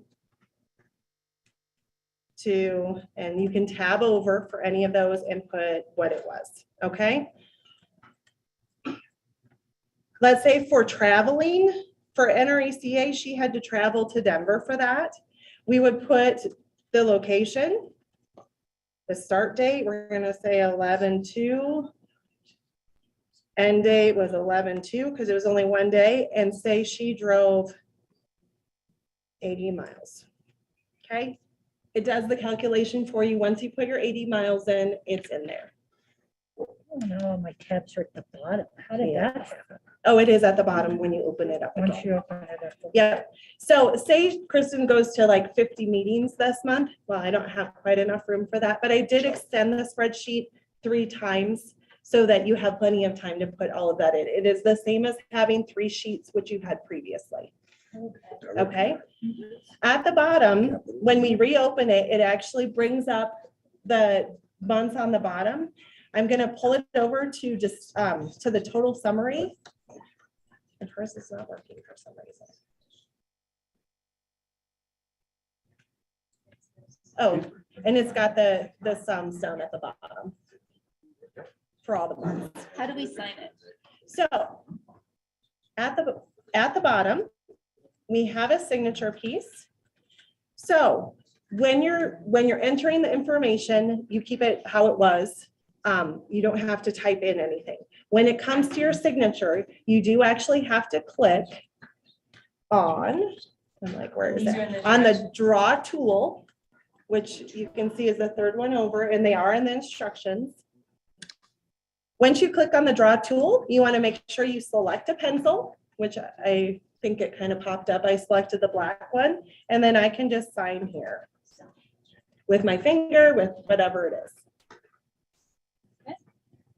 Everything that you do in your Excel spreadsheet is recorded, and it says that whoever made the change, and it tags on their name. So we have ways to track that. One of the things that we did put in the instructions is that board expense spreadsheets are due by the 1st of the following month. So if you have worked the month of April, we have board meetings, you've gone to all these other meetings. By the 1st of May, we ask that you have everything filled out and signed. You want us to do, like I've been doing board meeting to board meeting? We want it month to month. I know, but for the March 10th through April 1st, do you want another March on that? You want me to go back and amend the March that's in there now? That's a good question. I'd rather it just all be in April. Okay, just put it on. So we're going to do going forward. Yeah, going forward. I just wasn't sure how you wanted it to be. Yeah. Perfect. Okay. Yep. So going forward, we'll be doing month to month. So April 1st to April 30th, May 1st to May 31st, June 1st through June 30th. So we ask that you have it signed by the 1st of the following month. At that time, Jeff will go in and he can see that you've made modifications. So he can go in and he can sign as well. Everything that you put in does not need to be saved. It automatically saves to the spreadsheet for you. And then once it's the 1st of the month, Jeff will go in each one and sign them by the 5th. Yes. So Jeff will have them signed by the 5th, and then they will be paid by the following Thursday, no later than the following Thursday. Diane will just go in and, And so in your board folders too, if you haven't filled out an ACH form with us, Diane included those as well as a 1099. Yours, I'll talk to you about, but she did include that. So if you do fill out the ACH form, it can be an automatic payment, so you're not having to wait for a check. Are you okay if we don't have the ACH? yes, Okay. that's fine. Just- I- So- See, here's my question. I asked it But before. it'll cost you $2 every time. Good. 230. If we fill this out today and we attended 2 of Guernsey's meetings, we'll have 2 half days and 1 full day Yep. and the hours. Okay, and we put it in, sign it, it gets reimbursed. Next month, we're gonna have to fill out our May report and we have to go back into April and put in the other 2. No, I do not want you to sign it until all hours are in. So in other words, if you're gonna do something beginning of the month, the end of the month, you wait till the end of the month to submit your expense report. Correct, to Okay. sign your. Right, so it only goes in once. Only That's what I goes in wanna make once, sure. yes. So you log your hours throughout the month. So after today's meeting, you would go in and log your hours. And then if you go to another meeting, say on the 23rd, you go in on the 23rd and log your hours. And by the end of the month, you need the signature. So after you've signed and after Jeff has signed, there's no more modifying that. You don't want to modify that anymore. Okay, that's why I Because wanna you make won't get sure. paid for it. Where did you submit after you sign? Where do you? You don't. It's just in, It's once in once here. you sign, it's just. It saves automatically. You don't have to email me. You don't have to email Jeff. You don't have to email accounting. Cool. No one. It's all right here. But if you don't sign it, it's not saved. No, it's all your information signed. Always. Yes. You can sign it or not. Yes, correct. So That was everything my- is saved, no matter what. If it's not signed, it is not gonna get paid. So if you don't sign it by the 1st, that means that Jeff will not be able to sign it by the 5th. That means that you have to wait a month before you're paid. That'll get our asses going. Diane will help them out. And so Sign them or- if someone sends a chat, it should go to your MPEI email as well. So we're gonna try to send out a reminder about a week before the board expense reports are due, so that you get something reminding you. It says here to open up your pencil to put in information. To sign. Yeah, well, I'm just going right here under the directions, filling it out. It says under general, click on the master expense report, then it I'll says, adjust it. go in and do the pencil.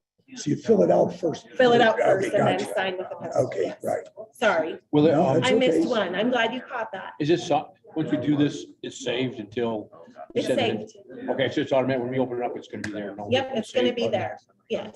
It will not be paid until it's signed by both you and Jeff. Once it's signed by you and Jeff, it's Then done. that's a- So Yeah. you use your arrows to go up and down. Yeah, or tab, or Tab, or you can just click anywhere on the also you screen. could just touch the screen and it'll open it, then you put in the, got it. Yeah, as long as you're on the home button, anywhere you click on that, it will go there. Okay. Does anyone have questions?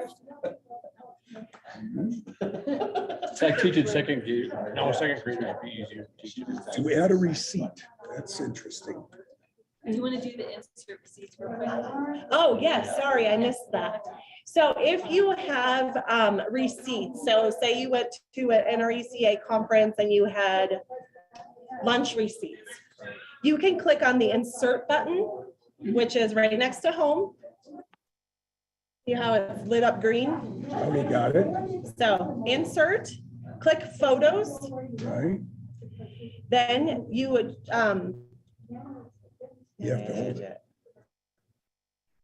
why did it do it different this time? I don't- It didn't do it when we did it before. Just where, Looking where, for something you've already taken. Oh, sorry, You have to take a I went to the picture. wrong one. Click on camera. My fault. I said the wrong thing. And then that will pull up your camera. Then you can just turn your iPad, take okay, a picture. over that way. We'll take a picture. You click it right on the thing. What do you use to There's a button. I'll show There you. is a button. There is.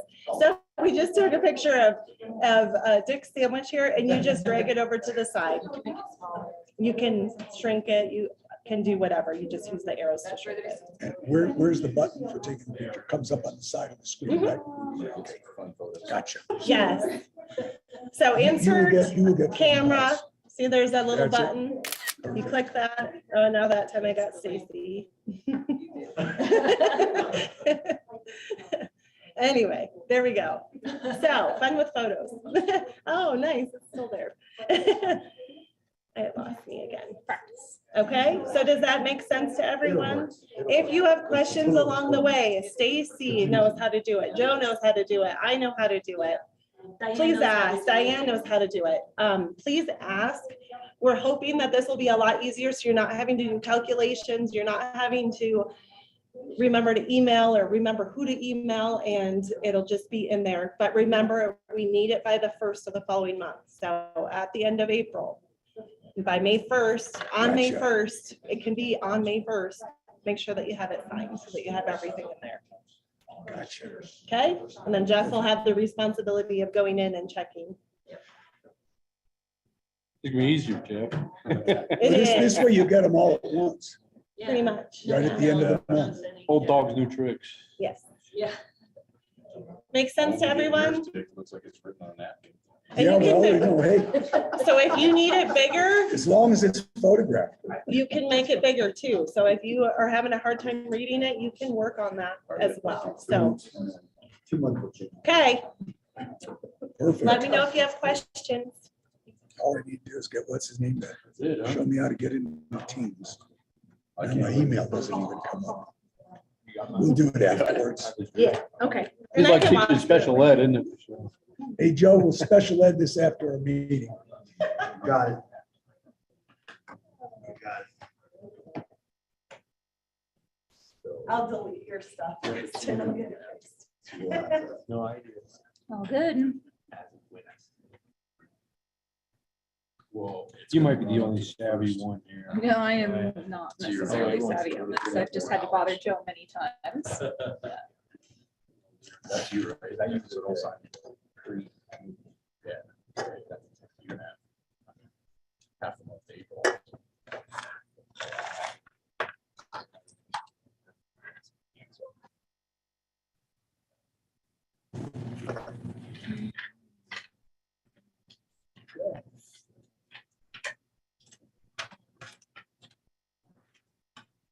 Open board forum.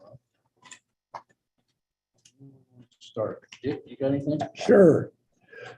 Western United, their current their budget for next year, which is a fiscal year, is $190 million. Just a couple of years ago, they were at 100 million. That is coming in at probably, I don't know, a little under what they'll probably hit this year. It's unbelievable. Right now, their order backlog is $90 million, three and a half times the normal. And a lot of that has to do with, you want a transformer? Good luck. They're a year to a year and a half out.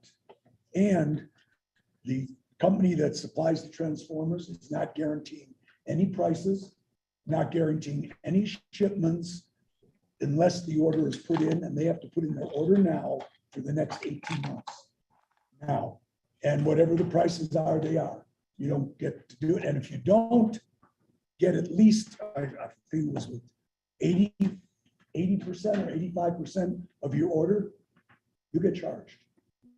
So they're in the driver's seat. And we're trying to go to some, pardon? 5% of the order? Yeah, if you don't get, if you put in your order now and you change it by more than 15%, sorry. They're ordering these things based on everybody's orders. So you're going to get charged, or you'll have to take them. What's your current backlog? Our current backlog is 90 million, and a lot of that could be transformers. The backlog now on transformers is anywhere from 1 year to 18 months. So it's crazy. Their inventory now is almost double. It's up to $44 million in-house, so they can deliver things. And Just not transformers. whatever they have in-house, they can deliver. And I am now treasurer of the organization. So Dick, I had heard the ERMCO is not giving they're not, they're not giving capital credits. capital credits now. I also heard that they were possibly they were looking to sell, but Well, that's a rumor. The big thing though is that what we're trying to do is there are some big companies that might be looking to buy it. And we asked, the board asked, does it make sense to be part of that group? Where Western United and some of the others in their group, you could go in and buy it. But I don't know whether they're doing that or not, but they have been doing a lot more business with municipals and contractors because they're budgeting out a year or two and they can place those orders and they don't have to give them patronage. and they can charge them more. And so what they're doing is they're basically, even though they're cooperative, we don't know the tax ramifications. They're not going to be doing any more patronage. Sorry, I forgot about that. That was a little shocking because Western United was getting over $1 million a year from them in patronage. But What's the name of that company?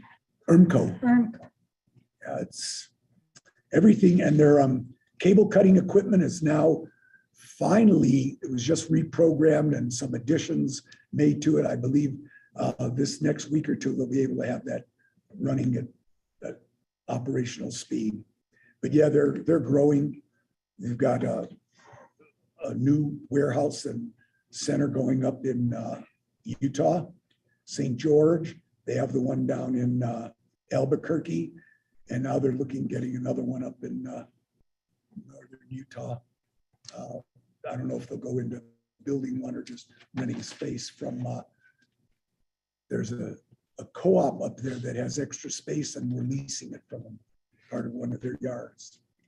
So they're just growing leaps and bounds. And, you know, when I got on the board, it was funny.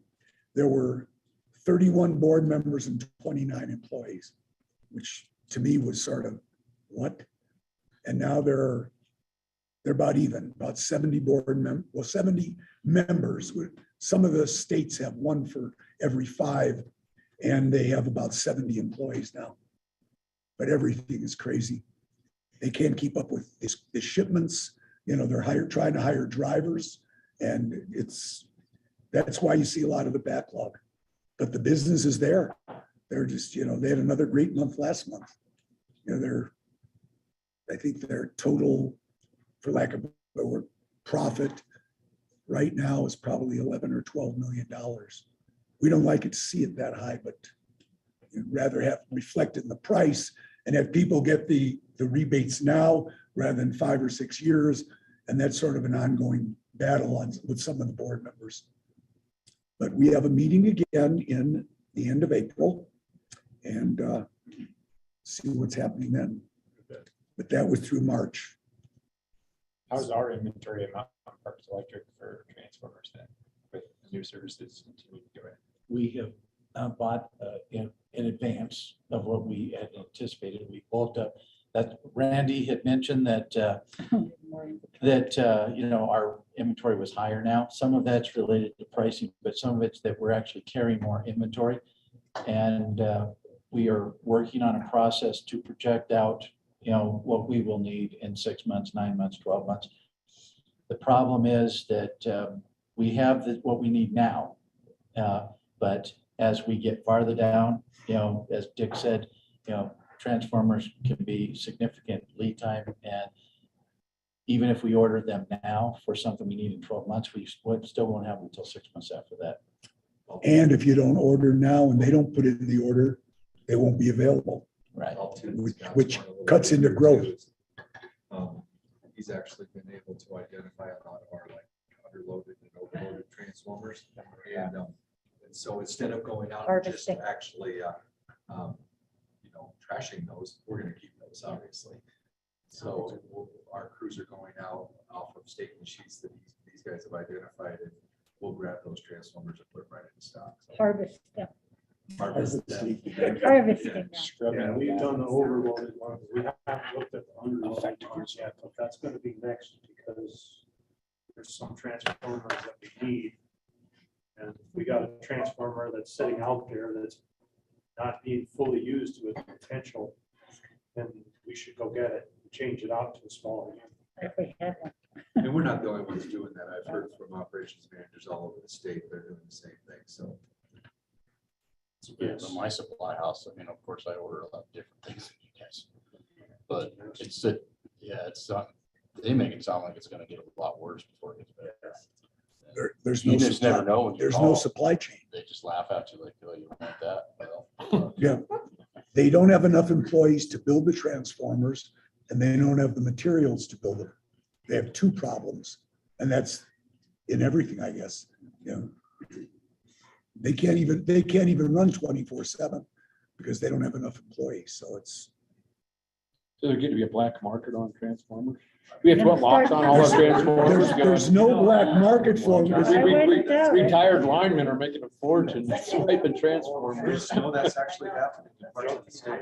Really? Yeah, 167s are like, are just like all of a sudden disappearing. It's like when copper went up, people were swiping copper from everything. Where do we have identifiable characteristics on ours so that we can, little tracking devices? I do, but I'm sure they could be taken out with a screwdriver or We're booby tracking. Yeah. You thought we're gonna paint them that color. Great. Kristen, you got anything? Yeah, so I sent everybody this particular article. If you haven't read the Galeno memo, this is a good summary. There's a couple lines in here for Carl's benefit. I'll just read the title. The title of the article is United Power should be able to leave Tri-State for less than 1/10 of Tri-State's proposed 1.6 billion exit fee. Federal report says. An energy economist for Tri-State's federal regulator called the Energy Association's exit fee calculations flawed and unreasonable. So the specific thing that I wanted to bring up in discussion here is that there's a quote here from one of the expert witnesses for Tri-State that says, quote, this creates an unstable situation and can lead to the unraveling and eventual bankruptcy of Tri-State. So my question is, I'm relatively new to the co-op business. I hear there's been a bankruptcy before, Colorado Butte. Does anybody have any insights on what would happen to mountain parks if Tri-State goes bankrupt? Whoever would take over Tri-State would be responsible for the contract with us. So basically, they would provide the power.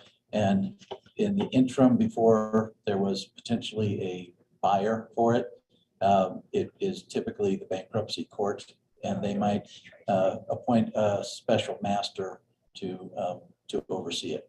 Okay. Mountain Parks, were they ever already? Is it part of? I don't think so. I don't know. I thought it was.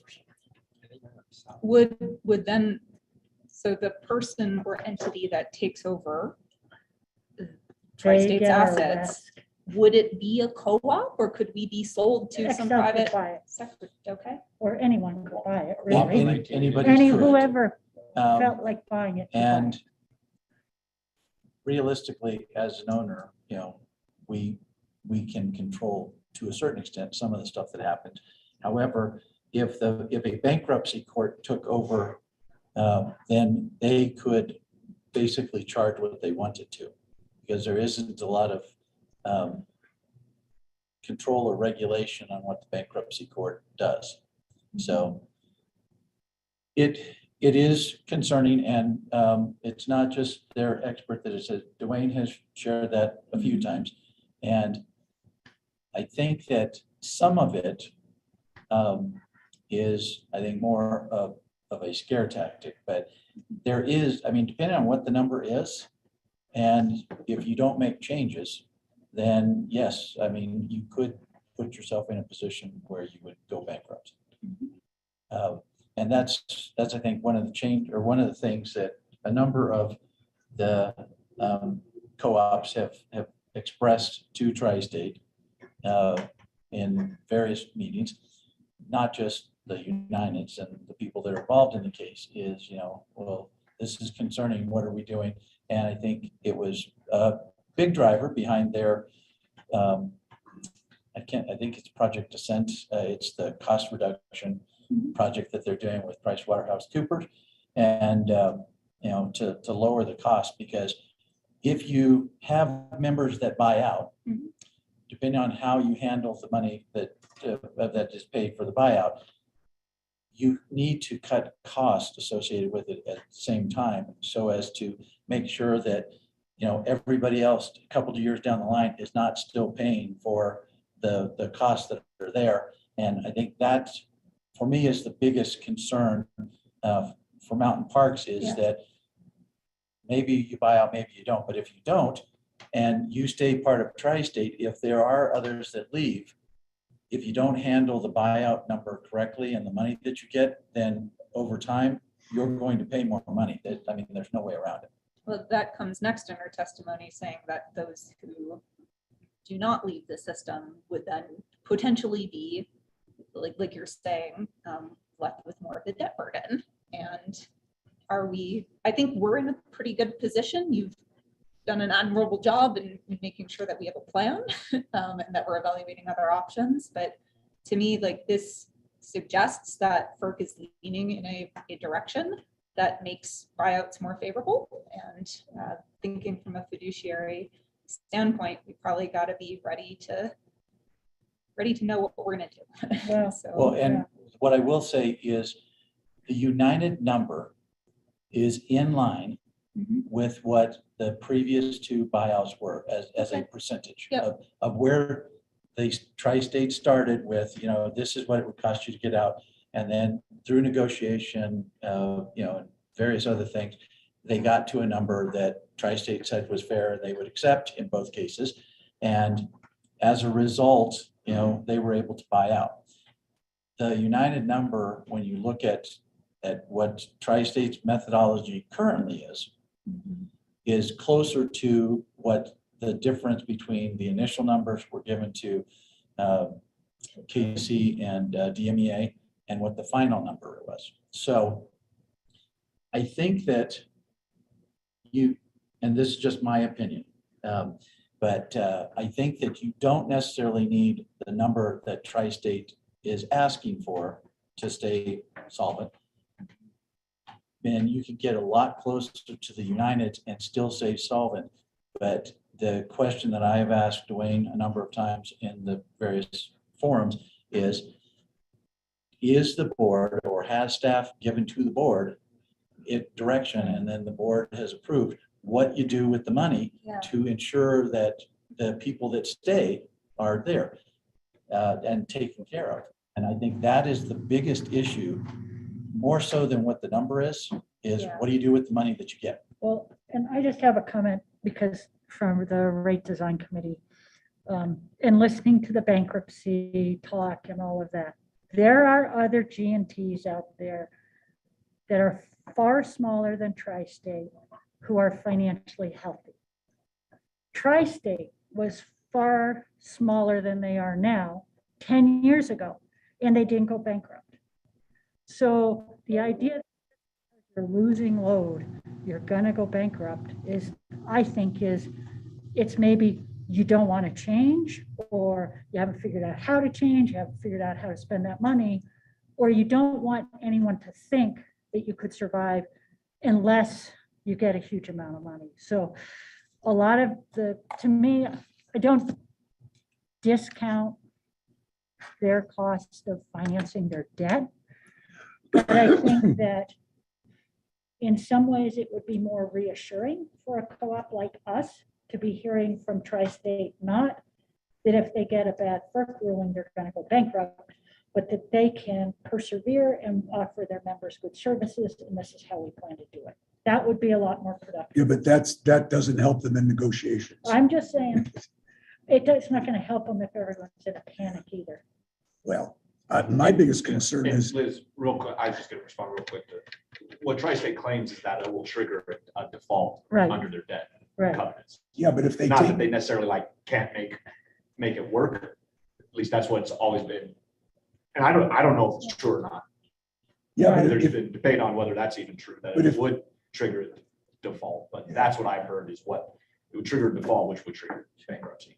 The biggest thing is if they took the money from, say, United and say it's $500 million and paid down some of the debt, their trigger number would be adjusted and they wouldn't have a problem. I mean, what they say is that's not the way it works.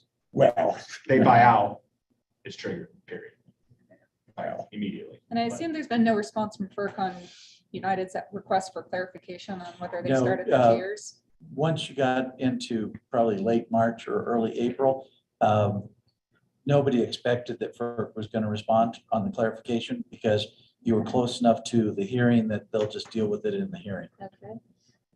Super. So anyway, whether or not, Tri-State is bluffing or this is a serious risk, I just think it's worth us all thinking about being prepared for any scenario and, how resilient we can be as a co-op. It also makes me think a lot about the rate design committee work, because I'm more comfortable with a co-op being in charge of rates that allow for escalators than a private corporation. that could Well, then it profit does off of that. bring, I'm not sure. I guess if Tri-State were to be acquired by some other entity, our recourse, if we didn't like the rates, would be FERC. Okay. I mean, that would be the only real, because our membership, unless it was a co-op, then we would have no seat at the table, so to speak. It would be If it was a true acquisition, so Warren Buffett came in and bought Tri-State, then yes, the recourse would be with it, FERC. If there is a bankruptcy, then it is the bankruptcy court and they trump FERC. But like going forward, so the bankruptcy court could say, here are the rates for these few years. But then if there's an acquisition, that person acquiring it can redesign whatever the rates are. And then we would need to go to FERC, unless it was a co-op, in which case it would still go to FERC, but there might be a rate design. How does Yempa do it? They're with Excel. I mean, they don't have a seat at the table. So, but same as Holy what Cross. type of contract do they have with Excel? Would our contracts be similar to that under the new design, whatever it is? And would we have any say? Would we be able to renegotiate our contract? Or would they? I mean, I don't know. Is there something in our contract that says if they are dissolved or if they sell, we can renegotiate? I mean, has anybody ever thought of that? I don't think it says that. Well, the co-ops that are members of Excel, one of them is formerly IREA, now CORE, and they have given Excel the 5-year notice to get out of their agreement with Excel. Holy Cross is one of them, and they are exploring the possibility of giving a similar notice to get out of Excel. And I believe that Yampa has also looked at that because they're not happy with Excel either. Right. And part of it is that they don't really, I mean, it would be like one of our residential members coming to us and saying, you need to change your rate. We look at it, we say, no, the rate's right. And it's not like they can go somewhere else immediately and get power. Right. And that's what their concern is, that they don't really have any recourse as a customer of Excel to be able to, drive anything. And, But the Holy Cross contract has a lot of latitude for what Holy Cross wants to do compared to far Yes. west. Right. Because they negotiated those as one-offs, I believe. I don't think Yampas is, I know No. Yampas is not the same as Holy Cross, it's Right. not the same as They're all IREA. different. They're all one-off. I'm just wondering if there's something in our contract that gives us any latitude in what we can do, if either in case of bankruptcy or if somebody came in and bought them out and the board in their ultimate wisdom Well, decided, yeah. okay, we want to be bought out. If it was somebody coming in to buy it, then the board would have to approve the buyout. Right. And the board could take certain actions, often referred to as poison pill, to make it more difficult for somebody to buy out. There is a co-op in Alaska that somebody wanted to buy them, another co-op, and they had set it up within their bylaws that in order to be able to buy them out, they had to get 88% of the co-op's members to vote in favor of it, which is never going to happen. And so, you can do certain things to make it more difficult for somebody to buy out. But if it was truly someone trying to acquire, then the Tri-State board would have to be willing to do that. What happens if no one wants to buy out those assets? Like, then what happens? Who supplies the power? Somebody will. Somebody will. I have talked to a few folks, and there are people that would buy Tri-State, and they, they have the money to be able to do it. Hmm. So, but at this point, Tri-State isn't interested in selling. Yep. And so it would have to be something that they would come in and convince the 42 members that it was a really good idea to allow them to buy out. Mhm. And if they could do that, then basically they'd be able to buy it because the members, owners, and their director would vote in favor of accepting the buyout. I think it's a good, I mean, I think it's a good point, Kristen, that there's that there's uncertainty on all sides of the Yeah. power supply issue. Yeah. For sure. And things we should be trying to think through. Part of our discussion for later. Mr. Bolt, I think. No, I'm appropriate discussion. I'm good. Listen.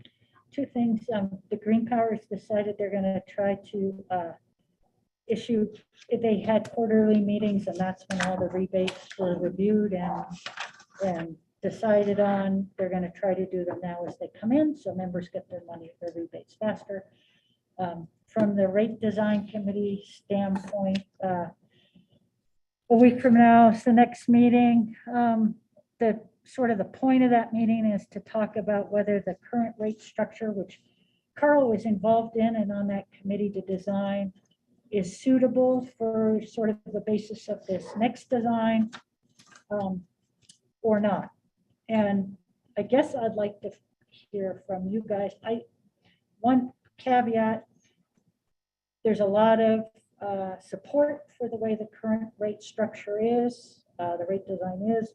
The United is not in favor. United would like to see more costs directly assigned, not just in the transmission thing, but really to have it more broken out. So if you cause that cost, you pay for that cost, as opposed to a more socialized approach. And so I guess I would ask this board how you feel on that, how you feel about on that subject. And then just say, I'm not really sure it matters how we feel, because I don't see this going to FERC and not being opposed. Because I think there's been some, they would really, the Tri-State board, when approving this, will need to make sure that United's on board. And so far, United's offered some thoughts during this committee process. They have been shot down for the most part. So I don't know, maybe there'll be some more and they'll get them on board, but I don't necessarily see it happening.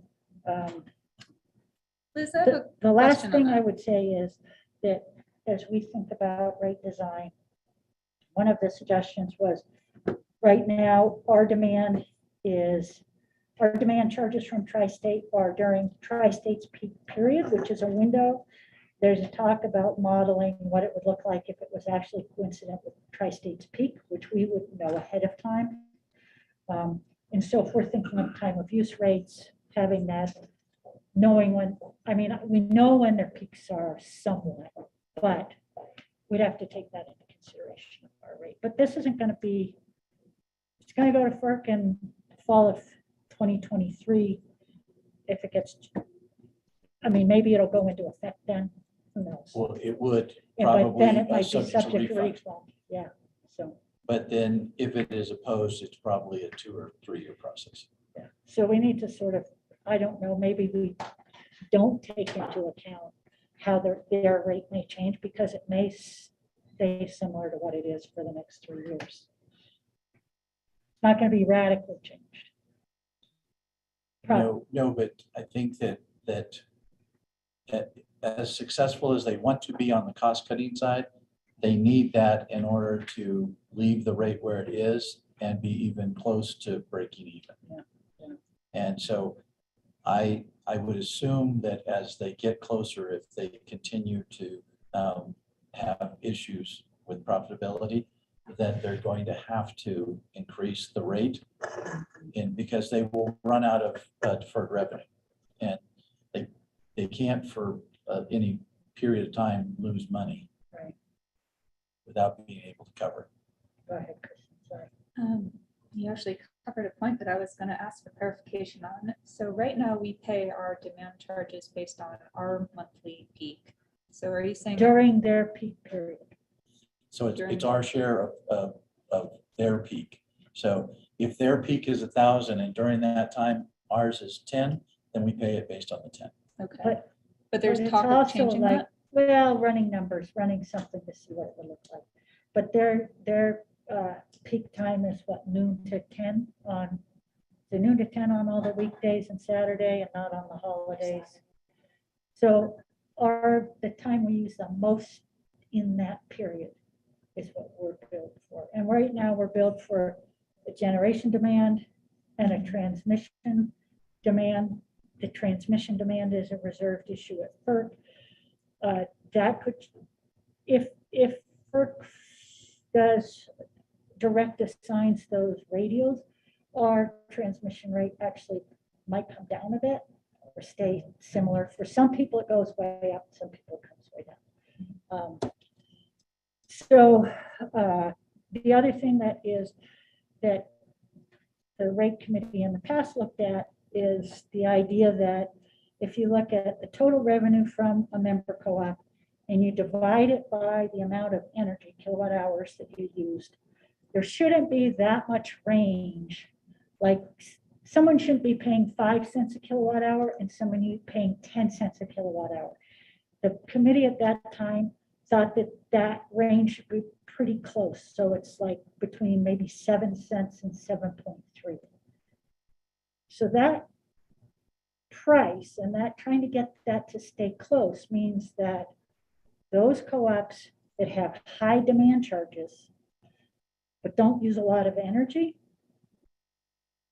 you have to have some finagling in the calculation for everyone to minimize the amount of demand costs to co-ops. Otherwise, that range is bigger. So I looked at, well, what happens if you take all the revenue from a co-op and you divide it by the demand, all the revenue that Tri-State gets, divide it by the KW a co-op uses. So we're looking at how much revenue does Tri-State get per KW versus per KWH, and how does that, what's the difference there? It's about 20% difference between the various co-ops. So, it's the idea of what you measure and how do you think of fairness and what's equal. So there's a lot of things to consider, and I really don't know if that's good. FERC will decide, I guess. You seem pretty confident. I it's gonna don't go know. there. I've been reading the report, Carl, that your committee did, and they did a really good job. One of the objectives was that all the demand costs be paid by all the costs that Tri-State incurs for demand should be recovered by demand charges. But in reality, I don't think the A40 rate does that. Really? Yeah.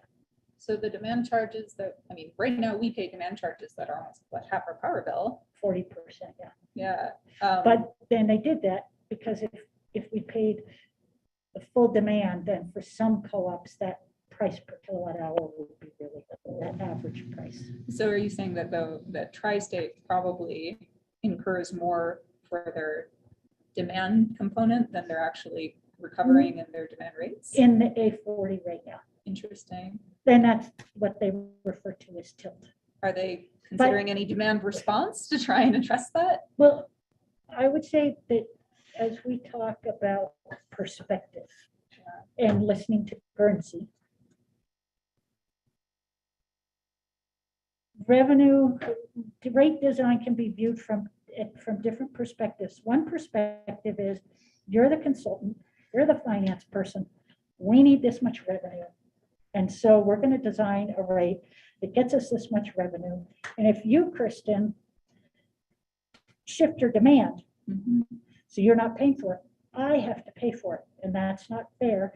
And the company is shortchanged because we need that $1 million and you just took $200 away, and someone has to come up with that. So you're just shifting the cost to me. So that is a real perspective that is in the rate design committee room about load shifting. And one of the questions that was asked was, are your price signals sending at, are they making members shift their load so that Tri-State saves money, so that it reduces their costs?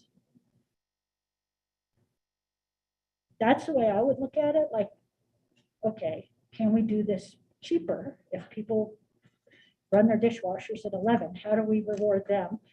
What sort of cost does it save? But that is not how it's viewed. We don't have good data about what their demand response and how, like, the A40 rate, when they put in those demand charges, did it actually change the cost to run the system? We haven't. That's an ongoing question that has not been answered. But people don't necessarily view, like, I'm like, well, this is great. This is all the revenue you need. But if people can compete with your energy, if they can get solar in a battery, or some data center can buy methane in North Park and not buy your energy, who cares what your rate design is? You're not competitive. So, but that's sort of outside of, I would say my views are on the not mainstream at all about that, because we're there to try to design a rate that delivers a certain amount of money to Tri-State, because that's what they say they need. Liz, what was your question to us? Do you think that in the rate design, those people driving the costs should really pay most of those costs? Or do you think that the cost should be equally among the membership? Isn't it a requirement to minimize cross subsidization? That's what we were taught at. Well, but look at Mount Parks Electric, or you brought that up before. Yeah. The condo over here is not the same as Carl's. Yeah, I mean, there's always cross subsidies, Right. but I thought that, like, from what we're trained to do is we're supposed to minimize those cross subsidies wherever we can. But there's So, like a co-op philosophy Yeah. about, like, concerning Yeah, you are. community. Yeah. Because state law says you have to do that as a distribution co-op in Colorado. So does a GMT co-op also? Well, I have bet to do FERC that? I think FERC probably has an opinion, and we'll Yeah, find absolutely. out That's right. when Right. somebody Yep. complains about it. But I think that's a question that, as we go into this discussion about whether A40 is the right rate or the right place to start, just, are we good with it? Are we good that, perhaps some of Mountain Park's revenue is helping out Carbon or, Gunnison or whatever, just because of where they sit in the system and their usage pattern? Are we not good with that? Conversely, maybe some of United's revenue and their growth has been helping Mountain Parks when we've had, so. Well, and growing systems, whoever they are, Right. it does help everybody else. Right. Because when they are growing and they're adding a lot more megawatt hours, it is beneficial to all those systems that are not seeing growth or seeing decline. Right, and it's beneficial to Tri-State. I mean, that was one of, when we talk about a formula rate, my concern about a formula rate is Tri-State doesn't hit, if a certain co-op actually shrinks, doesn't make their revenue mark, or let's say 70% of them don't, but 30% of them are still growing, and the rates go up, the next year, the people who pay are even more are going to be the ones that grew. And the ones who didn't meet their Tri-State forecast, which Tri-State uses to forecast the revenue, they're not penalized, they just don't pay. So it's kind of a weird, I don't know. But I guess I would, if anybody has any thoughts on sort of co-op philosophy and socialization of costs versus more direct assignment, that'd be helpful, or Do I'll they probably sh- just listen. Do you have the data to show who's contributing to Tri-State's peak most? Yeah, they have, I mean, they've shown you I've that seen versus curves, there are curves in the 95 cheap 2015. to serve, but if they're 50% of that peak or something. Right, and it's not getting completely, well, actually, by looking at the revenue per KW, you can figure that out.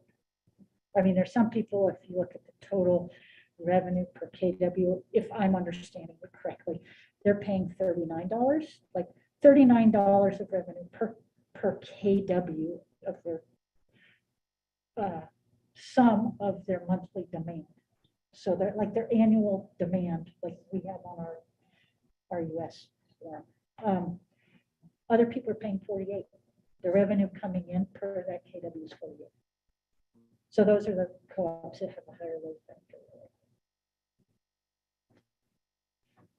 But I didn't look, I mean, I know I've run the spreadsheet, but I haven't. Also, like when you contribute to peak matters, because if you're contributing to peak in the middle of the day and solar's cheap to build, then maybe that's not as expensive as if you're contributing to peak in the evening and you have to build some expensive fossil fuel backup generators. Yeah, which gets to whether or not, like, if you're on Tri-State's peak, like if our peak now if instead of peaking during our peak being Tri-State's peak being coincident with Tri-State's peak period, it was coincident with their peak. Is their peak still when it's most costly? Yeah, that's it. And I think right now it probably is, but if they moved their rates such that they could peak when power was cheaper. Yeah. So, but that's way beyond. You're not figuring that out. We're not talking about that now. No. Well, to some extent, like some of these things are addressed in the settlement that Tri-State just came to with PUC on like power planning, because they're supposed to be modeling more things like integrating more demand response and addressing some of the cross subsidization. I mean, I think one of the questions like on this rate is like right now, Tri-State's services, the Reg Rudolph thing, that's just getting rolled into a rate. There are co-ops who are like, no, we don't want that rolled into a rate. We want the co-ops who use those services to pay for those services. So that'd be an example of the direct cost causer. But, if you look at it from Tri-State's perspective, those services could save Tri-State money. Yeah. As a system. Yeah. When's your next meeting? The 20th. So if you guys have thoughts on how you come down on that. Figure out what's in the best interest of mountain parks, and I'm in favor of that. Okay. All right, we'll get to our thoughts. Sorry. No, it's Justin. Mr. Trick?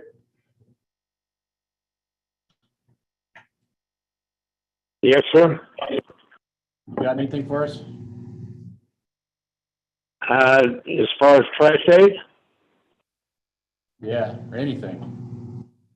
No, the meeting was very short and to the point, so there was really nothing to elaborate on there. Mark touched on all the FERC issues that were brought up in executive session.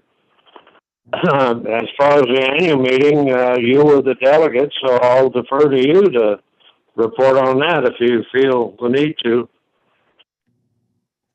Okay, I will. Well, so first at the meeting, Mr. Trick was presented a 10-year service award at Tri-State. So thank you for all your service, Carl. And I can tell you from hanging out with him, and you guys have seen it down there, he's highly respected down there. So appreciate all you do, Carl. Keep him in there. Yep. So yeah, me and Carl were at the annual meeting. This was their 70th annual meeting. Driving change was their theme. They announced their strategic priorities or pillars in order: reliability, affordability, flexibility, and responsibility. A lot of this you guys have heard, but just a recap, so maybe you haven't. They've implemented a 4% rate reduction beginning in 2021. Implementation of operational cost reduction plans for sustainable future rate reductions. Tri-State's 2 years into their 4-year responsible energy plan, and they're meeting their carbon reduction goals.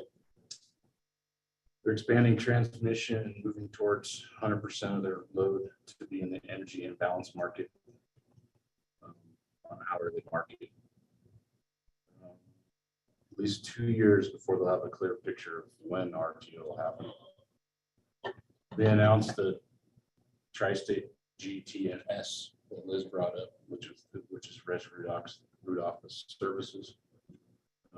He is their Chief Energy Innovations Officer, and he'll be in charge of competitive energy services that will be offered to cooperatives. 2021 was a rough year financially for them. They used $80 million in deferred revenue, cited the pandemic, member unrest for some of that reason. S&P downgraded their credit rating to, if I have this right, BBB plus. Does that sound right? Yeah, in 21, they took it to BBB plus. They have a debt service ratio of 1.9 and an equity ratio of just under 24%. I don't know if I said that all right, Carl, but it's good meeting. You guys have any questions for me? I don't know if I can answer them. Carl might be able to. Carl, how do you feel about the A40 rate? Should it stay like that philosophy that you guys passed? Or do you think it needs to be changed? Well, I'm happy with the A40 rate. I'm really scared of the formula rate because I'm not sure at this point a rate that changes year by year what it will do to the co-ops, but I feel it would be negative. So at this point, unless you know, that the rate committee can tweak it in some manner, I'm happy with the A40 rate. I agree with Carl on being worried about formula rates. Yeah, and Mark might speak to this more, is that FERC did require Tri-State to come back with a comeback rate. And I'm guessing that's because the sides couldn't settle that the A40 rate was okay. There wasn't agreement that the rate was what it should be. However, they reached settlement, and part of the settlement was the 4% reduction, 2 in 21, 2 in 22. And that's why FERC said, come back and file in September of 23, but they want a full-blown rate case because they will look at all of the costs and they'll look at some of the things that Kristen talked about, some that you talked about, along the regulatory philosophy of cost causer, cost payer. And that was one of the reserved issues on the transmission side, is the laterals, and you know, whether or not everybody should pay for the entire system, or if there's a piece of the system that only serves one person, shouldn't they pay for that? And that, I think, depending on how that gets determined, then I think it will give a pretty good indication of how it's going to go when they file the full-blown rate case. And they will have to be able to demonstrate when they file the case that they will still be financially solvent with the rate that they put forward. And that's why I think that unless they're successful with their cost reduction plan, they're going to have to, in 23, they're going to have to come up with a higher rate, or I mean, and you see this with utilities from time to time where they say, you know, I didn't raise my rate, because they have a formula rate, and a lot of the stuff goes into the formula rate. The base rate stays the same, and the formula just floats. And that, I think, is the scary part, because you know what the base is, but you have no idea what the formula ends up being. And as you said, as Carl said, you know, it's going to be a bad thing for some utilities that you know, are not growing. And if their margin is really thin, it's difficult. And that's why I believe that if they do choose to go to a formula rate,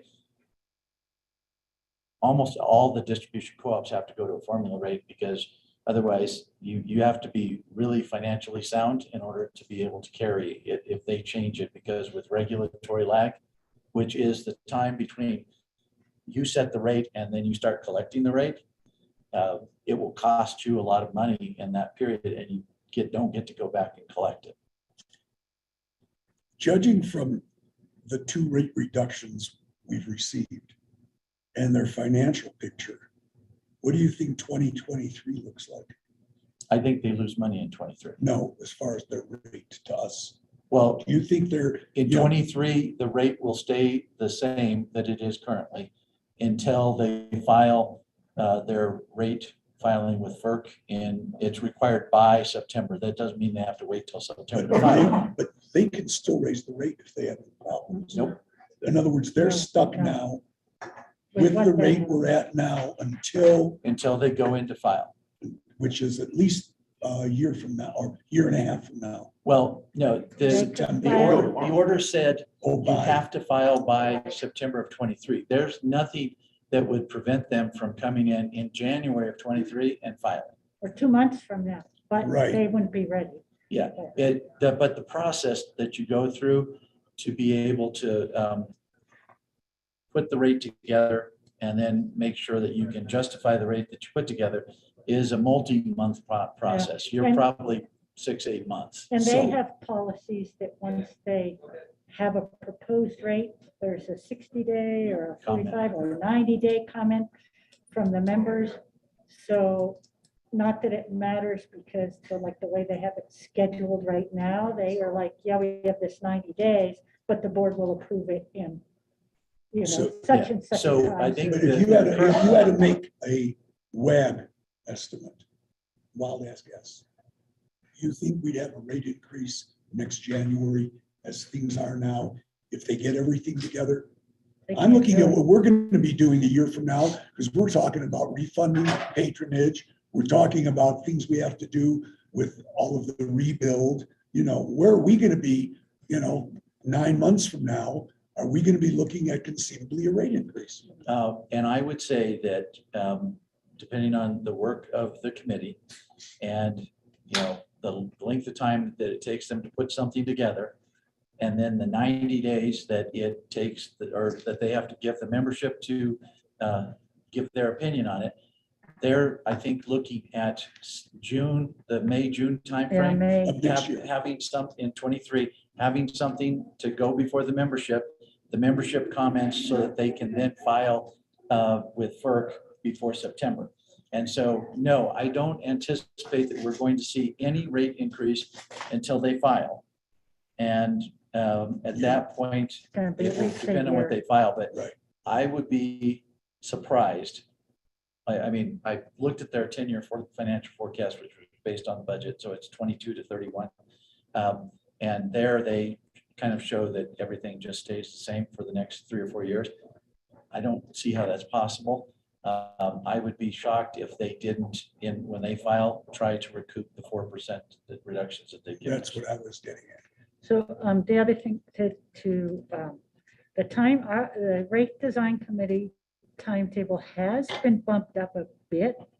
Dick, from originally we were thinking about, our final evaluation would be like February, March, and then April, May, go to the membership, and then, but the new schedule is the overall by November, the overall rate is discussed. December, a final evaluation of stated versus formula rates considering partial requirements, service needs. So it's a 9-month schedule now.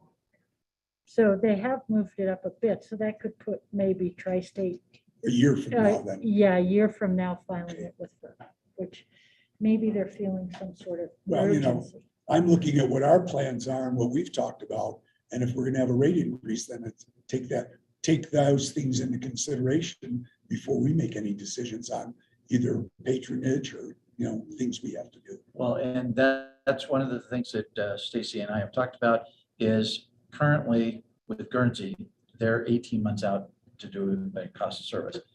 I think we can find somebody that's less far out there. But if we did a cost of service study we would not want to make, well, my recommendation would be that the board not make a decision about rates until we know what Tri-State files. Because if we make a decision and we start to implement that, if they do something different, then we're gonna have to turn around and potentially change what we did. And, you know, it's going to cause a lot of consternation for our members. Don't know what you pay for power to decide what you charge for power. That's it. Mark, this is Carl.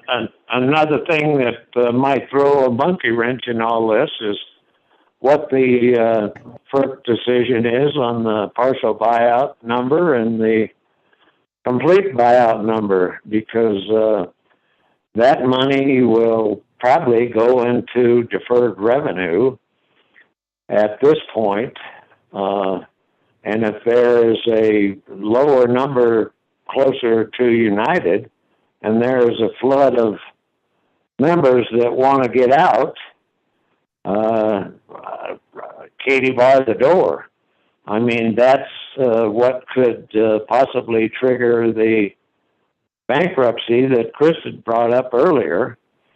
And so, you know, that's something that, in my mind, will determine what a rate is going to be, is what FERC decides on this buyout for partial and complete. So, and to add on to that, Carl, if FERC comes up with a rate that is more in line with what United wants, and so you have a few that see the opportunity and run, take the money and run, then the others, if there is then a rate increase on the part of Tri-State, that then pushes more people towards. So it's almost a downward spiral.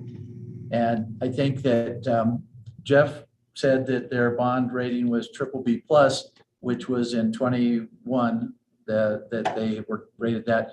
You've got two steps before your junk bond status. Yeah, which is BBB minus. So you'll go from BBB plus to BBB to BBB minus. And if the rating agencies see things happening that they don't like, it's not that long before they're at junk bond status. You could jump the 2 steps at one time. Oh, yes, you can. You can move multiple steps. Yeah. And so, you know, I think that even with the partial, you know, you've got 3 utilities currently that are moving forward with partial, La Plata, San Miguel, and Poudre Valley. And they're about 203 megawatts. Jimenez, which is in New Mexico, I think they are looking at 20 megawatts. So that leaves 77 megawatts.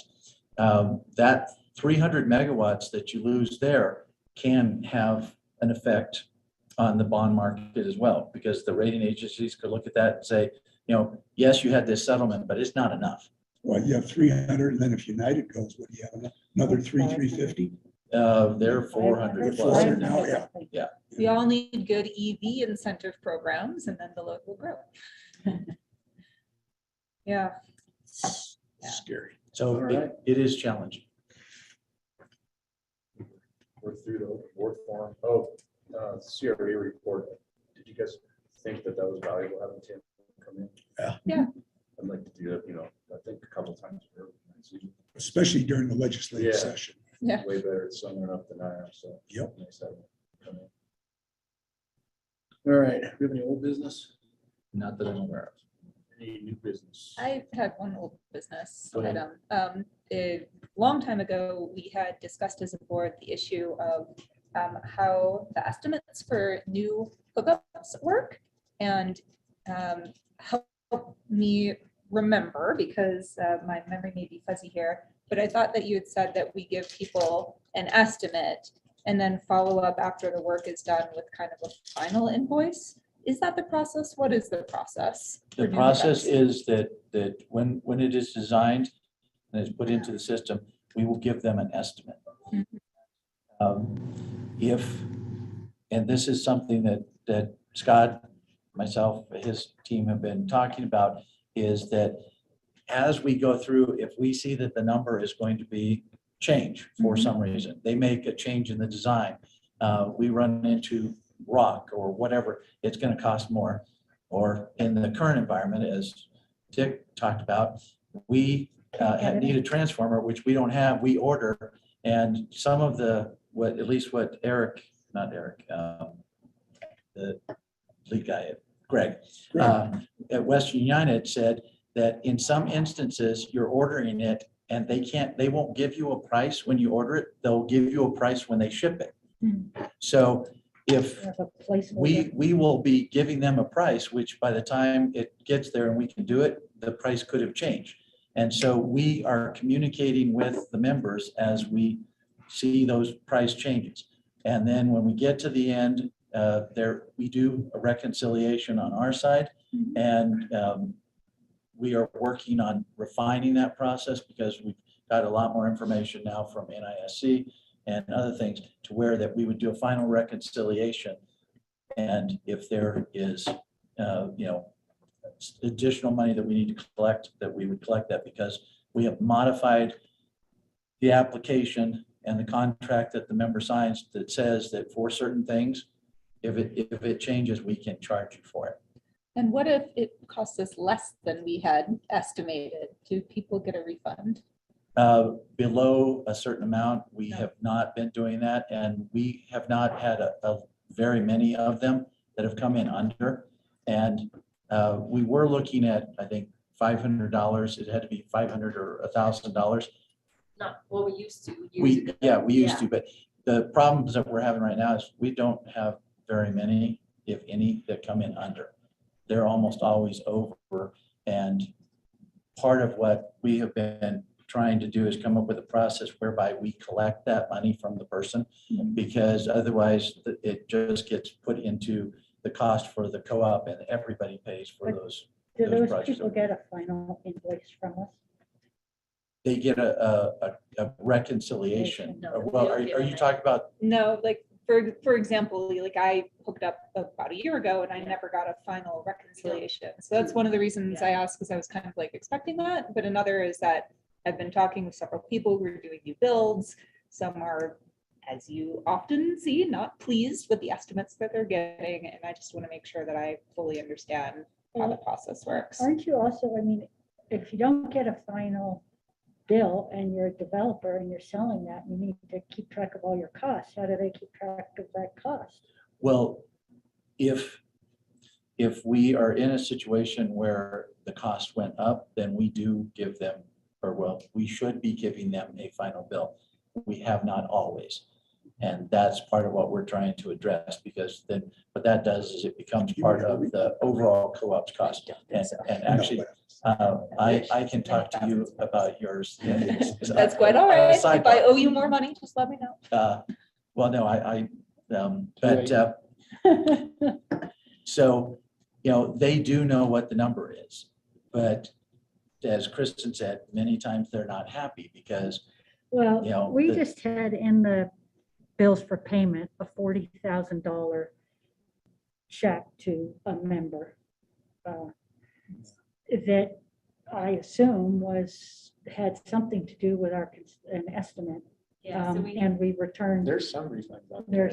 Yeah, and I'm like, that's a pretty big chunk. Maybe they changed their plan or did something different. It could also be a big construction project. So in 2021, Scott changed the contract. Right. And we reconciled to the members, nothing, unless there's a change. That's what the contract says. Prior to 2021, $10,000 and over, we would reconcile to the member. Okay. So really large project, we give them a final bill, we give them a refund, we ask for more money, both as that happens. So we always look at the contract date, what contract did they sign, and go back to that, the work order account that works for me, and then she'll reconcile over 10,000 to the member. 2021 and on, and even prior, 10,000 and under, no reconciliation to the member, no final bill. But in-house, we reconcile every job, and she gives feedback to engineering, like, it looks like it's taking you longer to execute, we can rock here. Yeah. If there's a change, we will bill at times. That doesn't happen a lot, but Why don't we do that? why don't we reconcile and clear everything out to the penny? I'm just curious. And we're working on that. In some cases, it's more costly to reconcile and bill them than the money that we would get back from the Well, there's reconciliation. issues on who does the job. Yeah. If the subcontract out, if the internal. Yeah. That. So and there are, materials and when they pay and when they. But you actually go through the reconciliation. Yes. The whole thing, every single job. So then why is it so difficult if you're going through the reconciliation, either send them a bill or send them a refund? I mean, you're good. It's different if you weren't going through the legwork of figuring it out. Once you have it figured out, why aren't we either billing or giving people refunds? I mean, just out of curiosity, Yeah, that's the way a business should work. Yes, it should. And part of the challenge with it and why we have not done that is because of the length of time that it takes to reconcile some of the projects, to close them and reconcile them. And so, to go back 18 months after and say, oh, by the way, you owe us another $1,000. I mean, we should do a better job, and that's what we've been trying to do is get the process more tuned in to where that it doesn't take us that long to do it. And so we are in a timely manner communicating to the member. And I think in some cases, some jobs require more people that we didn't know about because there's an unsafe something going on there. And when you put 5 guys on one job and another job can have 3 done, how do you balance that out? Should this guy pay more because he had to have 5 because he didn't know that? Well, you do it internally. I mean, with the over-unders, we look at it, we're like, okay, over-unders, net zero cost to the member, net zero cost, yeah, we're closer to estimating. We don't see large variances. So if it was large, we tweak our estimate. The material is constantly updating. Every purchase. I'm not disagreeing. I'm just saying, if we're going through the motions of figuring it out, then we should take it to the end. Unless we have a policy, if it takes so much time, we're not going to bill a person. The problem comes that when you owe $700 and this person gets $700 back, we're justifying to you what's that $700 owed. How did we misestimate that? Well, we had to have 5 people out there. Well, my neighbor Joe got $700 back. We only had 3 there. It gets into these conversations that are difficult, but we as an electric company, safety is #1 priority. We have to have 5 guys there because of the safety, or the internships that we're trying to bring on, or we have more apprentices on this job, or your job is 20 miles away, or the intricacies that I've seen in reconciling, or so back to my philosophy question about the rates. Yeah, or why did his job get a subcontract who did it in a day and the shop took 3 days? They're all fair questions. They're all fair questions. They are fair questions. So, but you have my comment was, you have the answer. It's not as if it's an unknown. You know exactly why. Maybe it's the communication with the member. I understand that, but we do have all the information. In other words, if I came to you and said, how did this come out in actuality? You could give me that answer. Whether you bill me or gave me a refund is where the philosophical, okay. But we do have all of that worked out. All right. Okay.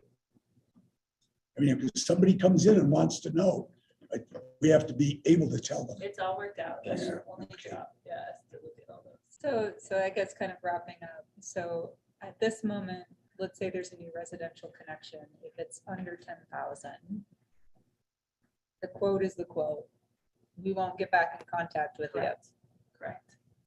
But if it's over 10,000, prior to 2021, if it was over, okay. The new contracts. With Scott took that link. Scott, I don't want to misspeak here. We took it out.